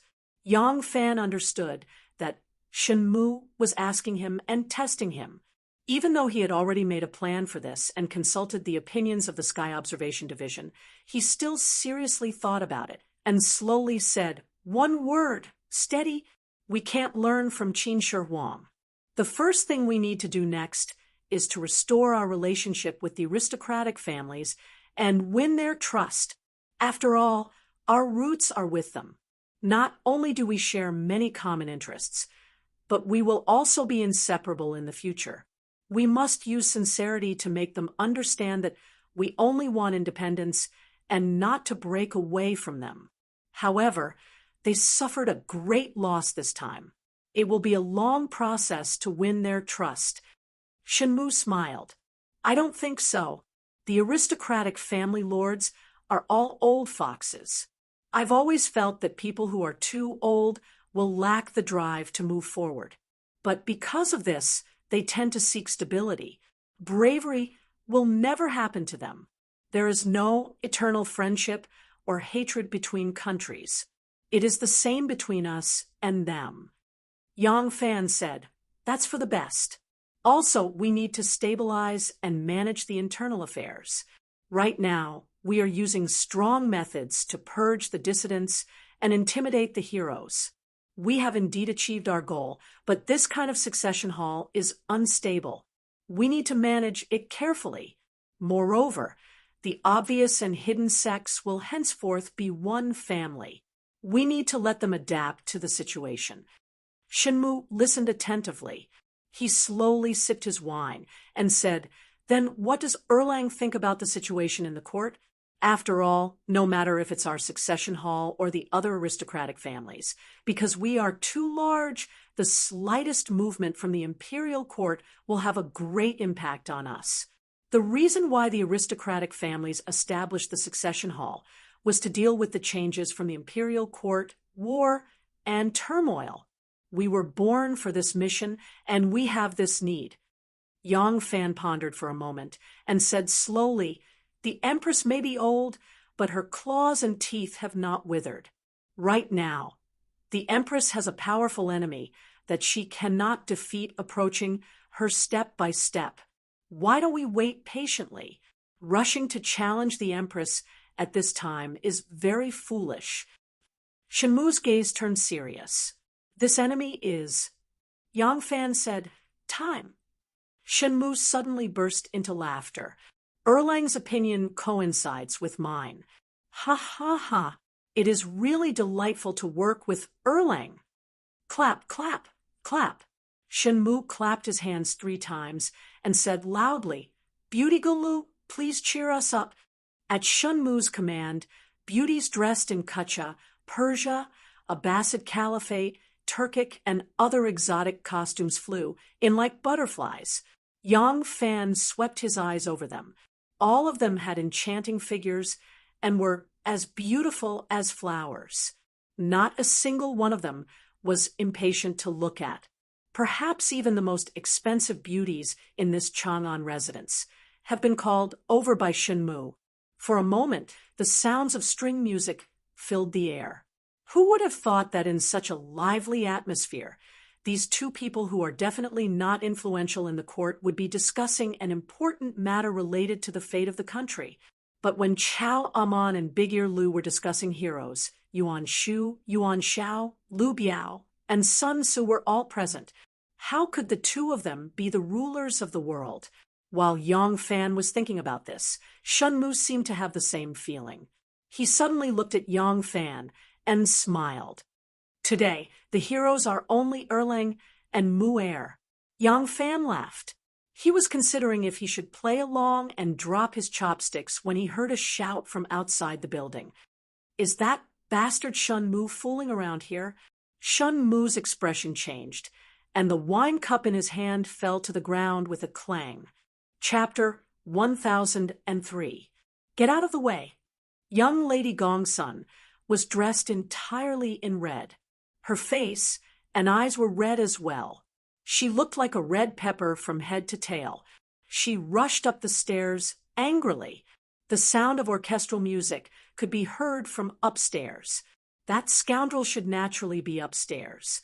The people from the hidden sect didn't dare to stop her.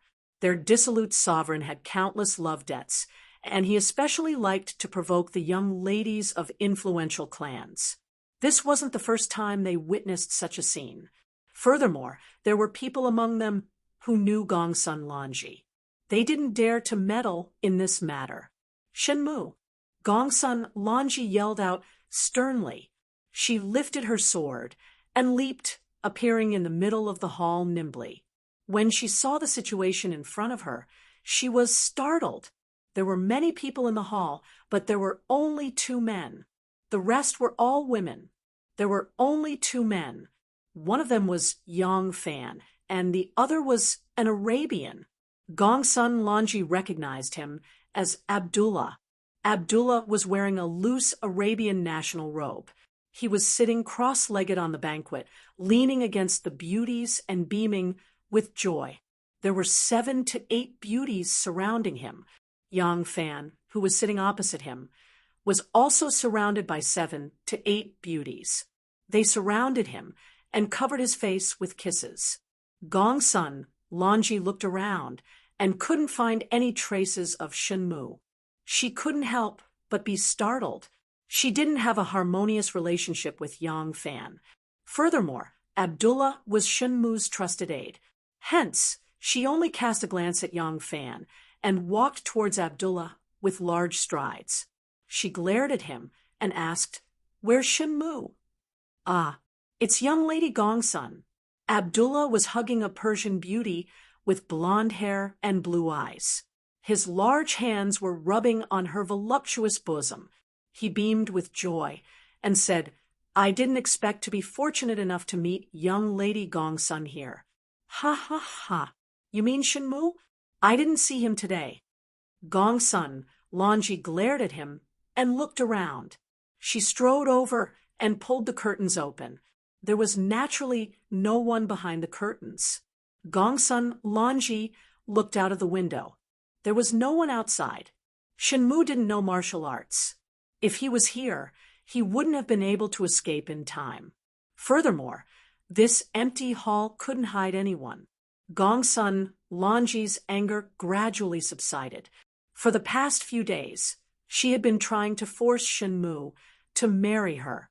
However, Shenmu had rejected her at first and then disappeared in the end. This made Miss Gongsun so angry that she almost died. As a female martial arts fanatic, Gongsun Lanji had a lot of prestige among the Chang and Rangers. She issued an order to arrest her fugitive husband. The Chang and Rangers all joined in to help him gather information. Today, Yang Fan went to Pinkong Lane in the rain. Because it was raining, there weren't many pedestrians. Someone discovered his whereabouts and told Gongsun Lanji. Gongsun Lanji knew that Yang Fan and Shenmu were a pair of scoundrels. However, she also knew that Yang Fan had always been clean and self-respecting and rarely appeared in romantic places. She immediately suspected that it was Shenmu who invited him. Thus, she hurried over. Who knew that it was Abdullah here? Gongsun Lanji saw that Shenmu was really not here. Her jealousy disappeared, and her anger gradually subsided. She wanted to turn around and leave. Yang Fan held a beauty in his arms and said lazily, "Miss Gongsun, listen to my kind advice. A woman should act like a woman.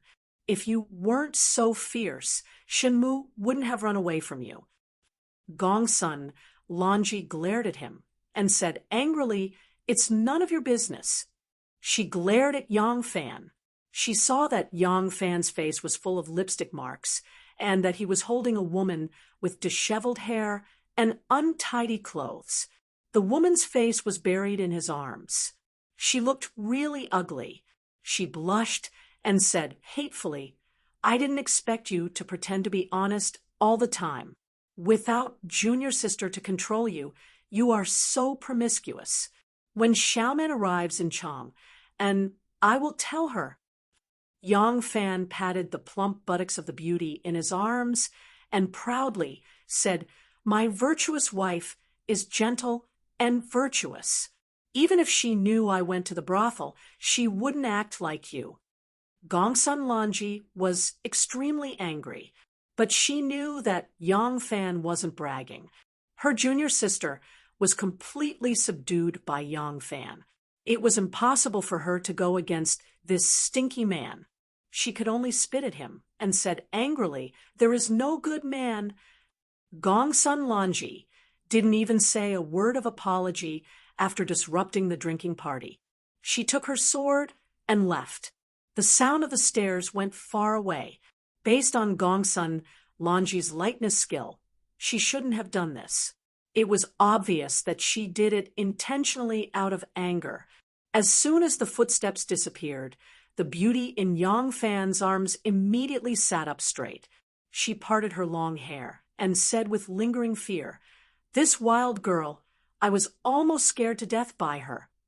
Yang Fan shook his head disapprovingly and said, "Miss Gongsun is good in other aspects, but her temper is really unbearable. Brother Shen shouldn't have provoked her." Shen Mu took off the woman's gown draped over his body and shook his head, sighing, "What's the use of saying all this now?" Yang Fan looked at him and said, "Why? Don't tell me you've already—" Shen Mu replied, "I haven't." Yang Fan was curious. "Since you didn't harm her body, why can't you end it?" Shen Mu leisurely let out a long sigh and said, "She is deeply in love. How can I bear it?" I waved my sword and cut off the thread of love. Yang Fan unhappily said, "What a pitiful person. There must be something hateful about her. I'm leaving. I can't be bothered to see your irritating face." Shen Mu said, "It was not easy for me to escape today. Why are you leaving just like that?" Yang Fan said, "If you want to seek pleasure, don't you still have Abdullah to accompany you? Since Miss Gongsun has already left, are you still afraid that she will come back?" After giving the order, Gu Zhuting immediately went upstairs to fetch Yang Fan. Actually, Yang Fan's injuries are more or less healed, and there is no need for her to take such care of him. But how can Gu Zhuting be at ease? Gu Zhuting saw that Yang Fan's face is full of lipstick marks and quickly took out a handkerchief and wet it with water from the basin at the corner of the wall. She carefully wiped it off for him before helping him up by his arm. Shen Mu saw Miss Gu's gentle and virtuous appearance and thought about himself, Yang Shuirao, Li Qiqi, and Gongsun Lanji. None of them are easy to deal with. He could not help but exclaim in envy, "Look at Erlang. He taught his women so well. Why is it that none of my women are as gentle and obedient as him?" Abdullah said with a smile, "There is a saying in my place. Female slaves can be bought and sold freely, but free women are the shackles around men's necks. I have told you this before, but you did not listen and insisted on provoking these women that you should not provoke. Now, you know what is troubling you?" Shen Mu hurriedly asked with a thirst for knowledge. "Then does the saying in your place say that once a man is shackled, how can he undo it?" Yang Fan boarded the carriage.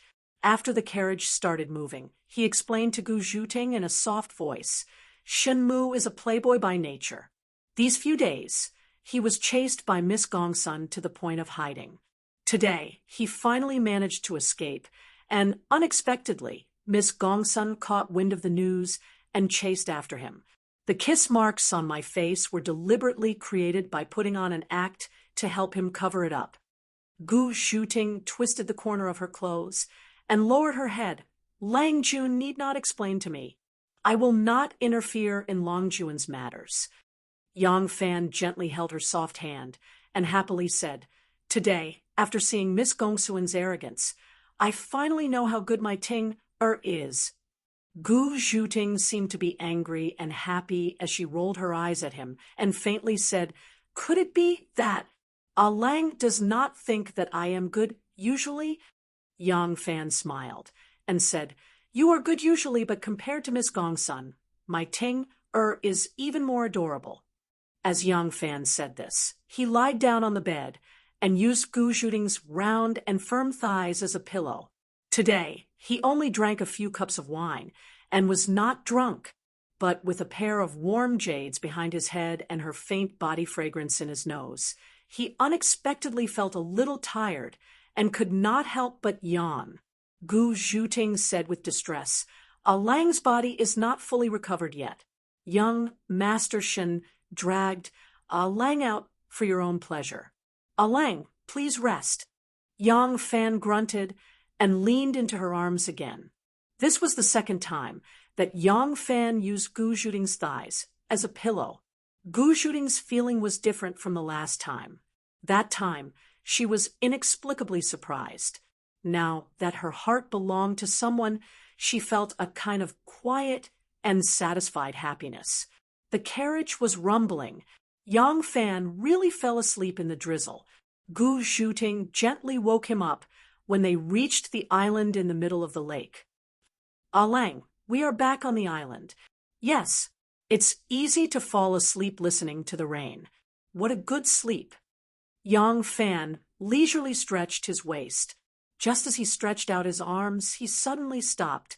From the angle he was lying, he could hardly see Gu Zhuting's pretty face. What leaped out in front of him was a pair of jade peaks that stood proudly and trembled. Yang Fan involuntarily wrapped his arms around her slender waist, raised his body, buried his cheek in her soft breasts, and took a deep breath. Oh, Lang! Gu Zhuting was at a loss because of Yang Fan's sneak attack.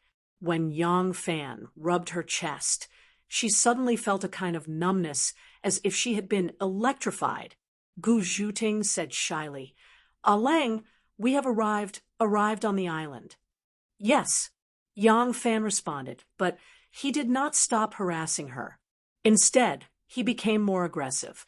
Gu Zhuting clearly felt that her body was getting hotter, her breasts were getting firmer, and her breasts were getting harder. Gu Zhuting was ashamed and scared. Why was Lang becoming more and more unscrupulous? Yang Fan was a mature and strong man. It had been a long time since he had been intimate with a woman. Moreover, during this period of time, he was not busy with official business. Instead, he spent every day cultivating on the island in the center of the lake. At the same time, he was constantly nourishing himself with all kinds of heavenly treasures.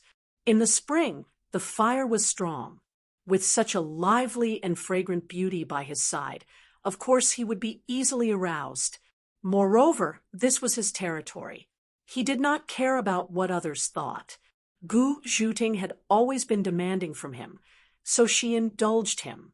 However, Gu Zhuting could not suppress her embarrassment. The Tang Empire was an open society, but she had grown up in an aristocratic family with strict rules. Deep down, she was an extremely traditional woman. She could not accept this, but she did not have the courage to oppose Yang Fan. Because she was too traditional, once her heart belonged to someone, obedience to her man was deeply rooted in her bones and became a kind of instinct. Lang. She could only beg in a low voice. Yang Fan let go of her. Although his desire was like a tide at this time, he still cared about Gu Zhuting's feelings. He could hear the embarrassment in Gu Zhuting's voice. He whispered in Gu Zhuting's ear, then go back first. But when we get back, don't look for excuses. Today, you can't escape. Gu Zhuting's body went limp as he bit her ear, and his hot breath blew on her face. Now, she just wanted him to get off the carriage so that no one would find anything strange. So she just nodded with a red face. At this time, she heard someone laughing loudly outside the carriage. Ha ha, Erling is back. I have been waiting for you for a long time. Yang Fan's eyes stared blankly. I have so many brothers. Why didn't I know? Chapter 1004. As soon as the curtain was lifted, Yang Fan saw Du Guyu's high-spirited, smiling face under the dripping eaves. The ones who benefited the most from the turmoil of Chang, and were, of course, Wu Zetian and the obvious and hidden sects who plotted behind the scenes and used Wu Zetian's hands to achieve a great victory. But other than them, there were many others who benefited from it, and the Dugu family was undoubtedly one of them. Of course, the benefits they obtained were not directly reflected in political power. Shun Mu and Yang Fan had consciously prevented them from getting too involved in the struggle for power, which would only complicate the situation in the future. But the economic benefits and the rise of the large families would inevitably have a negative effect on politics. The power and influence they possessed had greatly increased compared to before. This was an objective fact. Yang Fan and Shun Mu had no choice but to let it develop. Yang Fan and Shun Mu, who were born in the commoner family, instinctively did not want to see the large families monopolize power and influence the politics of the court. Logically, they also understood that being born in the commoner family did not necessarily mean that the officials would be honest. The children of the commoner family were not necessarily more talented than the children of the large families. Thinking that only based on class had always been foolish. And in the past and present, even if the millennium-old families were gone, the political families would still exist. They might not have existed for 1,000 years, but they still had influence over several generations. As long as the structure of the family, kinship, and society did not change, as long as humans still had emotions, such things could never be avoided. Yang Fan and Shun Mu were not arrogant enough to think that they could sway it. This was simply the most basic emotion that originated from humans. If you had the power and resources that others did not have, would you invest them in your own children? Would you wholeheartedly cultivate them, support them, and hope that they could go higher than you? Shun Mu and Yang Fan were both smart people. Knowing that they could not go against the natural order, they would not act against it. Instead, they would adapt to it. Moreover, they still needed the support of the Guanlong families, especially since the emperor was about to move the capital. Guanzhong was the foundation of the Guanlong families. After 7 or 8 generations of operation, their power was deeply entrenched. Even the imperial power could not uproot them. An appropriate division of benefits was the only choice. Dugu Yu was very happy. Originally, the Guanlong families were in dire straits. Because the Dugu family had chosen to cooperate with the more powerful Shandong aristocratic families, they retained more strength than the other Guanlong families. However, the Shandong aristocratic families had existed for 1,000 years and had formed their own system. He had always been excluded. After choosing to cooperate with Yang Fan, he finally got what he wanted. Now, the Shandong aristocratic families, considering that the emperor was about to move west, had almost lost all their power in officialdom and would not be able to recover without decades of effort. So they began to lower their stance and frequently contact the native Guanlong families, strengthening their cooperation.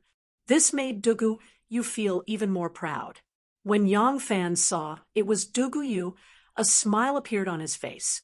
His feet were already in place, and the fine rain was already like silk. Yang Fan did not wait for Gu Zhuting to hold an umbrella for him before quickly walking down. Pulling on Dugu Yu's arm, he said cheerfully, "Brother Dugu, you've come. Why are you waiting under the eaves? My courtyard is full of rough people who do not know how to treat guests. Brother Dugu, please do not blame me." Gu Zhuting was worried that the bright red on her face would be seen by others. She was also worried that her hair and clothes would look disheveled, so she hid in the car and carefully tidied herself up. As a result, she fell behind Yang Fan. It was only when Yang Fan pulled on Dugu Yu's arm and walked shoulder to shoulder to the living room that she slowly emerged from the car. Rin Wei and the others seemed to be very busy. They either had focused expressions on their faces or hurried footsteps. Although Gu Zhuting didn't know what they were busy with, no one looked at her. Gu Zhuting couldn't help letting out a sigh of relief. This time, Duguyu had come to see Yang Fan on behalf of the Guanlong family. He wanted to clarify some intentions and finalize some details with Yang Fan. At the same time, he also wanted to know how to react to the olive branch extended by the Shandong aristocratic families, and to understand the opinion of this powerful ally, Yang Fan. Right now, Chang was in troubled times. Everyone was very sensitive, and the slightest movement would attract attention. Therefore, the Guanlong family could not make a big deal out of contact with Yang Fan. Because Duguyu had long been in contact with Yang Fan, and even Lu Chechen knew about this, it was perfectly justifiable for him to visit Duguyu. That was why the Guanlong family had given him this task. Yang Fan had just returned from Shenmu's place. His views on the current situation and future plans had already been approved by Shenmu, so he was confident in his reply to Duguyu. Many of the Guanlong families had been anxious to understand the bottom line and attitude of Duguyu, and now they all received a clear answer from Yang Fan. The Guanlong family was still waiting for news from Duguyu. The Shandong aristocratic family's influence in Guanzhong had been wantonly purged and were at their weakest. The Guanlong family was very anxious to occupy the empty space they had vacated. Now that they had confirmed the news, Duguyu was anxious to go back and discuss with the Guanlong families, so he immediately bade farewell to Yang Fan. "Brother Dugu, please wait." Yang Fan called out to Duguyu. After a moment's thought, he said, "This little brother still wants to trouble elder brother with one thing." Duguyu sat back down and happily said, "There is no trouble between us. Erlang, feel free to speak your mind."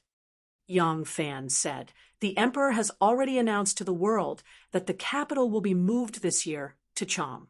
And this little brother, as an imperial guard, must inspect and clean up the entire palace before the emperor arrives in Chang and arrange the garrison's defenses. Therefore, I cannot leave, and my family will have to move here from what?" Duguyu suddenly understood and said, "There are only women and children in the Erlang residence. It is indeed not easy to move. Don't worry, leave this matter to me. When the time comes, I will personally go to Luoyang and escort your family here." Yang Fan smiled slightly and shook his head. Although Xiaoman and Anu are women, they have skills that are not inferior to men. Moreover, with my current abilities, there is no need for me to trouble elder brother with just moving. What I want to talk about is another matter. Of course, this is also my family. Duguyu's eyes turned and thought, "Does Erlang have a mistress?" He replied cautiously, "Just tell me. As long as I can help, I will not refuse." Yang Fan gently lowered his eyes and said in a low voice, "Ning Ku, I want Brother Dugu to bring Ning Ku back from Luoyang." Duguyu let out an "ah," and a sorrowful expression appeared on his face. Although his sister had passed away a long time ago, he had the deepest relationship with his sister. Suddenly hearing Yang Fan mention her, it inevitably brought back his sadness. Yang Fan said in a low voice, "I have bought land by the Longqing Pool and am building a new house. I want to bring her back." Duguyu was silent. Yang Fan said, "Things are unpredictable. Although Ning Ku is extremely smart, he could not predict the emperor's move of the capital. Now that I am in Chang, and how can I leave her alone in Luoyang?" Duguyu hesitated and said, "Erlang, you and Ning Ku have no status. I am afraid." Yang Fan shook his head and said, "Status? Ning Ku is unmarried. After his death, his coffin should be transported back to Chang and buried in the Dugu family's ancestral house. But she didn't. Why?" These are Ning Ku's last words. "I can't disobey. You should know very well why she wants to stay in Luoyang, brother-in-law." Duguyu's body shook and his eyes turned red. After a long silence, he nodded hard and said, "Okay, I will handle this matter." Yang Fan stood up and bowed to him. Duguyu bowed back and left with heavy steps. Yang Fan did not mention marrying Ning Ku and giving her a status. Those ceremonies were for the living to see. It was enough for him to remember this woman in his heart for the rest of his life. There was no need to show it to others. Moreover, if he really wanted to marry Dugu Ning Ku publicly, it would cause a lot of trouble. There must be some people in the Dugu family who were not willing to marry their eldest daughter to a married woman. Even if it was a ghost marriage, they would take the opportunity to challenge Dugu Yu's authority again. And Yang Fan did not want to embarrass Xiao Man. Even if Xiao Man was broad-minded and affectionate to him, she would not have any objection in this matter. Moreover, once this matter was made public, it would inevitably arouse the suspicion of the emperor and the vigilance of the Shandong scholars. Therefore, it was better to do it quietly and do his best to show his affection.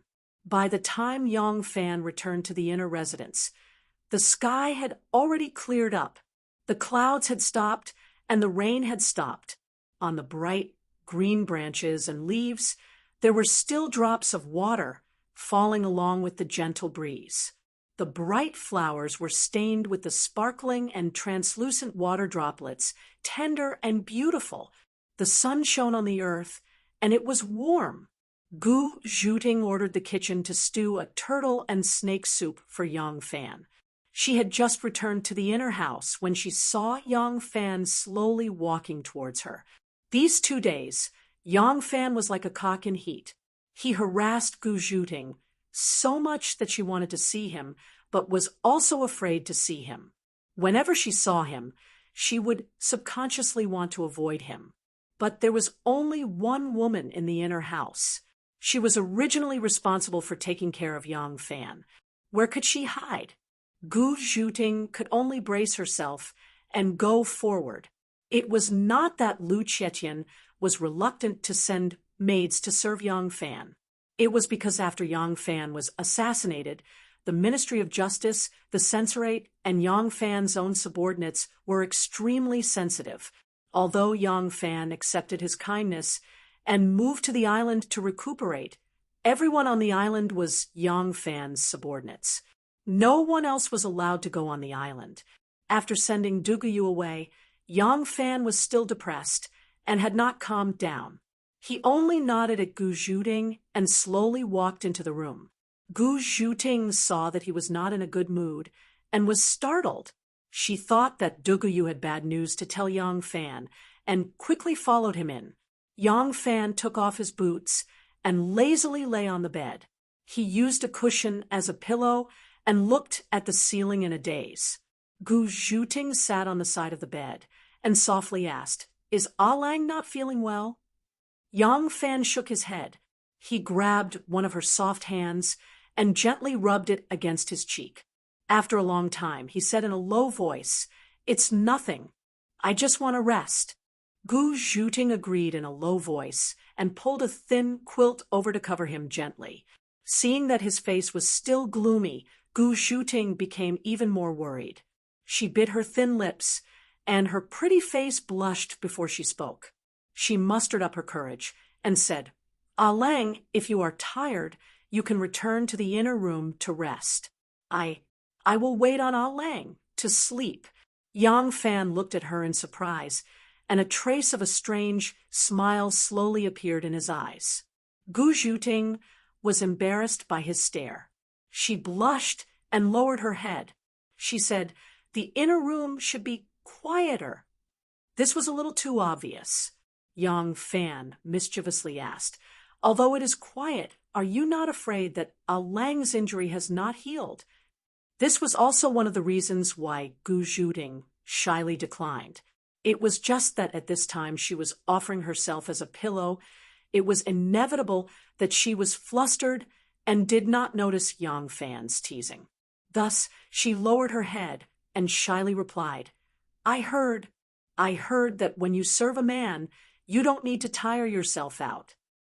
The smile in Yang Fan's eyes deepened. "Oh, you know?" Gu Zhuting blushed and said, "How would I know? This is what I heard when I was dealing with people in Jianghu." But She quickly glanced at Yang Fan and said, "But Ah Lang must know. Ah Lang can teach me." She gathered her courage and said this. Her pretty face was tender and beautiful, even more beautiful than the sunset glow on the horizon. Yang Fan could not help laughing quietly. He gently pulled Gu Zhuting into his embrace like a little kitten. Yang Fan gently kissed her smooth cheek and softly said, "What a lovely person. I'm very lucky. I'm lucky that I didn't miss you again." At this time, Yang Fan did not have the impulse. He only wanted to hold her soft body. However, Gu Zhufan misunderstood and thought that Yang Fan wanted to have her here. She was as nervous as a bow. Yang Fan sensed her nervousness and deliberately teased her. "Don't worry. It is almost evening. There will not be any big brother or third brother coming to make trouble." This made Gu Zhuting's misunderstanding even deeper. She blushed and closed her eyes, making a mosquito-like sound in agreement. She then heard Gu Da's excited voice ring out from the courtyard. "Sister, sister, our house's blueprint is out. Quickly come and take a look."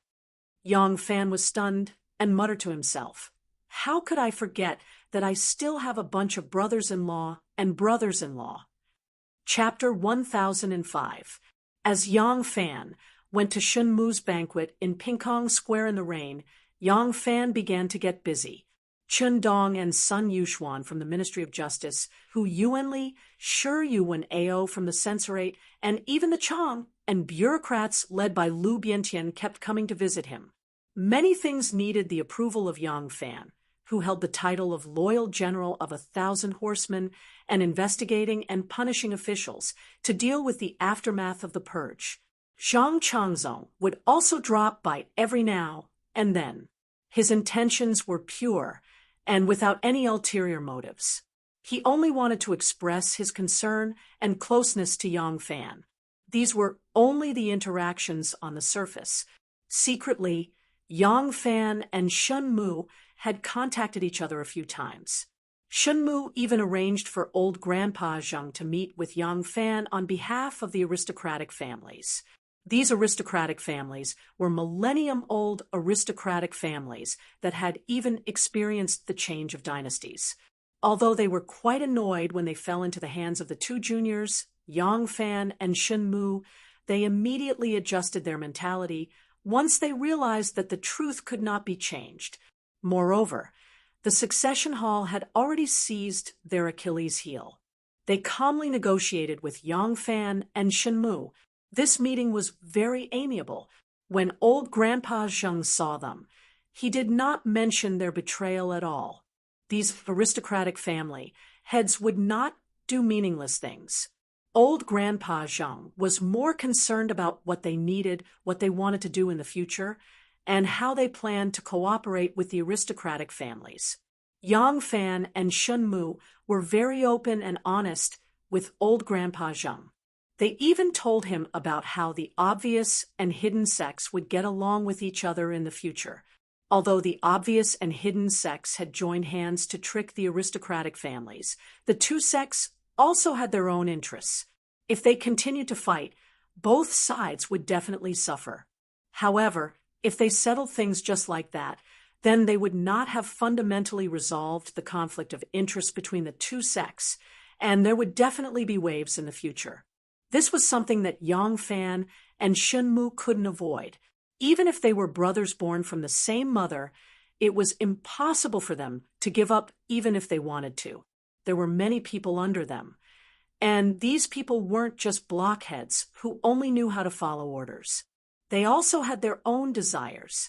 As a leader, putting aside the fact that Yang Fan didn't have the ability to control the desires of his subordinates, even Shun Mu, who single-handedly established the hidden sect, didn't have the ability to make his subordinates stop. Since there was no way to avoid it, he could only solve it. The result of Shun Mu and Yang Fan's discussion was that the two sects would be responsible for a clear division of responsibilities.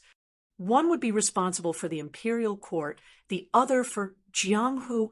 Every time there was a major change, in the imperial government the change of regime, or even a change of dynasty, the forces that were placed in the light would mostly be exposed or implicated by the faction that had lost power.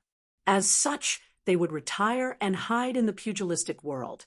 The hidden sect would then replace them and become one with the new political forces or infiltrate them to support a new batch of officials.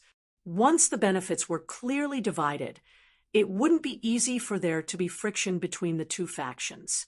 The faction in the imperial court would need to provide protection and convenience to the faction that was in opposition in the dark, while the faction that was in opposition would need to clear away the troubles and obstacles for the faction in the imperial court. As such, both parties would have the same interests and would share weal and woe. As such, their relationship would naturally be inseparable. On the other hand, if there was a major change in the political situation, the faction in the imperial court would lose power, or the old regime would be overthrown. In order to ensure their authority and benefits, the faction that was in trouble would be willing to retire behind the scenes and wholeheartedly support the faction that was originally in opposition to ascend the throne. In fact, the aristocratic families had played this trick before. The aristocratic families that had been passed down for thousands of years naturally had their own philosophy of survival. One of the most important principles was, never put all your eggs in one basket. Even if an aristocratic family felt that the situation was already very clear and that they could clearly declare to stand on one side, they would still collude with the other side. Or perhaps there would be one or two scum of the family who would still maintain contact with the other side. This was so that when the situation went out of control, the clan would have a way out. Now, the succession hall's approach was exactly the same as their philosophy of survival, except that it was more secretive and more organized. After all, a clan surname was their most obvious brand.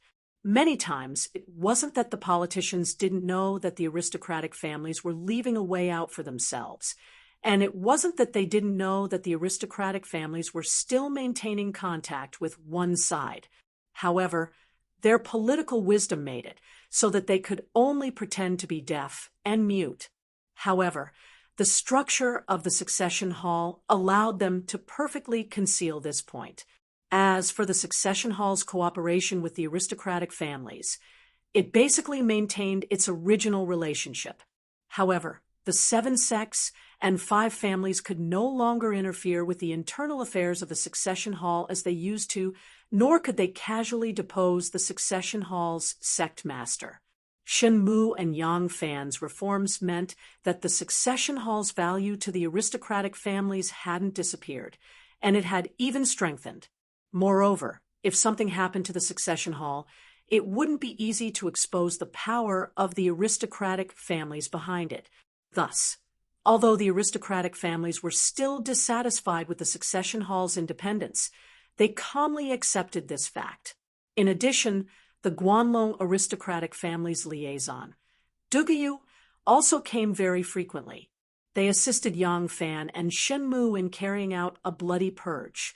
According to the list provided by the obvious and hidden sects, they eliminated the unstable elements within them. Afterwards, the most important matter was to seize the Shandong aristocratic family's interests in the Guangzhou region. Once the distribution of interests was involved, it would be troublesome. Moreover, many of these matters were related to officialdom. These matters couldn't be separated from Yang Fan's mediation, balance, and distribution. At this time, the transport ship had already set sail from Yangzhou, beginning a long voyage of 9 months. This voyage wasn't entirely on the water. They had to stop at the docks along the way to load up provisions, rush to some areas where the river level was too low for the ship to travel, and stop to wait for the flood season. When they passed by some places where floods had broken out, they had to stop and wait for the water to recede. All of this required strict management and deployment, and needed to sort out the various local relationships. Although these matters mainly depended on the stewards who traveled with the ship, the stewards who remained on Ba were also very busy. Gu Zhuting still retained her identity as the branch leader of the Water Fist of the Shun School. Regardless of whether it was internally or externally, she had many things to do. 2 months ago, because of Yang Fan's serious injury, Gu Zhuting almost abandoned everything on Ba. It was only now that she had the time to rush back to deal with it. When the obvious and hidden sects divided the imperial court and Jianghu forces, she would definitely have to hand over her position as the branch leader of the Water Fist. But right now, she couldn't leave her side.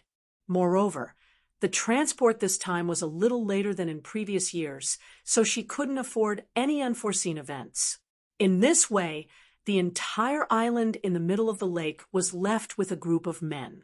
Although Yang Fan's body was gradually recovering, he was still nourishing himself with heavenly plants and earthly treasures every day. He was nourished until his face was faintly flushed, his glabella shone, and his eyes flickered with green light. But he had no interest in being a hero on the dry road, nor was he willing to wander around the brothel.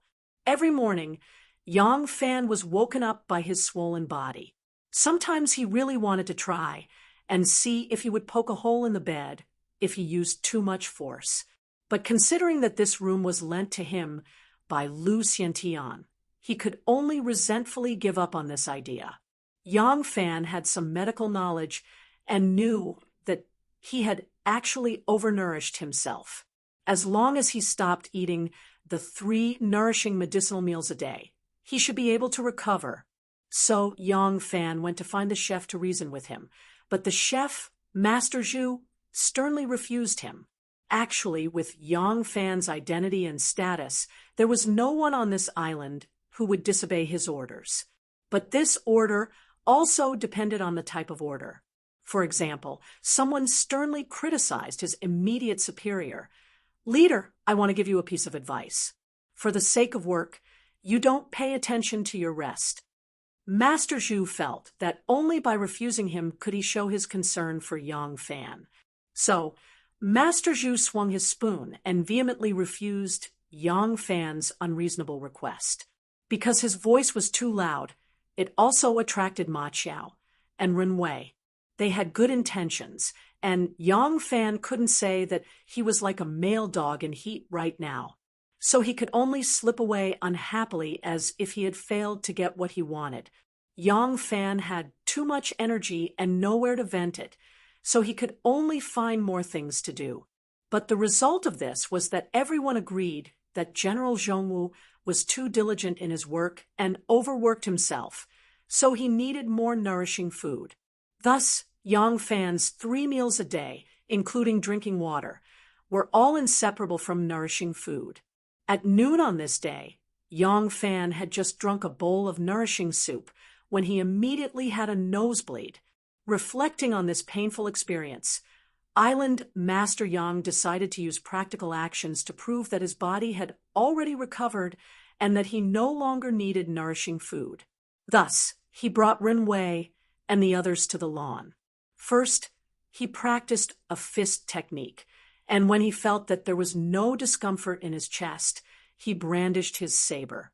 Island Master Yang was itching to have Ren Wei come up and experience the 18 drops of stained clothing that he hadn't practiced in a long time when a woman suddenly appeared on the island. The woman was very beautiful. She wore a long dress, and her sleeves were wide. Her waist was like silk, and her steps were slender. She looked truly amorous and indescribably beautiful. In truth, given Island Master Yang's current state, he would even feel coquettish if he saw a sow. The beauty was still far away. So Yang Fan sheathed his saber and stared at her. The woman walked slowly and finally came close. Her brows were like the crescent moon, and the tip of her nose was like a jade awl. She was very pretty, and she had some Hu blood in her. She wore a garb embroidered with stone and bamboo, and a fresh flower was inserted into her jet-black hair bun. She was beautiful, but she wasn't his sister, Zhu Ting. Yang Fan was greatly disappointed. What was the use of looking but not eating? This servant pays respect to General Zhongwu. The beauty in front of him smiled sweetly and curtsied. Her jade-green garb revealed a pinkish pair of breasts that contrasted with her snow-white skin and an alluring cleavage in the middle. It was very pleasing to the eye. Yang Fan's gaze seemed to be affected by gravity, and he continuously drooped down. He forced himself to fix his gaze on the beautiful smile of the lady, who was both happy and angry at the same time. He cleared his throat and asked, "Who are you, miss?" When the lady heard this, she faintly said, "Now that second brother has become a great general, you don't recognize me." When she said this, Run Wei and the others looked at Yang Fan with a strange expression. Yang Fan wasn't a fool that would get himself into trouble. He immediately put on a stern expression and said, "This Yang and Miss really don't know each other. Why do you say that?" The lady wasn't afraid of him. She made a face at him and giggled. "This servant is Shu Xiaosa. Does second brother dare to say that you really don't know me?" Shu Xiaosa? Yang Fan frowned and thought carefully. Suddenly, he cried out involuntarily, "Ah, it's you, aren't you?" Shu Xiaosa hurriedly gave him a look, and Yang Fan immediately shut his mouth. Yang Fan remembered that the reason he could remember her was because of her special name. Shu Xiaosa was an imperial maid in Wu Zetian's palace. When Wu Zetian was still the Empress Dowager, she was on duty in the Empress Dowager's palace. At that time, Yang Fan was the great horseman in the palace, standing guard every day with a halberd in his hand. That was why he knew Shu Xiaosa. One winter, it was snowing heavily. An imperial maid named Zhou Yuanbao teased Yang Fan when he was still a bald monk. It was Shu Xiaosa who helped Yang Fan out, who knew that Shu Xiaosa would also tease Yang Fan, and was seen by Xie Xiaoman, who was still prejudiced against Yang Fan at that time. This deepened her misunderstanding of Yang Fan. Since then, Yang Fan didn't have much to do with this Miss Shu Xiaosa. Later, when the imperial concubines and princesses went out to see the lanterns during the Shangyuan festival, some of the imperial maids would secretly escape. Wu Zetian felt that it was better to let them out. Every year, she would choose a batch of imperial maids to be released. Yang Fan thought that she had already been released to her hometown. Yang Fan saw the look in her eyes and knew that there was more to it. He immediately said to Ren Wei and the rest, "Disperse, I have something to say to this lady." Ren Wei and the rest dispersed, and the moment they left, Yang Fan said, "Miss Xiao Miao, a girl really changes 18 times between womanhood and womanhood. Ah, if you didn't mention it, this Yang really wouldn't have been able to recognize you." That sentence resolved the awkwardness, and Yang Fan immediately continued, "Is Miss still working in the palace?" Shu Xiaosa nodded and said faintly, "How can the people around the saint be sent out of the palace so easily? General Yang." Shu Xiaoseo's beautiful eyes quickly scanned the surroundings. Yang Fan understood and immediately said, "Don't worry, everyone on this island can be trusted." Shu Xiaosa nodded and reached into her robes to take out something.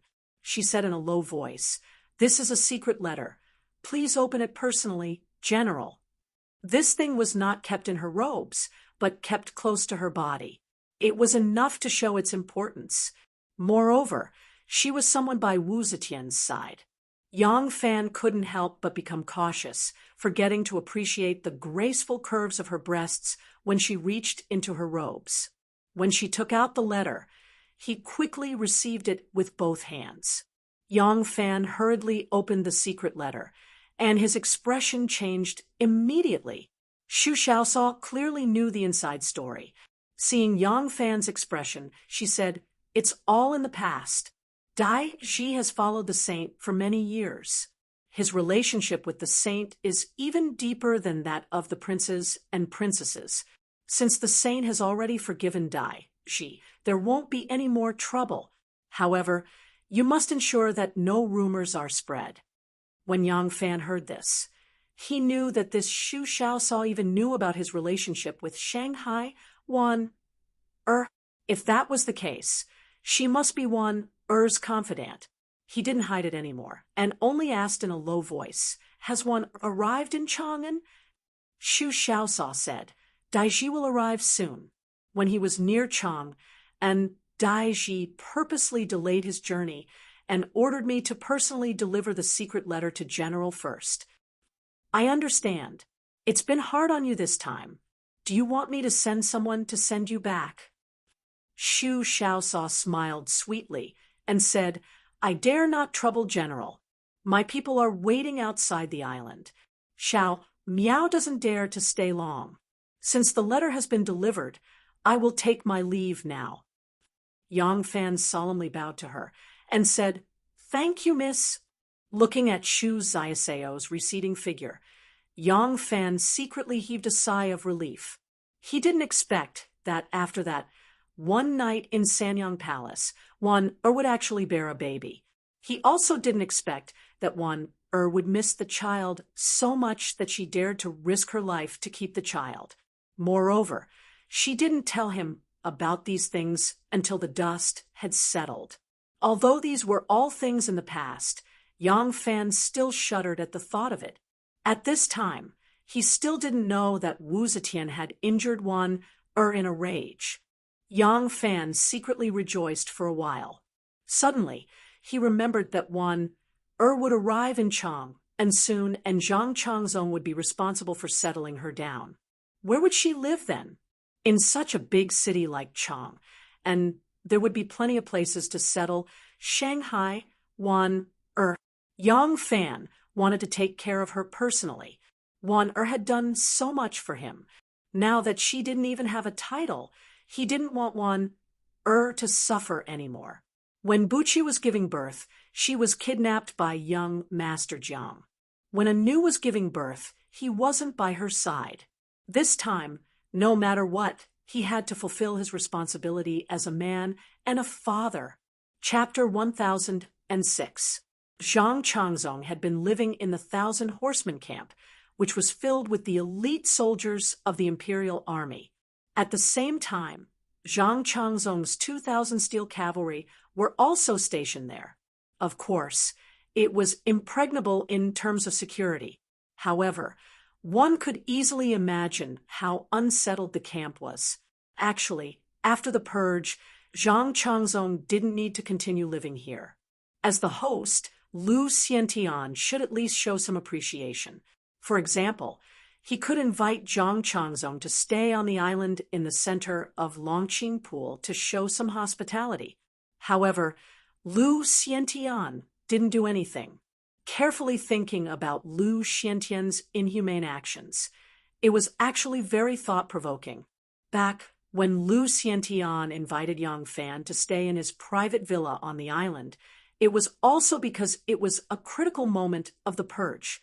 Lu Xiantian was in a hurry to express goodwill to Yang Fan and improve his relationship with the Ministry of Justice and the censorate. Otherwise, he wouldn't have done this kind gesture. There was only one reason. The situation was unclear. Lu Xiantian was on the Empress Dowager's side.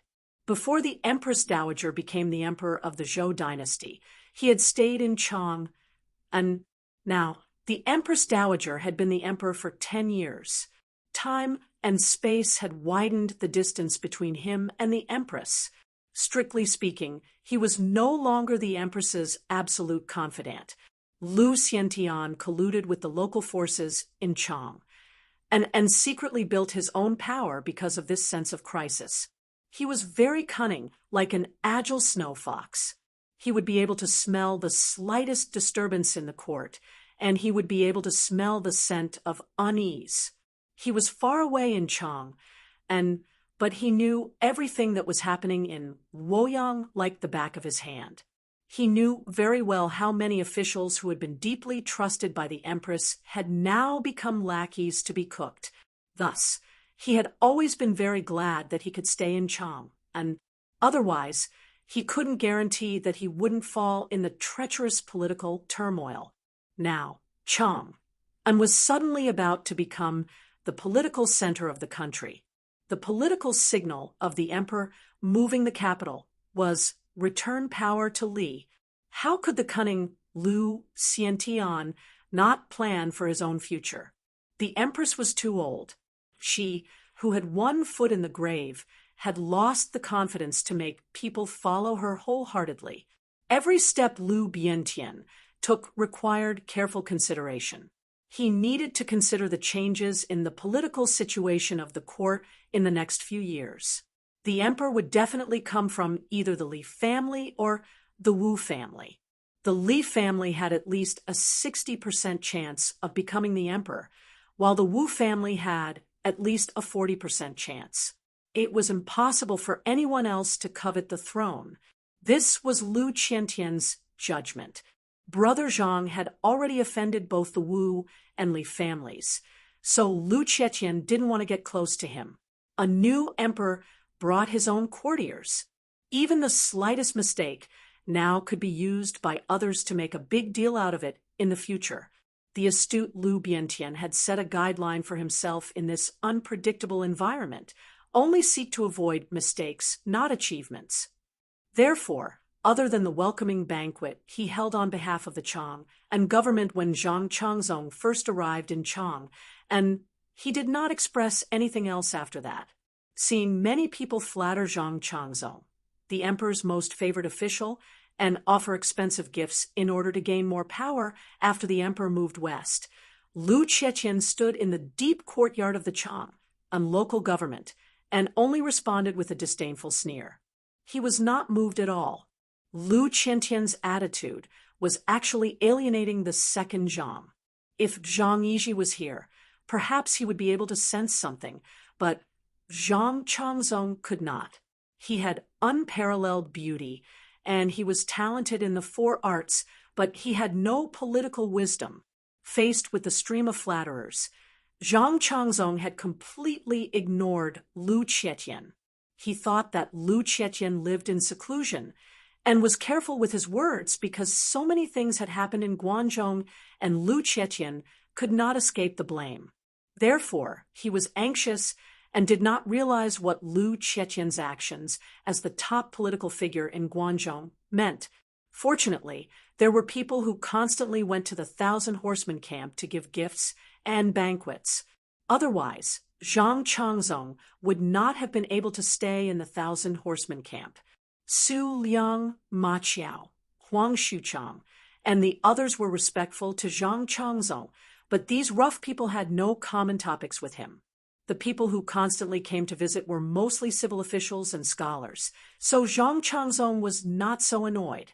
Near noon, Zhang Changzong had just sent off a guest and returned to his room to carefully play with a pair of jade horses that the guest had given him. Suddenly, someone came to report that Yang Fan had arrived. Zhang Changzong hurriedly ordered people to put away the treasures and personally went out to welcome him. Yang Fan was the commander of the 1,000 Horsemen camp and naturally did not need to wait for others to announce his return. Hearing that he had returned, Su Liang, Huang Xuchang, Lu Maofeng, and the others all hurried to greet him. They crowded around Yang Fan and laughed as they walked in. Zhang Changzong came out to welcome him. Seeing Yang Fan, he smiled and said, "Erling is back. Forgive me for not welcoming you earlier." Yang Fan joked, "Speaking of which, I'm the host here, and Lu Lang is my honored guest. Today, I'm the one who's being rude, and the host has to be the guest." Zhang Changzong laughed and quickly took Yang Fan's arm into the room and sat down with him. Yang Fan said, "Now that I have recovered, I specially came back to the camp to take a look. At the same time, I intend to invite Lu Lang to stay at the island in the middle of the lake. The security there is not inferior to here, but the scenery is 100 times better. Lu Lang, don't you feel bored living in the camp all day with these uncouth people?" Zhang Changzong was greatly moved. Before he could answer, a close attendant suddenly came in and whispered a few words in his ear. Then he handed him a secret letter. Zhang Changzong opened it, and a strange look appeared on his face. Today, Yang Fan came just in time. He had asked people to pay attention to the journey of Shanghai Wan Er's troops, knowing that they had already arrived in Chang, and he rushed to see Zhang Changzong first. Seeing Zhang Changzong's expression, he knew that Wan Er had sent someone to deliver a letter.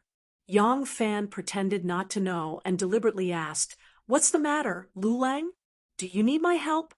Yang Fan's action was a bit presumptuous, but Yang Fan had to say it. Otherwise, if Zhang Changzong really bypassed him and arranged for Wan Er to go to a secluded place, it would be difficult for him to visit her. Although he could sneak there, it was not a long-term solution.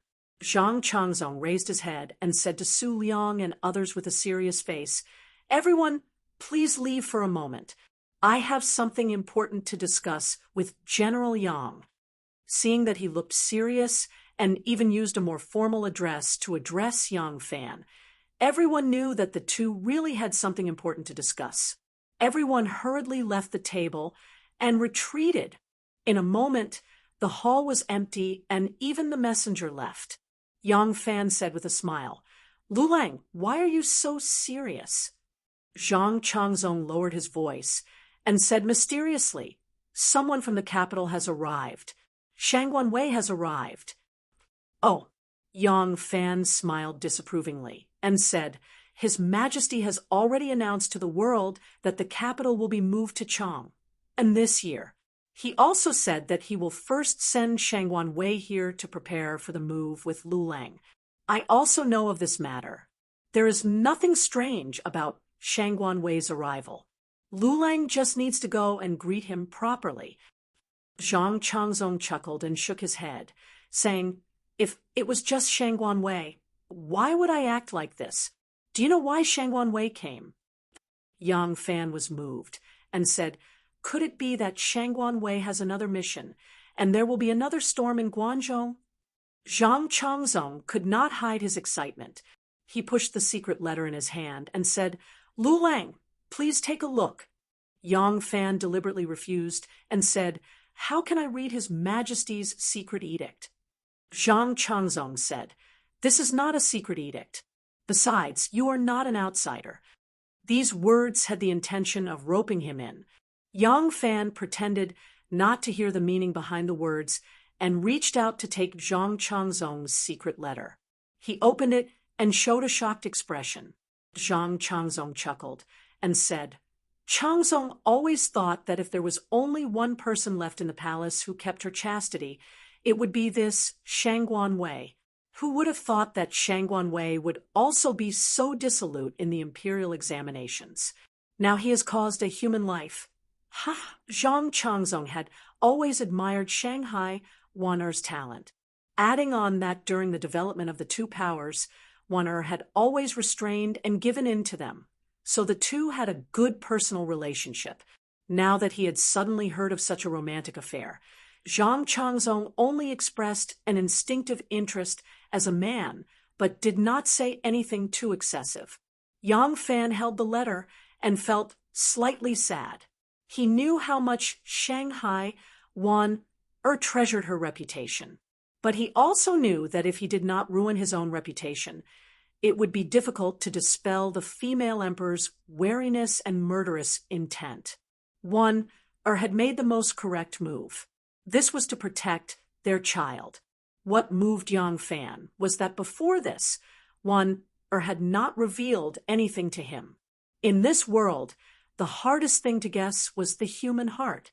In the eyes of the emperor, killing one person and keeping one person alive were common things. When the emperor was unhappy, a few words of criticism could cause her to kill her own grandson and granddaughter. Although Wan Er was by the emperor's side and could grasp the emperor's mood at any time and choose the best time to reveal the truth, she did not have the confidence that she would be safe. If the emperor really wanted to kill her, then it would be one corpse and two lives. The reason she did not let him know before she was out of danger was to protect him to the greatest extent possible. Although Yang Fan had learned of the news yesterday, thinking of Wan Er's good intentions today, his heart was still moved. Wan Er I have owed you too much. I fear I will not be able to repay this love in this lifetime.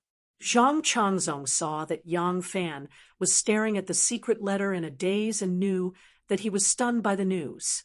He was a popular person in front of the emperor, and his status could not be lower than Shang Guandi's. There was no harm in teasing her a little. With Yang Fan's status, he naturally did not dare to say too much, so he cleared his throat. Yang Fan came to his senses and quickly put down the secret letter. He complained, "Such a secret, Sixth Lang should not have let me, and when no." Zhang Changzong said with a smile, "I have never regarded Erlang as an outsider. What harm is there for a brother to know? I still want you to help me come up with some ideas on how to properly arrange the Shangguan system." As Zhang Changzong spoke, he could not help but feel a bit proud of himself. He did not ask Yang Fan to leave because this was someone else's territory. It was fine for him to ask someone else to leave, but if he asked this loyal general to leave, it would be too unreasonable. After reading the contents of the secret letter, he suddenly had an idea. He felt that letting Yang Fan and one would know the secret was a good opportunity to improve their relationship.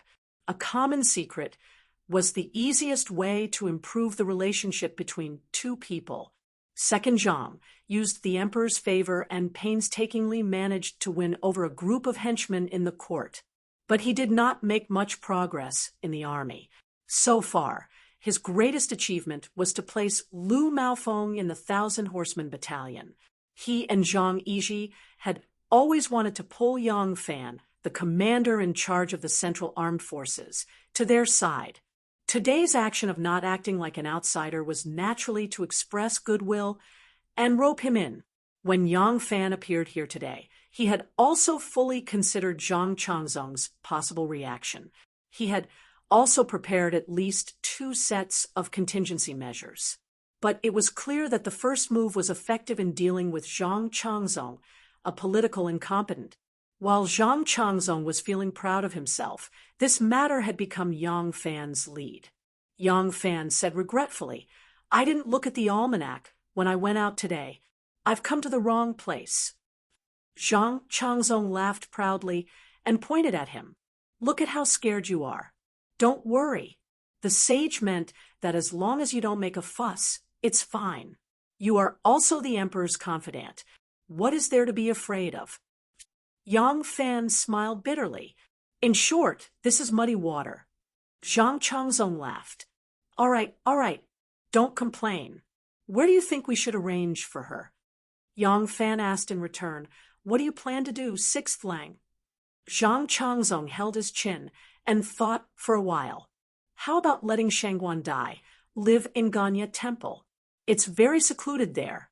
I can take care of her nearby." Yang Fan thought for a while and frowned. "That's not appropriate." Zhang Changzong asked, "What's wrong?"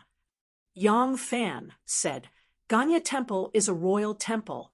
It specially takes in the concubines who haven't given birth when the late emperor passed away. Moreover, the temple is located in the Forbidden Garden and has little contact with the outside world. Sixth Lang must have thought of this place for this reason?" Zhang Changzong nodded. "Exactly," Yang Fan said, "but because the Bhikkhunis there are all concubines of the late emperor and have seen a lot of things, I'm afraid they will notice something. Moreover, the sage made this arrangement. Obviously, Shangguan Dai is of great use. Shangguan Dai is here with the sage's order to prepare for the relocation of the capital. Won't people be suspicious if she lives in Ganya Temple?"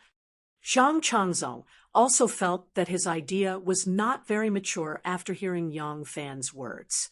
He said, "Then in Erlang's opinion, what should we do?" Yang Fan said, "First, this place must be remote and quiet. It's difficult for ordinary people to come in contact with it. Only then can the secret not be leaked to the greatest extent. Second, this place must be elegant and in line with Shangguan Dai's identity. It must let people know that she came to Chang and with the sage's order, and not to be placed under house arrest or banished. Third, before Yang Fan could finish, Zhang Changzong's eyes lit up. He blurted out, "The island in the middle of the lake." Yang Fan was startled. "The island in the middle of the lake?" Zhang Changzong said excitedly, "That's right. The island in the middle of the lake meets this requirement." Yang Fan was stunned for a while. He nodded and said, "That's right. The island in the middle of the lake is indeed a suitable place. How about this? My body has recovered, and I don't need to stay on the island to recuperate. I'll move out of Longqing Square and return to the 1,000 Horsemen camp today. Lulang and Shangguan Dai can live in Longqing Pool." Zhang Changzong was not willing to live alone with Shangguan Wanner. Everything he had came from the emperor. Now that he knew Shangguan Wanner's private affairs were not clean, he would certainly think of avoiding suspicion. He didn't go to the island in the middle of the lake earlier or later. When Shangguan Wanner came, he moved to the island in the middle of the lake. Moreover, he also chased Yang Fan away. A man and a woman alone together. If any indecent rumors were to spread, it would be troublesome. Although Wanner was already a pregnant woman, and the emperor wouldn't take it seriously, he was not willing to do anything that would make the emperor slightly unhappy. Therefore, Zhang Changzong immediately rejected Yang Fan's proposal. He said resolutely, "No, Erlang will still live on the island. With you here, you can help me cover up. Erlang is full of wisdom. With you here, in case something happens, I will have someone to discuss it with." Yang Fan repeatedly refused. "No, no, no. It's better to avoid trouble. Lulang, please let me go." Zhang Changzong said with a smile, "Erlang already knows about this." Yang Fan said, "But Shangguan Dai doesn't know that I already know about this." Zhang Changzong said, "Shangguan Dai doesn't know, but I know." Yang Fan stared at him and said gloomily, "You're really careless in making friends." Zhang Changzong laughed and cupped his hands. "Thank you, Erlang. I'll remember this favor.